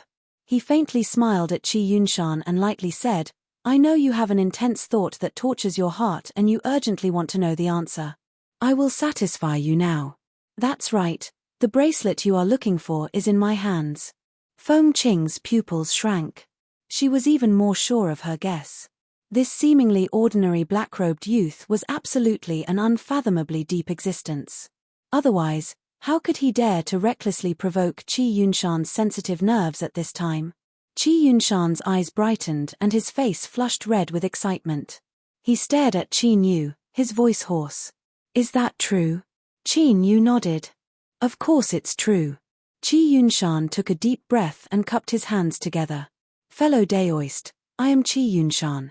I have some achievements in alchemy and I have unintentionally offended you today. I ask that fellow Daoist not take offense. That bracelet belongs to my Qi family's ancestor and is extremely important to the juniors of my Qi family. If fellow Daoist is willing to return it, I am willing to pay any price. Moreover, from now on, fellow Daoist will become my close friend and the most honored guest of my Qi family. He didn't even mention Mu Tong and Mu Xian. After determining the whereabouts of the bracelet, they didn't have the qualifications to be noticed. Whether they were alive or dead didn't make a difference.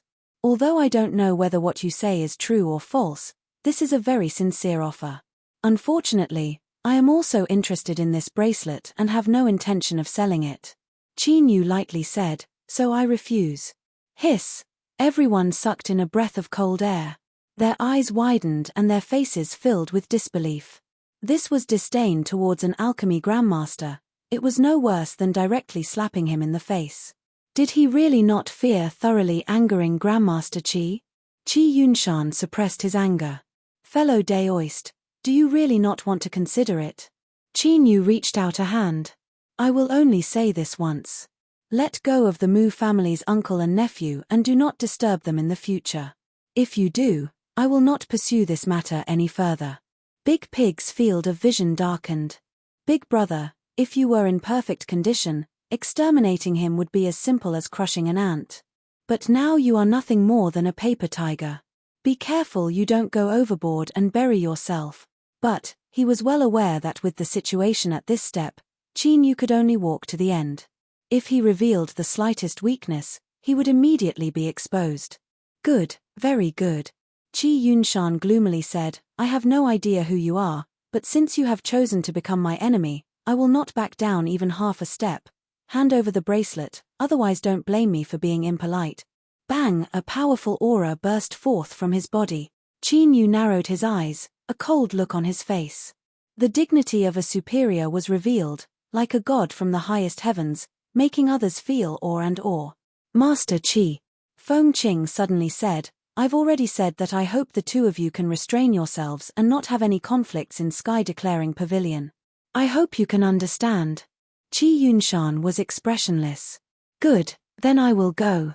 Before his voice fell, he lifted a hand and a shadow flew out, exploding forth like an arrow. In an instant, This shadow arrived in front of Qin Yu. It opened its mouth, revealing sharp fangs as it ruthlessly bit down at him. A fierce light flashed in Qi Yunshan's eyes, revealing madness and cruelty. With the Starlight Chain, his alchemy skills would rise to a whole new level, and he would become a true alchemy master. At that time, even great Dao realm existences would have to give him enough respect. Even if he provoked a powerful enemy, it would still be worth it. The energy that a true alchemy master could erupt with was enough to suppress a powerful sect or even an ancient inherited family clan. So, Qi Yunshan chose the right time to attack without hesitation. But the plot didn't develop in the direction he expected. The terrifyingly fast shadow's sharp fangs pierced through Qin Yu's skin. But then, as if it had been struck by a lightning crystal, it froze in place, as if an immobilizing technique had been used on it. A terrifying suppression that came from the bloodline level made it feel as if it were facing an invincible natural enemy. Fear gushed out from the depths of its soul, completely submerging its consciousness. All that was left was trembling and despair. Dragon bloodline monster spirit. Cries of alarm sounded out. Countless people looked at the grey shadow that was wrapped around Qin Yu's neck like a snake and covered in dragon scales. Their faces paled.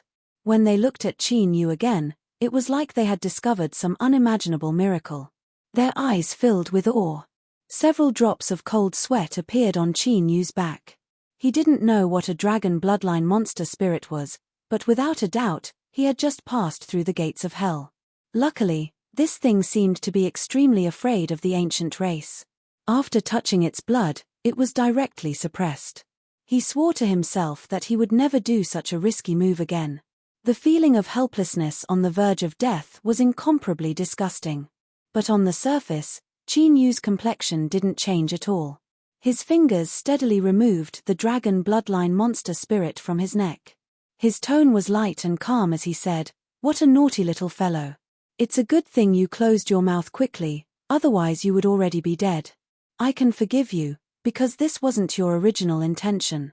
But, I will absolutely not allow you to offend me." Qin Yu looked up, his pitch-black eyes locking onto Qi Yunshan.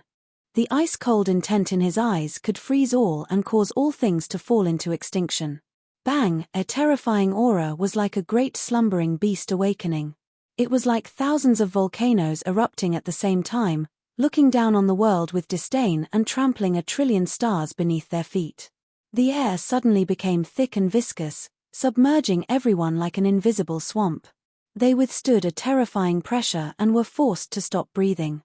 Beneath the impact of this aura, the defensive strength that Sky Declaring Pavilion had set up was instantly activated. A brilliant divine light flashed, cold and dense. But at this time, it could only shrink, not daring to approach Qin Yu at all. This was because the strength of the entire Great Array formation had been thoroughly suppressed. Qin Yu stared at Qi Yunshan, his voice so cold that it seemed to come from the depths of hell. "Tell me, how do you want to die?" The world fell deathly silent. Countless people froze where they were. Their hearts seemed to be grasped and fear tumbled in their eyes. Peak calamity immortal realm. No, this is an aura comparable to the great Dao realm. Feng Qing screamed in her heart, her complexion paling. She had once come into contact with these existences that stood at the peak of the world, and she became increasingly aware of just how terrifying they were. With a flip of their hand, they could annihilate trillions of lives with a single thought. Qi Yunshan felt as if he had fallen into an icy lake. His entire body seemed to freeze, unable to even think. But he was well aware just what sort of existence he had offended. Great Dao Realm. It was actually the Great Dao Realm. It was over. It was completely over. Even the entire Qi family would be implicated by him and suffer a calamity. Great Dao Realm. A low and deep voice suddenly echoed out. Fluctuations appeared in the imprisoned space and the figure of a white-haired old man appeared. As he arrived, Sky Declaring Pavilion's suppressed array formation erupted with an even more formidable aura, instantly locking onto Qin Yu. Chapter 687. The oppressive aura that enveloped everyone was swept away. Feng Qing was pleasantly surprised. "Elder Zhao, why are you here?" Old Man Shu has made a breakthrough in his cultivation, so he has returned to his cave residence to cultivate in seclusion. I will temporarily replace him in patrolling the various places. Speaking of this, Elder Zhao revealed a trace of envy. He then smiled. I heard that Miss was here. Thinking that we haven't seen each other for a long time, I rushed over through the teleportation array. I didn't expect to run into what happened today. Miss, please wait for a moment, I will deal with this person first. Qi Yunshan was overjoyed to have survived this desperate situation. Old Zhao, this person dares to look down on the dignity of Sky Declaring Pavilion. We cannot let him off so easily. Elder Zhao's expression was indifferent. Don't worry, Grandmaster Qi. I will be impartial. He looked at Qi Yu, his expression cold and harsh. You may speak now. It was clear that if they didn't have a background that could cause Sky Declaring Pavilion to feel fear, today's matter would not be easily resolved. Countless eyes fell on Qi Yu, and many of them revealed looks of pity and sympathy. Looking across the entire world, great Dao realm existences could be considered first-rate powerhouses. They could call upon the wind and summon the rain, and they could laugh proudly in all directions. However, this person's luck was truly terrible. He had actually bumped into the hands of Sky Declaring Pavilion's patrolling elder. Even if he didn't die today, he would at least lose a layer of skin. But what surprised everyone was that Qi Yu's expression was still as calm as before, as if he didn't care at all about being suppressed. Could it be that he still had cards in his hand that he didn't fear Sky Declaring Pavilion? Explain. In the silence, Qi Yu slowly said, then, I wonder if Mr. Zhao is satisfied with this explanation. In his mind, Qi Yu tried to recall the scene of him refining the chain of stars not too long ago and standing in the vast starry skies. He imagined himself to be one of those eternal and limitless stars that possessed infinite strength. On his finger, the ring of Lyre trembled. He crossed his hands behind his back and hid it in his sleeve. Immediately after, the aura emanating from his body skyrocketed once again. The space around him shook violently, as if countless ripples had been set off in a huge wave. Within his soul space, the chains of stars that wrapped around his soul suddenly emitted a faint starlight. They passed through his body and gathered around him. A vast and boundless aura that seemed to be able to contain and devour all emanated from his body like the endless starry sky above his head. Rumble in the sky above Mount Wutong, all the clouds were instantly torn apart by an invisible force. The extremely bright sun dimmed, and one star after another appeared. Cold and mysterious starlight sprinkled down, condensing into a small figure that was neither male nor female. It was chanting an ethereal and reverent syllable, and a holy aura covered the sky and the earth. Divine Tao. Elder Zhao let out a low roar and almost bit off his own tongue. His mind rumbled as he fell into a state of confusion and panic. He had never thought that he would be able to face a supreme existence in the godly state today. Moreover, it was a heaven-defying existence that had gathered the stars in the sky and stepped onto the path of stars. No, this isn't the complete aura of the divine Tao. It doesn't seem to be complete. Right, if I were to face a true existence of the divine Tao, then a single glance would be sufficient to make me lose all resistance. The person in front of him was a powerful being who had touched the threshold of the divine path and could step into it at any time. Perhaps he was currently traveling the world in search of an opportunity to break through and become a divine transformation cultivator. Looking at Qi Yu's body that was shining with starlight, old Zhao had already thought of everything for him. He hurriedly bowed, his tone respectful and fearful. I didn't know that divinity had arrived and old Zhao has offended you. I ask that divinity consider my master's face and show mercy. Divine Tao. Feng Qing's eyes widened. Her heart instantly fell into a blank. Even with her status, she had never truly come into contact with a divine Tao existence. That was an existence that stood at the peak of this world. Their thoughts could overturn day and night, and with a wave of their hand they could cause the world to lose color. Qi Yunshan's face was ashen. He fell to the ground, his body violently shivering, filled with endless fear. The divine Tao, it was actually a divine Tao existence. Such a great character only needed a single finger to completely erase him and the entire Qi family. Elder Liu Zhao was dripping with sweat and his heart wildly raced. His robes were soaked and stuck to his body, leaving him in an extremely distressed state. If there was a medicine for regret, he would definitely eat a basket full of it. Damn it, who could tell him that this was clearly a trivial matter of finding a bracelet, so how did things develop to such a degree? Even a divine Tao powerhouse had appeared. Did things have to be so ridiculous?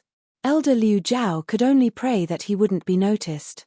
He hoped that this divine Tao existence would treat a minor character like him as if he were invisible and let him off. Bathed in starlight, he was like a divine god descending to the earth. His voice was low and deep, each syllable seeming to shake the void. If it weren't for the master of Sky Declaring Pavilion, do you think your offenses against me would have been so easily forgiven? Elder Jiao paled. Thank you, Lord Divinity. Your magnanimity is like the vault of heaven, able to accommodate all living beings. The terrifying aura that flooded the world suddenly vanished, as if everything that happened just now were only an illusion. Elder Jiao's pupils shrank.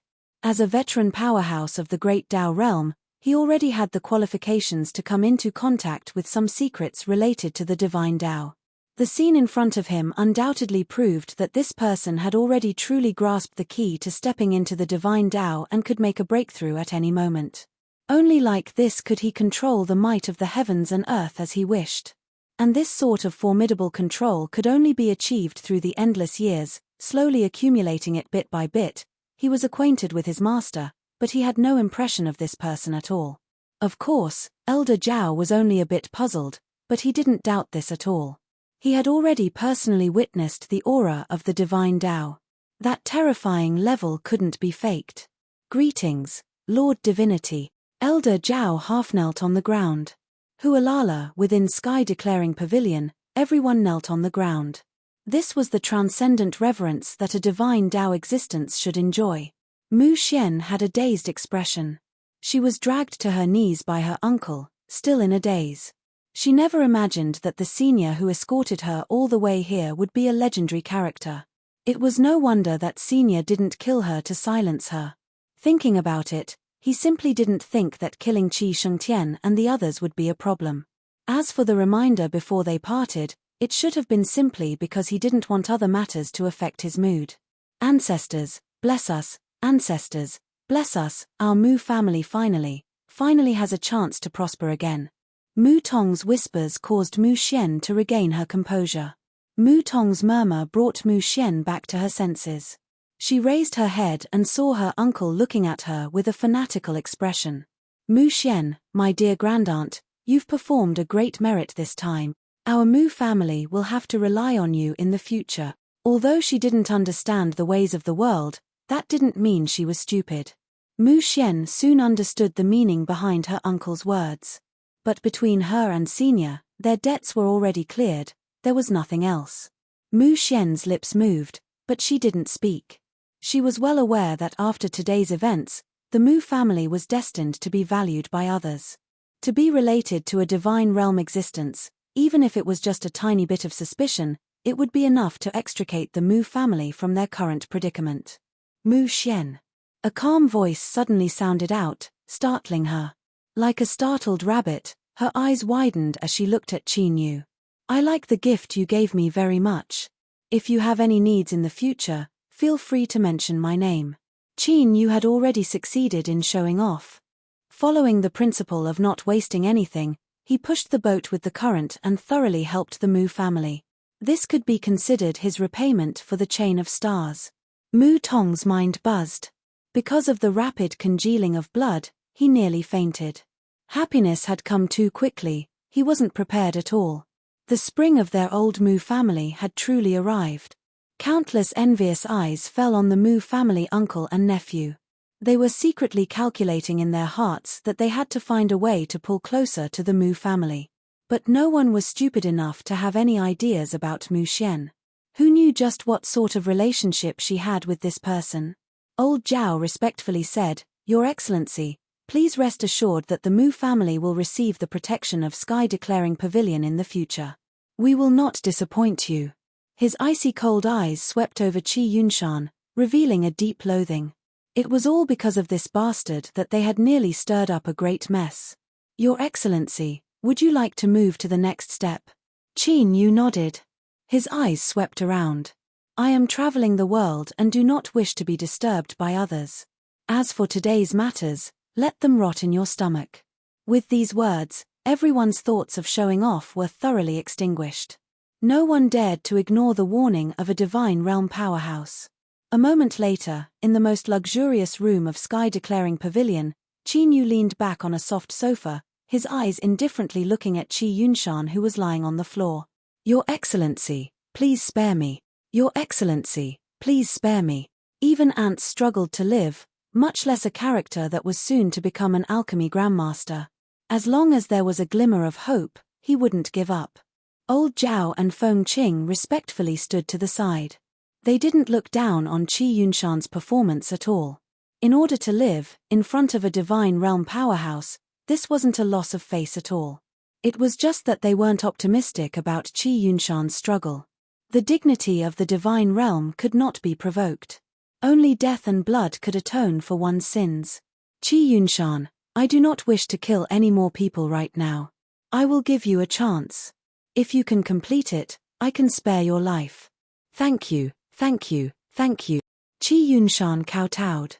If you have any requests, please feel free to speak. I will die 10,000 deaths for you. Qin Yu lifted a hand and tapped Big Pig, who was lying on his shoulder. Big Pig lifted a hoof and tore open space, taking out a blood flame fruit. As old Zhao saw this, his pupils shrank. He felt even more awe towards this mysterious person in front of him. As for the blood flame fruit, although it was extremely precious, it was normal for someone of his status to take it out. With these 3 blood flame fruits as the main ingredient and supplemented with other materials, can you refine a pill with mild medicinal properties that can be eaten by ordinary people? Of course, the medicinal effects must be maintained. Qi Yunshan's voice trembled. Don't worry, I am confident in my abilities. It's just that refining the pill requires some precious materials that I don't have on hand. Old Zhao bowed. I ask that you give Sky Declaring Pavilion a chance to make up for its mistakes. As for the other materials needed to refine the pill, we will provide them. Qin Yu nodded, indifferent. That's fine. I'll do as you say. He looked at Qi Yunshan and lifted a finger. You only have half a day. I will leave before nightfall. His eyes swept over old Zhao. You wouldn't tell your master that I am here, right? Old Zhao's face stiffened. He reluctantly said, no one dares to go against your will. Very good. Qin Yu stood up. Prepare a quiet room for me to rest in. Do not let anyone disturb me. Feng Qing hurriedly said, please follow me. Subconsciously, he brought Qin Yu to the best resting room in Sky Declaring Pavilion. As he watched the door close, he suddenly cried out. Old Zhao's complexion changed. What is it? Feng Qing's face flushed red. She shook her head, it's nothing. Last night, she had rested here. There were specialized cleaners here, but the clothes she had changed into after washing up yesterday had been left in the bathroom. She could only pray that this person wouldn't see her personal clothes. With Qin Yu's cautious personality, even if his acting was perfect, he still wouldn't be negligent. Thus, he naturally had to inspect her clothes in the room.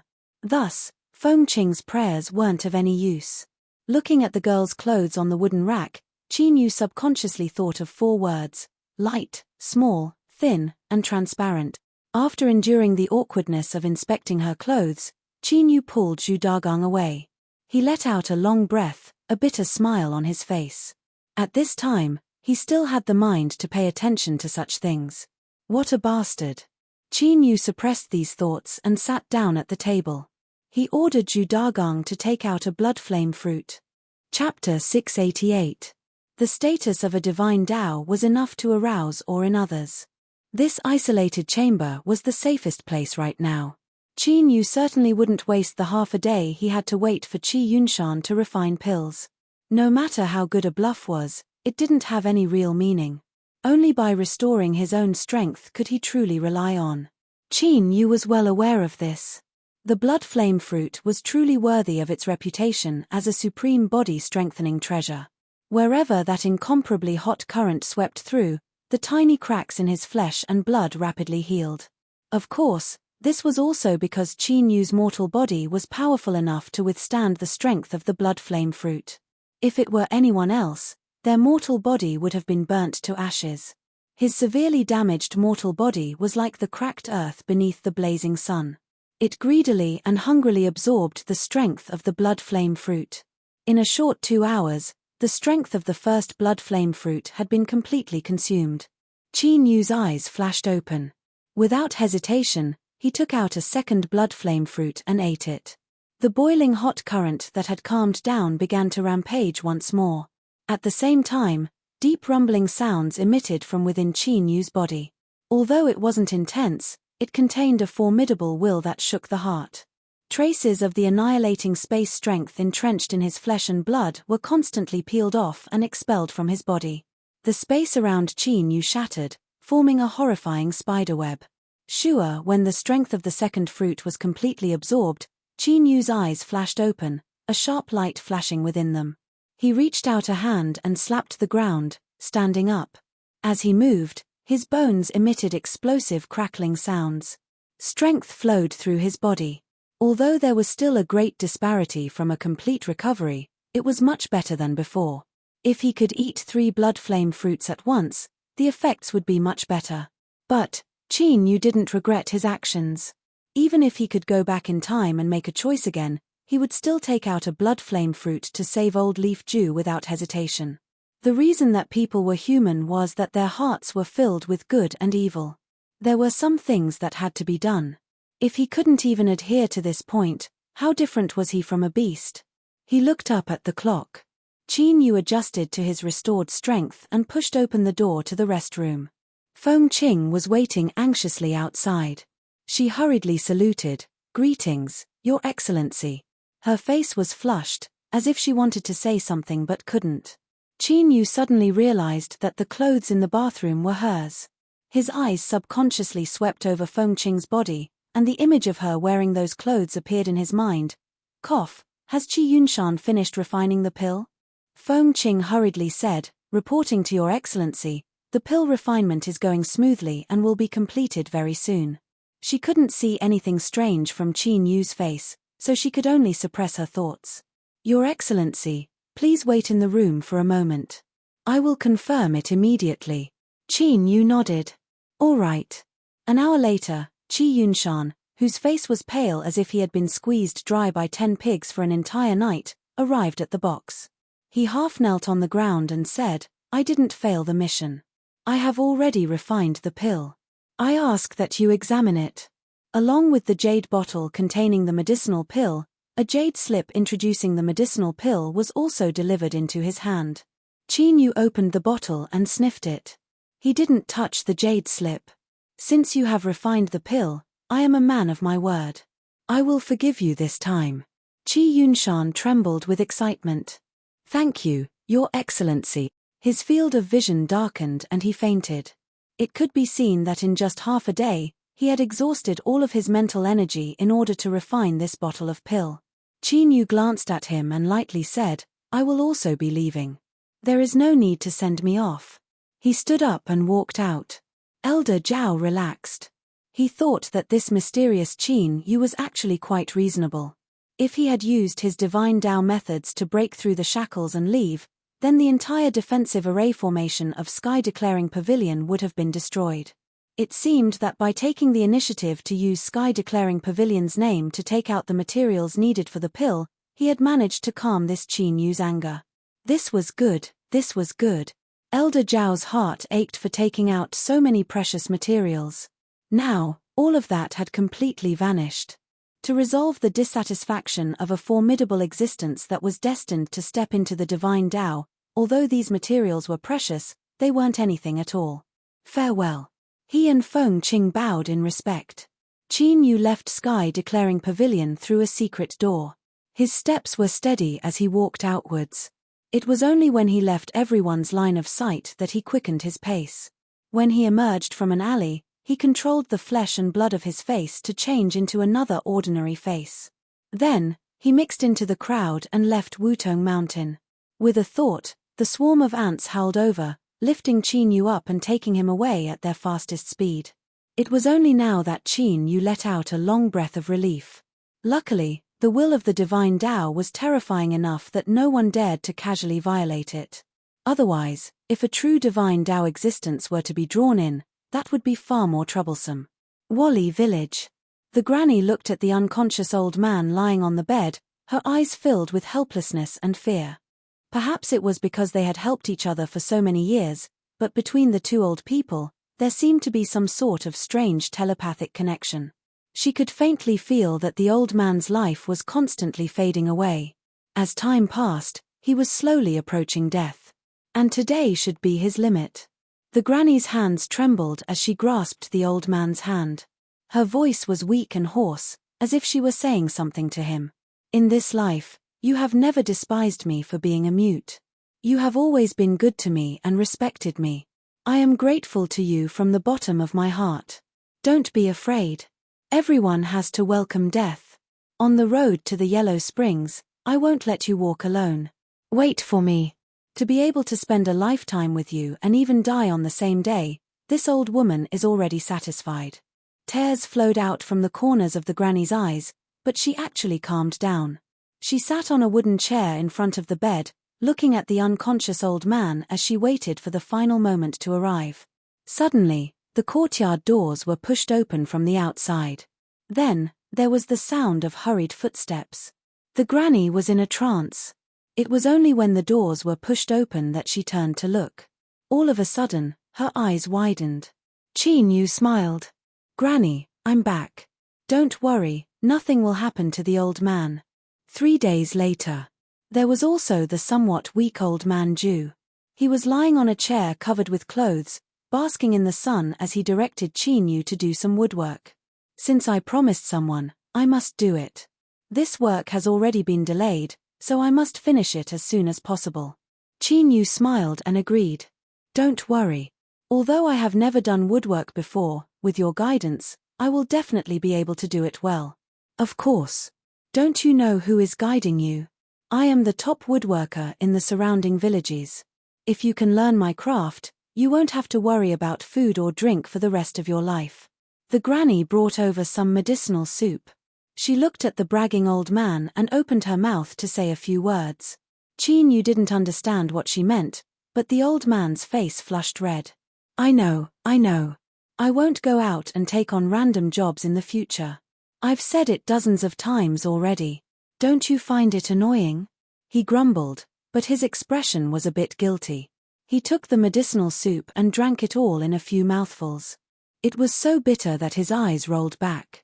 He grabbed a few tea leaves and tossed them into his mouth, chewing to counteract the bitterness of the soup. The granny glared at him and put away the bowl.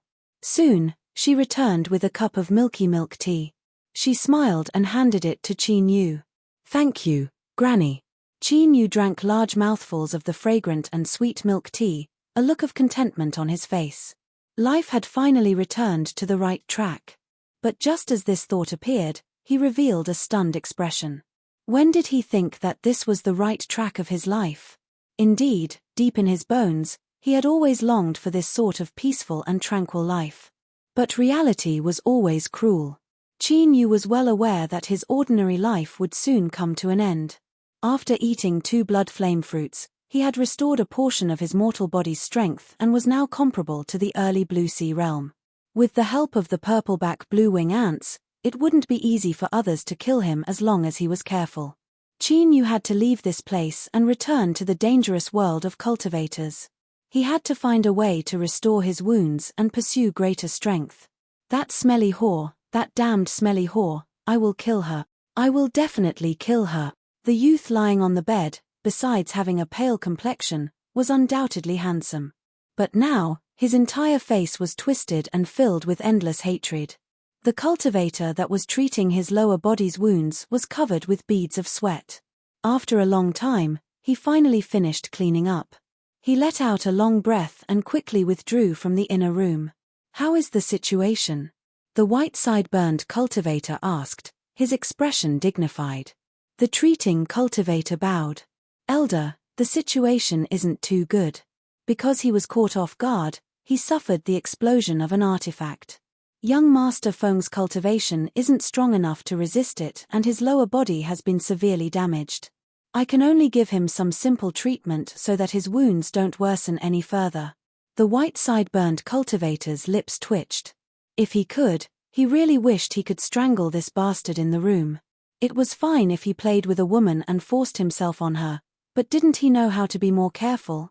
Yet, he was actually reduced to such a state by a woman who had just stepped onto the path of cultivation. He was simply trash. But, this trash's background wasn't one to provoke. He took a deep breath and said, "No matter the cost, we must maintain his injuries. I will think of a way to deal with what happens next." The treating cultivator respectfully nodded. "Teacher, it looks like we can't hide this any longer. Do you need me to notify them now?" A youth respectfully asked. Yu Qing rubbed his temples and nodded, a tired look on his face. "Immediately send a message and tell them the truth about his injuries. This is a disaster he caused himself, so we can't be the ones to pay for it." Even so, whenever he thought of that young Miss Cold Eyes, he still felt a headache. The youth's face darkened, as if he felt the same pressure as his teacher. He hesitated for a moment and said, "Junior apprentice Sister Ali is waiting outside." "Teacher, what do you think?" Yu Qing frowned. He immediately said, "Let's go see her first." Outside the temple, Ali's face was pale. Her body was still stained with blood, but there was no fear in her eyes. "Teacher." She bowed. Yu Qing said in a low voice, "You were too careless. You clearly knew what kind of person Feng Yang was, so why did you give him a chance to be alone with you?" Ali bit her lips. "I'm sorry, teacher, I was too careless." Yu Qing let out a deep breath. "It's too late to say these things now. But, this matter isn't your fault. I will testify for you. Go back and rest. Don't feel any pressure." Ali's eyes were red. She respectfully bowed, "Thank you, teacher. I've troubled you." She turned and left. The youth behind her tried to suppress the surprise in his eyes. In his impression, this teacher who was conservative and fair on the surface was actually a completely different person in private. "Find someone to watch over him. Before that young miss arrives, don't let anything happen to her." The youth let out a sigh of relief. Sure enough, this was the style of the teacher he was familiar with. The abnormality just now was hard to accept. "Yes, I will give the order now." Yu Qing watched him leave. A dark cloud appeared on his face. He couldn't help but curse in a low voice. That idiot Feng Yang had ruined his preparations. This new female disciple was originally prepared by him for himself. But now that this matter had become so big, someone would definitely find out. It was impossible to enjoy her alone. In order to prevent her from falling into the hands of the sect master and becoming a bargaining chip for him to break through, he could only destroy her. But he couldn't do this himself. Borrowing the hands of that young miss was undoubtedly the best reason. In this matter, no one in the sect would risk offending her to voice any objections. With a flick of his sleeves, Yu Qing walked away. His back was straight and his expression was solemn. His bright eyes were filled with determination. Chapter 689. Feng Qing looked at her younger clan brother who had taken medicine and was sleeping soundly. A cold light surged in the depths of her eyes. If Feng Yang wasn't the only remaining male descendant of the Feng family, she would have personally cleaned him up. She let out a light breath and turned to leave. When she appeared in front of everyone, her expression had already calmed down. "Elder Yu Qing, I'll have to trouble you with this matter." Yu Qing had a solemn expression. "I should apologize to Miss Feng Qing. I wasn't able to take care of Feng Yang, allowing him to be seduced by my disciple and suffer such serious injuries." He paused for a moment and continued to say, "Miss Feng Qing, please rest assured that my sect will severely punish this matter. We will not tolerate it in the least." Feng Qing's expression was indifferent. Although she knew that the fault in this matter was absolutely on Feng Yang. But as the only male descendant of the Feng family, Feng Yang, who was destined to become the future head of the Feng family, could not bear such a bad reputation. "I'll have to trouble Elder Yu Qing." A plain voice came from his mouth, without the slightest fluctuation of emotion, as if this was a trivial matter not worth mentioning. Feng Qing secretly mocked herself. She had always prided herself on being noble and pure, but perhaps she was no different from these people. Yu Qing looked across at the dark and gloomy expressions of the sect master and the other elders. A faint smile lifted the corners of his lips. "Miss Amorous Feelings, please stay in the sect for the time being. I will announce the final decision at the sect meeting." This was another gift. In front of all the cultivators in the sect, he would use the name of the sect to clear Feng Yang's name. Even if someone doubted him afterwards, they wouldn't dare to say a single word. This would seal the coffin. As for Zhu Li, although her physique was special and she had good potential, she could only blame herself for being too ordinary. In this world, being ordinary in itself was also a mistake. Gently nodding, Feng Qing didn't say anything more. She looked up at the lush green outside the window. It was clearly a scene full of vitality, but in her eyes, it was filled with a rotten smell. An immortal with a sword came from Depression Village. He stopped right above old Zhu's home. Everyone said that the girl Ali had made a name for herself outside and wanted to bring the old couple out of the mountain to enjoy a happy life. TSK, the Zhu family's girl is obviously a lucky girl since she was young. I've noticed it a long time ago. Just as I expected. No wonder she looks down on the boys from outside the village. Little girl Zhu is a phoenix in a chicken's nest. She is destined to fly far away. Now, old Zhu and his wife are going to live a good life. In their old age, their granddaughter has actually grown up. Perhaps this is God's compensation to them. Countless people's eyes were shining with envy, and their mouths were muttering. They wished they could go over and see the grace of the immortal with their own eyes, but they were so afraid that they could only stay at home. He was an immortal that could fly. If he were to accidentally break a taboo, he would definitely die. Li Wei stood on the azure cloud sword with his hands behind his back. His azure robes fluttered in the wind, giving off an ethereal aura. He looked down at the three lowly mortals in the courtyard below. He frowned, his eyes filled with arrogance. "Are you Zhu Li's relatives?" Elder Zhu forced himself to remain calm and respectfully said, reporting to Immortal, "We are." Li Wei coldly said, "Zhu Li encountered an accident while she was cultivating in the sect, so she needs relatives to go. Choose one of you to go with me." The old man hurriedly asked, "What happened to our Li?" "Humph. Matters of the immortal path aren't things you can spy on. There is no time to waste. I must go back and report," Li Wei coldly said. Grabbing his grandmother's trembling hand, Elder Zhu took a deep breath. He turned to Qin Yu and said, "Little Qin, go with the immortal." Qin Yu hesitated for a moment before slowly nodding. Li Wei frowned. "Who is he? Can he represent your Zhu family?" Elder Zhu said, "Immortal, he is our Li's fiancé. He is the closest to her." "Fiancé?" Li Wei's complexion sank. He swept his eyes over him. That woman Zhu Li was so proud, but she had actually found a country bumpkin like this. Was he even worthy? Jealousy rose in his heart, but he soon sneered inwardly. This matter had already spread throughout the sect.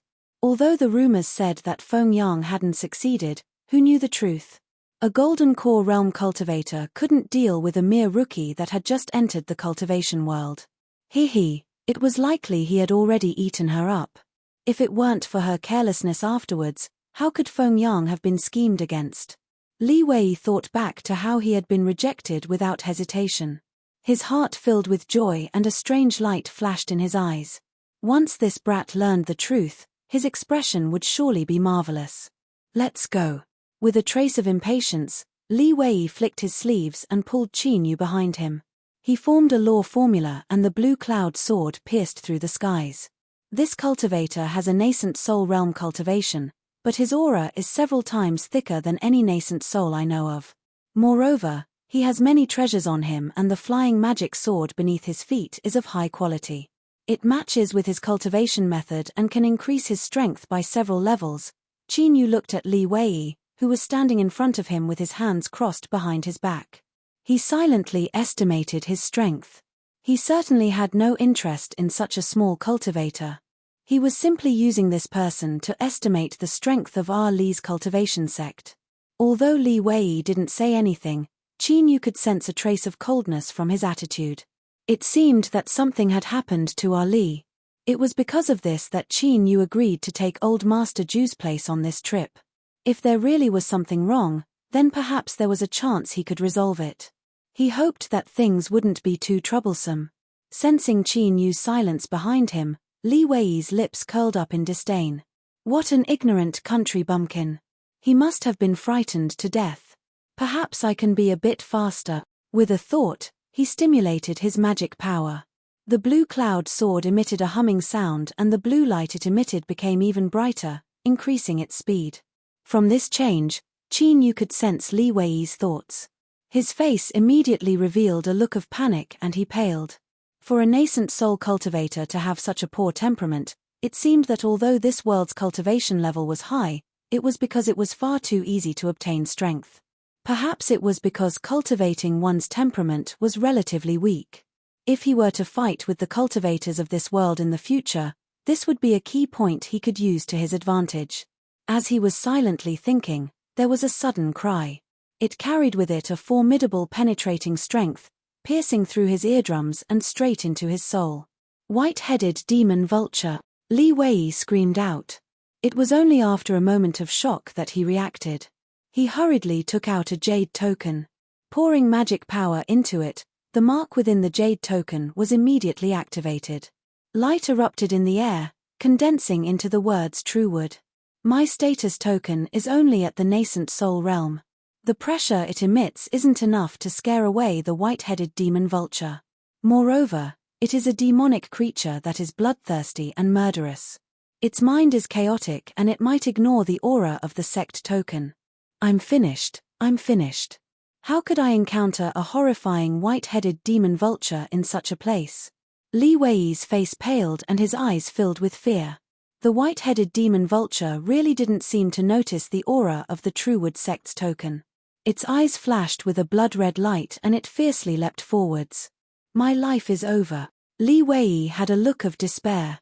At this time, the petrified Qin Yu behind him suddenly looked up.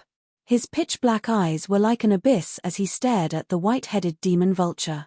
The demonic monster beast stiffened, as if it had been greatly frightened. It flapped its wings and crazily fled into the distance. Li Wei froze in place. It took him a long time to react. "I'm still alive. I'm actually still alive. Thank the heavens and earth." He took a deep breath and pretended to be calm. He put away the token and wiped away the cold sweat on his forehead. "You damned feathered beast, it's a good thing you ran away fast, otherwise I would have cut you down on the spot." His eyes swept over Qin Yu. As he saw Qin Yu's awe and worship in his eyes, Li Wei let out a sigh of relief and his movements became even calmer. He formed a law formula and the blue cloud sword raced away. The rest of the journey proceeded smoothly. It was just that the speed of a nascent soul realm cultivator was far too slow. It took them nearly an entire day to arrive at the Truewood sect station. The several large mountains in front of them were filled with a lush green color and the world was filled with a vibrant vitality. When combined with the words Truewood, it wasn't hard to guess that this sect cultivated some sort of wood attribute cultivation method. Qin Yu's inspection of the sect fell into Li Wei's eyes and he was naturally stunned. Now that his mission had been completed, he no longer concealed the ridicule in his voice. "There will be a great sect meeting tomorrow. You can stay here for the day." He tossed Qin Yu into a remote corner that seemed to be where the sect servants lived and then left. The servant leader who had been bowing and smiling all this time suddenly straightened his back and looked down at Qin Yu. "You are Julie's fiancé? Hehe, that woman is quite unyielding." The servant leader looked at Qin Yu several times with ill intentions. Then, he waved his hand and said, "Take him away and take good care of him. Tomorrow, at the great sect meeting, this boy would need to appear. Although he was only going through the motions and was just a minor character, it was best not to take any risks. After tomorrow, when the dust settled, if anyone remembered who this boy was, they could slowly take care of him." That young Master Feng Yang had already said that no matter who it was that came from the Ju family, they shouldn't think of returning in one piece. Hehe, although this young master was a bit of an idiot, he was actually quite generous. Since such a good thing had fallen into his lap, he couldn't miss out on it. Although he couldn't do what he was good at, he could at least punish him. Tonight, this boy wouldn't be able to sleep comfortably and he wouldn't have the energy to mess around tomorrow. As the servant thought of this, he revealed a smug look. Brat, you will sleep in the firewood room tonight. Once all the firewood has been chopped up, consider it your room fee for tonight. A big bald man with a black iron chain clenched his fists so hard that cracking sounds could be heard. He was as strong as a wild bull, and he grinned viciously. If you dare to be lazy, I will let you taste what despair is. Qin Yu paled in panic. He nodded again and again. With a loud bang, the door to the firewood room was closed and locked from the outside. As he listened to the footsteps fade away, Qin Yu straightened himself. He frowned and swept his eyes around the firewood room. Great sect meeting. It seemed that Ali had really stirred up a great deal of trouble, or perhaps she had provoked someone that needed to be treated with such importance. Unfortunately, he didn't know what was going on right now. Even if he wanted to prepare ahead of time, he couldn't. He could only make plans tomorrow. If this matter was within the scope of his ability, he would do his best to save her. But if he couldn't, to lose a daughter-in-law in their middle age and their only grandson in their old age, such a blow was far too cruel for these two old people. Qin Yu let out a light breath. I hope there will be a turn for the better. In order to avoid any unexpected complications, he picked up the filthy hatchet and walked towards the pile of firewood that was several people high. Catcher, catcher, the sound of wood being chopped constantly echoed through the room. It wasn't until the next day that it finally ended. Qin Yu groggily slept for some time before he was rudely awakened. After hastily washing up, he was brought in front of the servant leader with a tired expression. The servant leader seemed satisfied. He darkly smiled and said, "Let's meet again in a bit." "Send him out." Li Wei lifted Qin Yu and used his magic power to rush forwards. Soon, he arrived at a square. At this time, many cultivators were gathered here, but no one spoke. The atmosphere was low and solemn. But now, everyone's eyes were focused on Qin Yu. There was coldness, ridicule, sympathy, but even more indifference. To these lofty cultivators, a lowly mortal didn't have the qualifications to attract their attention. Moreover, he was destined to fall into the abyss forever. When they arrived at the entrance of the hall, Li Wei let go of Qin Yu. He respectfully said, "Sect Master, Elders, I have brought Julie's fiancé." After a brief pause, a deep and dignified voice echoed out from the hall. "Bring him in." Li Wei hurriedly nodded. He said to Qin Yu, "The sect master has summoned him. Hurry and enter." Qin Yu had a panicked expression. He nearly tripped over the door and stumbled in. His eyes swept around the hall and then he lowered his head in panic. Although his cultivation hadn't been restored, Qin Yu still had his eyesight. Moreover, the people in the hall didn't seem to be hiding their auras at all. The one sitting in the center of the hall should be the master of the True Wood sect. This person's aura was like an unfathomable vortex, as if he were one with the heavens and earth. He gave off an incomparably mystical feeling. But compared to old Zhao from Sky Declaring Pavilion, he was much weaker. It was likely that he had just touched upon the great Dao realm and hadn't completed his breakthrough. There were 7 men and women sitting on chairs on either side of him. Each one of them was at the Calamity Immortal realm, and 3 of them gave Qin Yu a tremendous pressure. Qin Yu's heart skipped a beat. He thought to himself that this was truly fierce. This was only a small sect and yet they had a strength no weaker than the Holy Emperor Palace. On the stage, a man with white sideburns stood up. He was one of the 3 people that gave Qin Yu a sense of pressure. His face was square and solemn. After Julie entered the True Wood sect, I pitied her for her lowly background and yet she never lost her heart to improve herself. Thus, I accepted her as my disciple. But, I never imagined that in order to achieve her goals, she would resort to any means possible and use her beauty to seduce my outstanding disciple, Feng Yang, causing him to suffer severe wounds and nearly lose his life. As he spoke, his voice was harsh and his eyes were icy cold. Thus, I ordered people to bring people from the Zhu family here to listen to the punishment, to show that my True Wood sect is impartial. Since you are Julie's fiancé, you also have the qualifications to be here. If you have any objections to the result, you may speak up to refute them. Yu Qing flicked his sleeves and shouted, "Men, bring that evil disciple Zhu Li to the hall and let her accept the severe punishment of the sect's laws." With the sound of shackles, Zhu Li took off her disciple's robes and entered the hall wearing only her white clothes. She tried to straighten her back, but as if she had touched the wounds on her body, faint traces of red seeped out, appearing particularly eye-catching on her new white clothes. Chapter 690.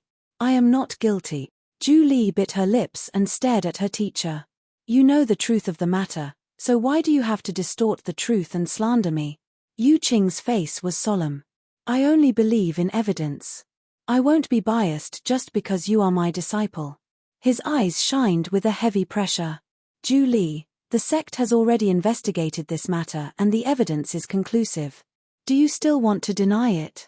Zhu Li's eyes turned blank and she instinctively revealed a look of fear. But soon, she bit down on her lips and broke free from the pressure on her mind. "Teacher, I am extremely disappointed in you and the entire True Wood sect.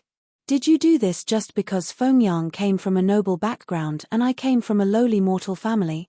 She saw her own fate and her heart turned cold. But since she couldn't avoid death in the end, what was there to fear?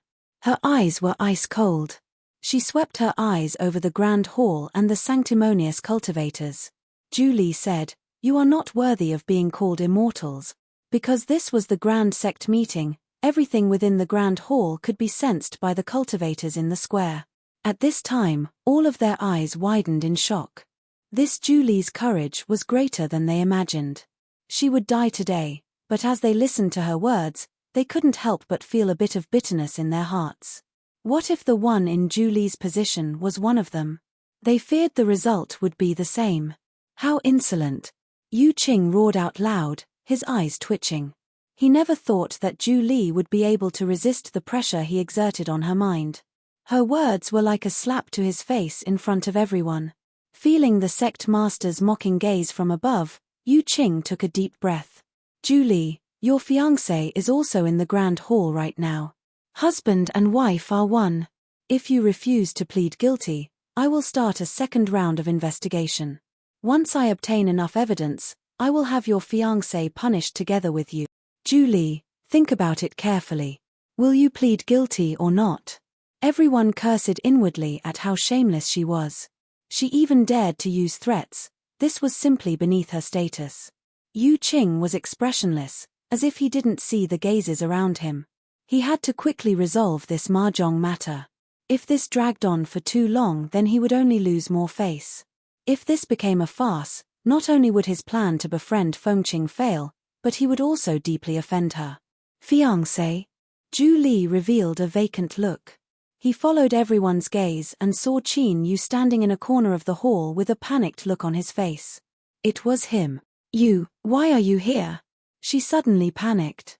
He couldn't possibly think that she had been touched by Fengyang, could he? For some reason, the young girl who had been able to sneer at all the high-level cultivators in the hall suddenly felt a little flustered. Then, she felt wronged and her eyes began to redden. Qin Yu trembled and said, "The immortal said something happened to you, so the old man asked me to follow you." Looking at his pale and fearful face, the turbulent emotions in Zhu Li's heart suddenly disappeared completely. That's right, Qin Yu was only an ordinary person. Facing these lofty and powerful cultivators, it wasn't easy for him to remain standing. It was impossible for him to be someone she could rely on. Perhaps right now, he was afraid that he would be implicated by her. Zhu Li took a deep breath, and his expression became cold again. "How are Grandpa and Grandma?" "Good, very good. Then I can rest assured." Zhu Li looked away. She looked at Yu Qing. "Teacher, I admit my guilt. With how shameless the True Wood sect was, even if they investigated again, the results wouldn't change. They would only implicate Qin Yu and send him to his death. Whatever, that ash thread grass was given to her by him. Consider this as returning his favor. From now on, she no longer owed him anything." The True Wood sect's great assembly had already begun, but Fengqing arrived late. In her opinion, slandering the innocence of an innocent woman and even causing her death was nothing more than a dirty transaction. She instinctively rejected this. But regretfully, Fengqing was one of the parties involved in this transaction. No matter what she thought in her heart, she had to appear and complete her response to the True Wood sect. I have received your goodwill and will naturally repay you in the future. Her chest tumbled and her face paled. But her expression didn't change at all. She indifferently walked into the room. Through an array formation she had arranged ahead of time, she could see every corner of the hall. In these past years, she had already tempered a beautiful but cold smile and a heart as firm as stone. Miss Feng-Qing, Zhu Li has admitted her guilt. The True Wood sect cultivator leading the way turned around with a smile. Feng-Qing nodded without expression. She wasn't surprised by this result. How could a weak girl with no background possibly avoid the tacit malice of the entire sect? Zhu Li, was that her name? Feng-Qing silently remembered this in her heart. She wouldn't interfere with today's outcome, but after the storm was over, she could give some compensation to her family, just like what she had done before. Looking at the array formation projection, Feng-Qing saw Zhu Li's appearance. This was a tenacious and proud woman. In a trance, Feng-Qing seemed to see herself in her early years. She had no one to rely on, and she had clenched her teeth and endured. Suddenly, Feng-Qing sat up straight. This was because in the array formation projection, she saw a figure that shouldn't have appeared here no matter what. With a flick of her sleeves, the array formation projection rapidly zoomed in. The man in the projection revealed a look of panic and astonishment. This person completely overlapped with the figure in her memories. Their movements and aura didn't have any similarities. Was it just a coincidence that their appearances were similar? No, this wasn't just similarity. Between their eyebrows, eyes, mouth, and nose, they were completely the same. Feng-Qing took a deep breath. She lifted a finger and asked, "Who is this person?" The True Wood sect cultivator respectfully said, reporting to Miss Feng-Qing, "This person is called Qin Yu. He is Zhu Li's fiancé. My True Wood sect has always been fair. Even if the other party is an ordinary mortal, we will allow their family to attend the trial to ensure that there are no objections to the result."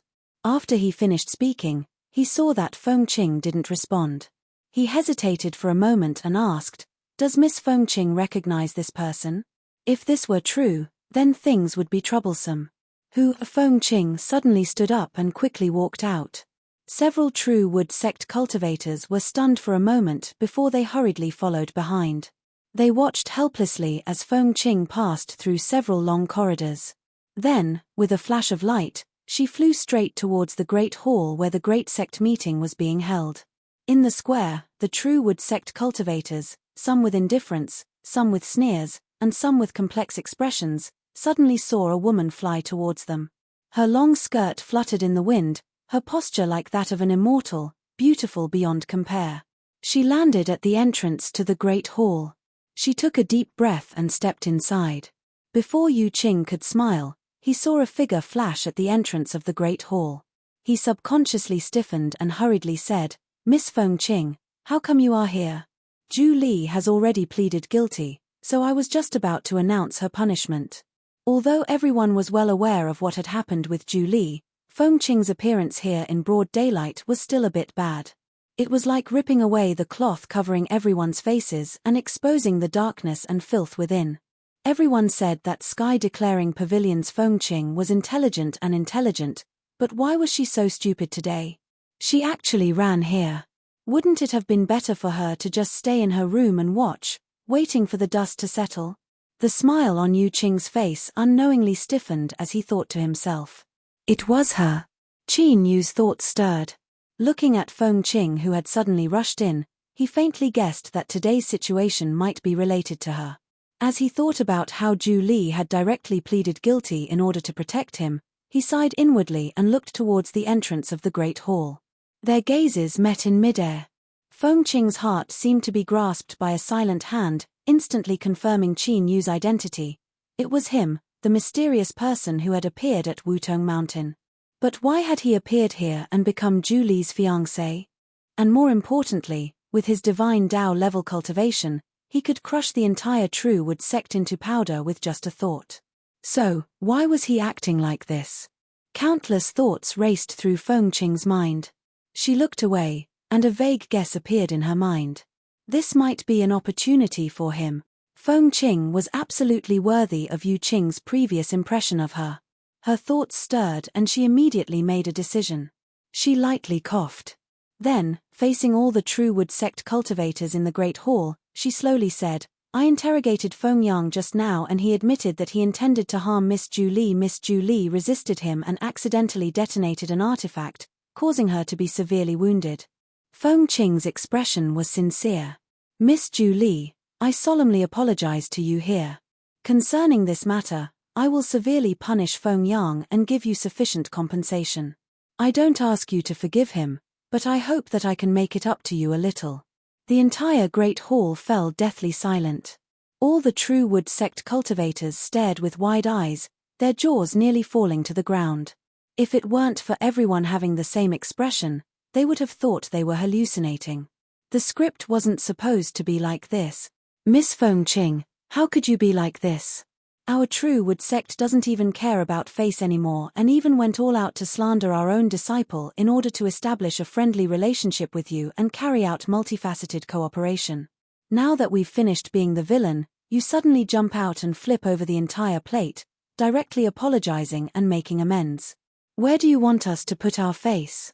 People often say that they burn the bridge after crossing the river, but you haven't even crossed the river yet you directly cut off the bridge and threw it into the water. You can't play around like this. Yu Qing froze in place. It took a great deal of effort for him to squeeze out a smile that was uglier than crying. Miss Feng Qing, are you feeling unwell? Cough cough, regarding this matter, Ju Li has already pleaded guilty. As he spoke, he emphasized the last sentence. There was nothing he could do about it. Things had already come to this, so how could he turn back?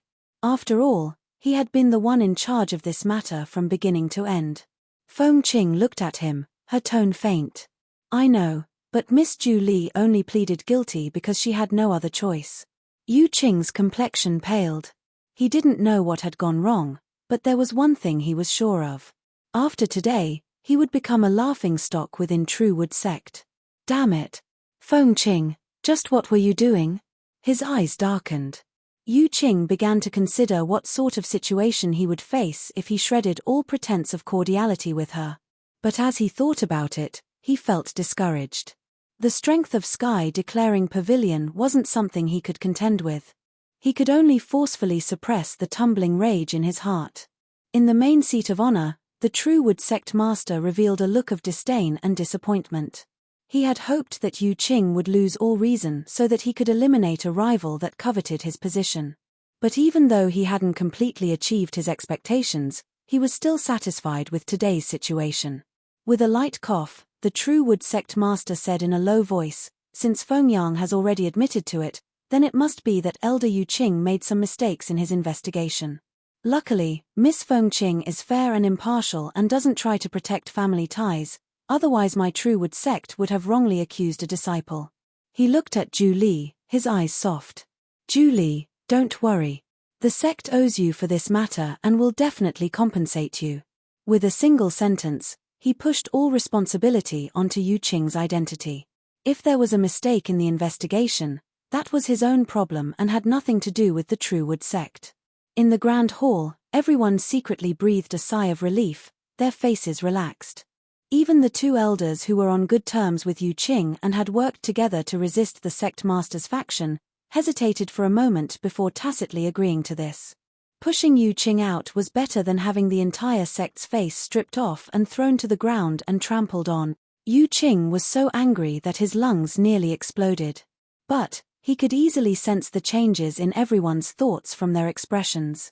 After his face paled for a moment, he clenched his teeth and bowed. What the sect master says is correct. I was careless in my investigation. If he didn't admit to it, he would be standing against the entire sect. This would only make his situation even more awkward. Looking at Feng Qing, who seemed completely fine, Yu Qing still couldn't understand why she had done this. If she was truly fair and impartial, then what was the point of protecting Feng Yang in the past? I am innocent. I am innocent. Ju Li's face suddenly streamed with tears. The more she wiped them away, the more tears flowed. Her legs buckled and she fell to the ground, crying her heart out. Her crying was like a slap to the face, causing the atmosphere in the grand hall to become awkward. The True Wood sect cultivators all had stiff expressions. Feng Qing walked in front of her and said in a soft voice, "Julie, don't cry. We were in the wrong and we almost wronged you." She patted her shoulder, her eyes flashing. "You have a stubborn temper and you don't get along with the gentle and restrained wood attribute cultivation methods of True Wood sect. Are you willing to leave with me and cultivate by my side from now on?" Julie didn't know Feng Qing's status, but from what happened just now she could guess that her status was extremely high. Thinking about how she was able to obtain Qingbai because of Feng Qing's selflessness, Julie held back her tears and nodded. "I am willing." She wasn't stupid.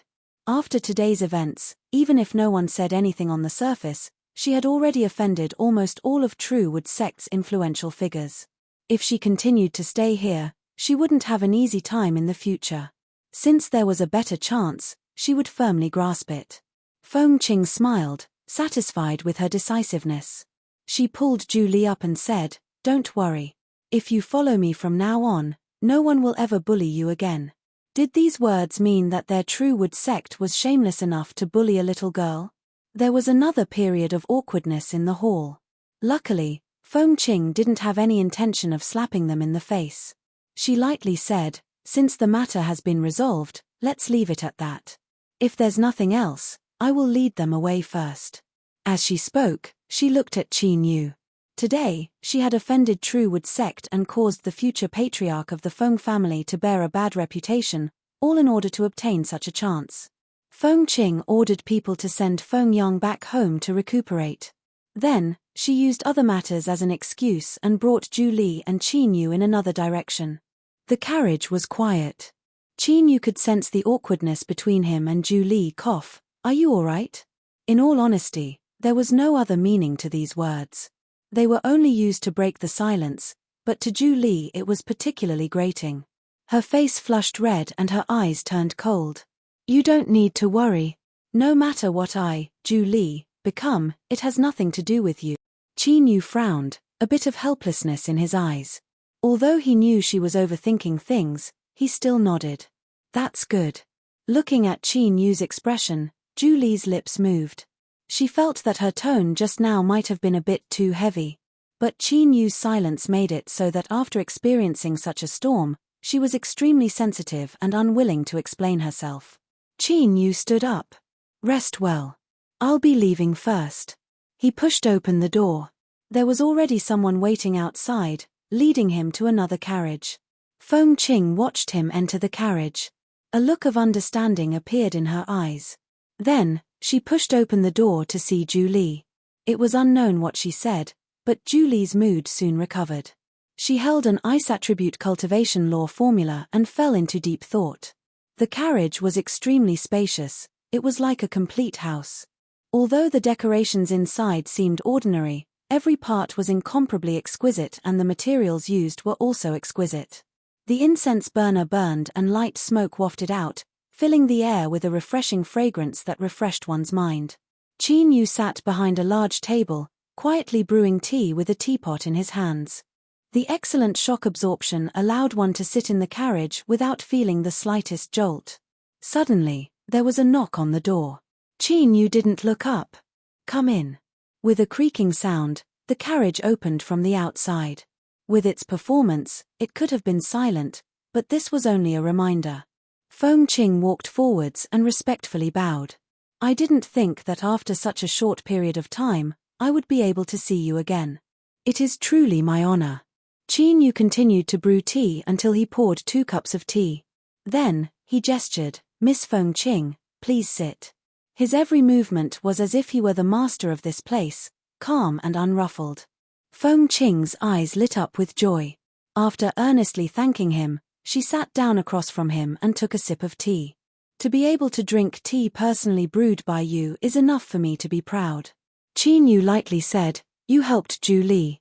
This is what you deserve." Offending the True Wood sect and having the infamous future head of the Feng family bear a bad reputation was actually only worth a cup of tea. But in Feng Qing's eyes, this was extremely normal. To rely on such a minor matter to obtain the approval of a divine Tao existence. This was simply the ravings of an idiot.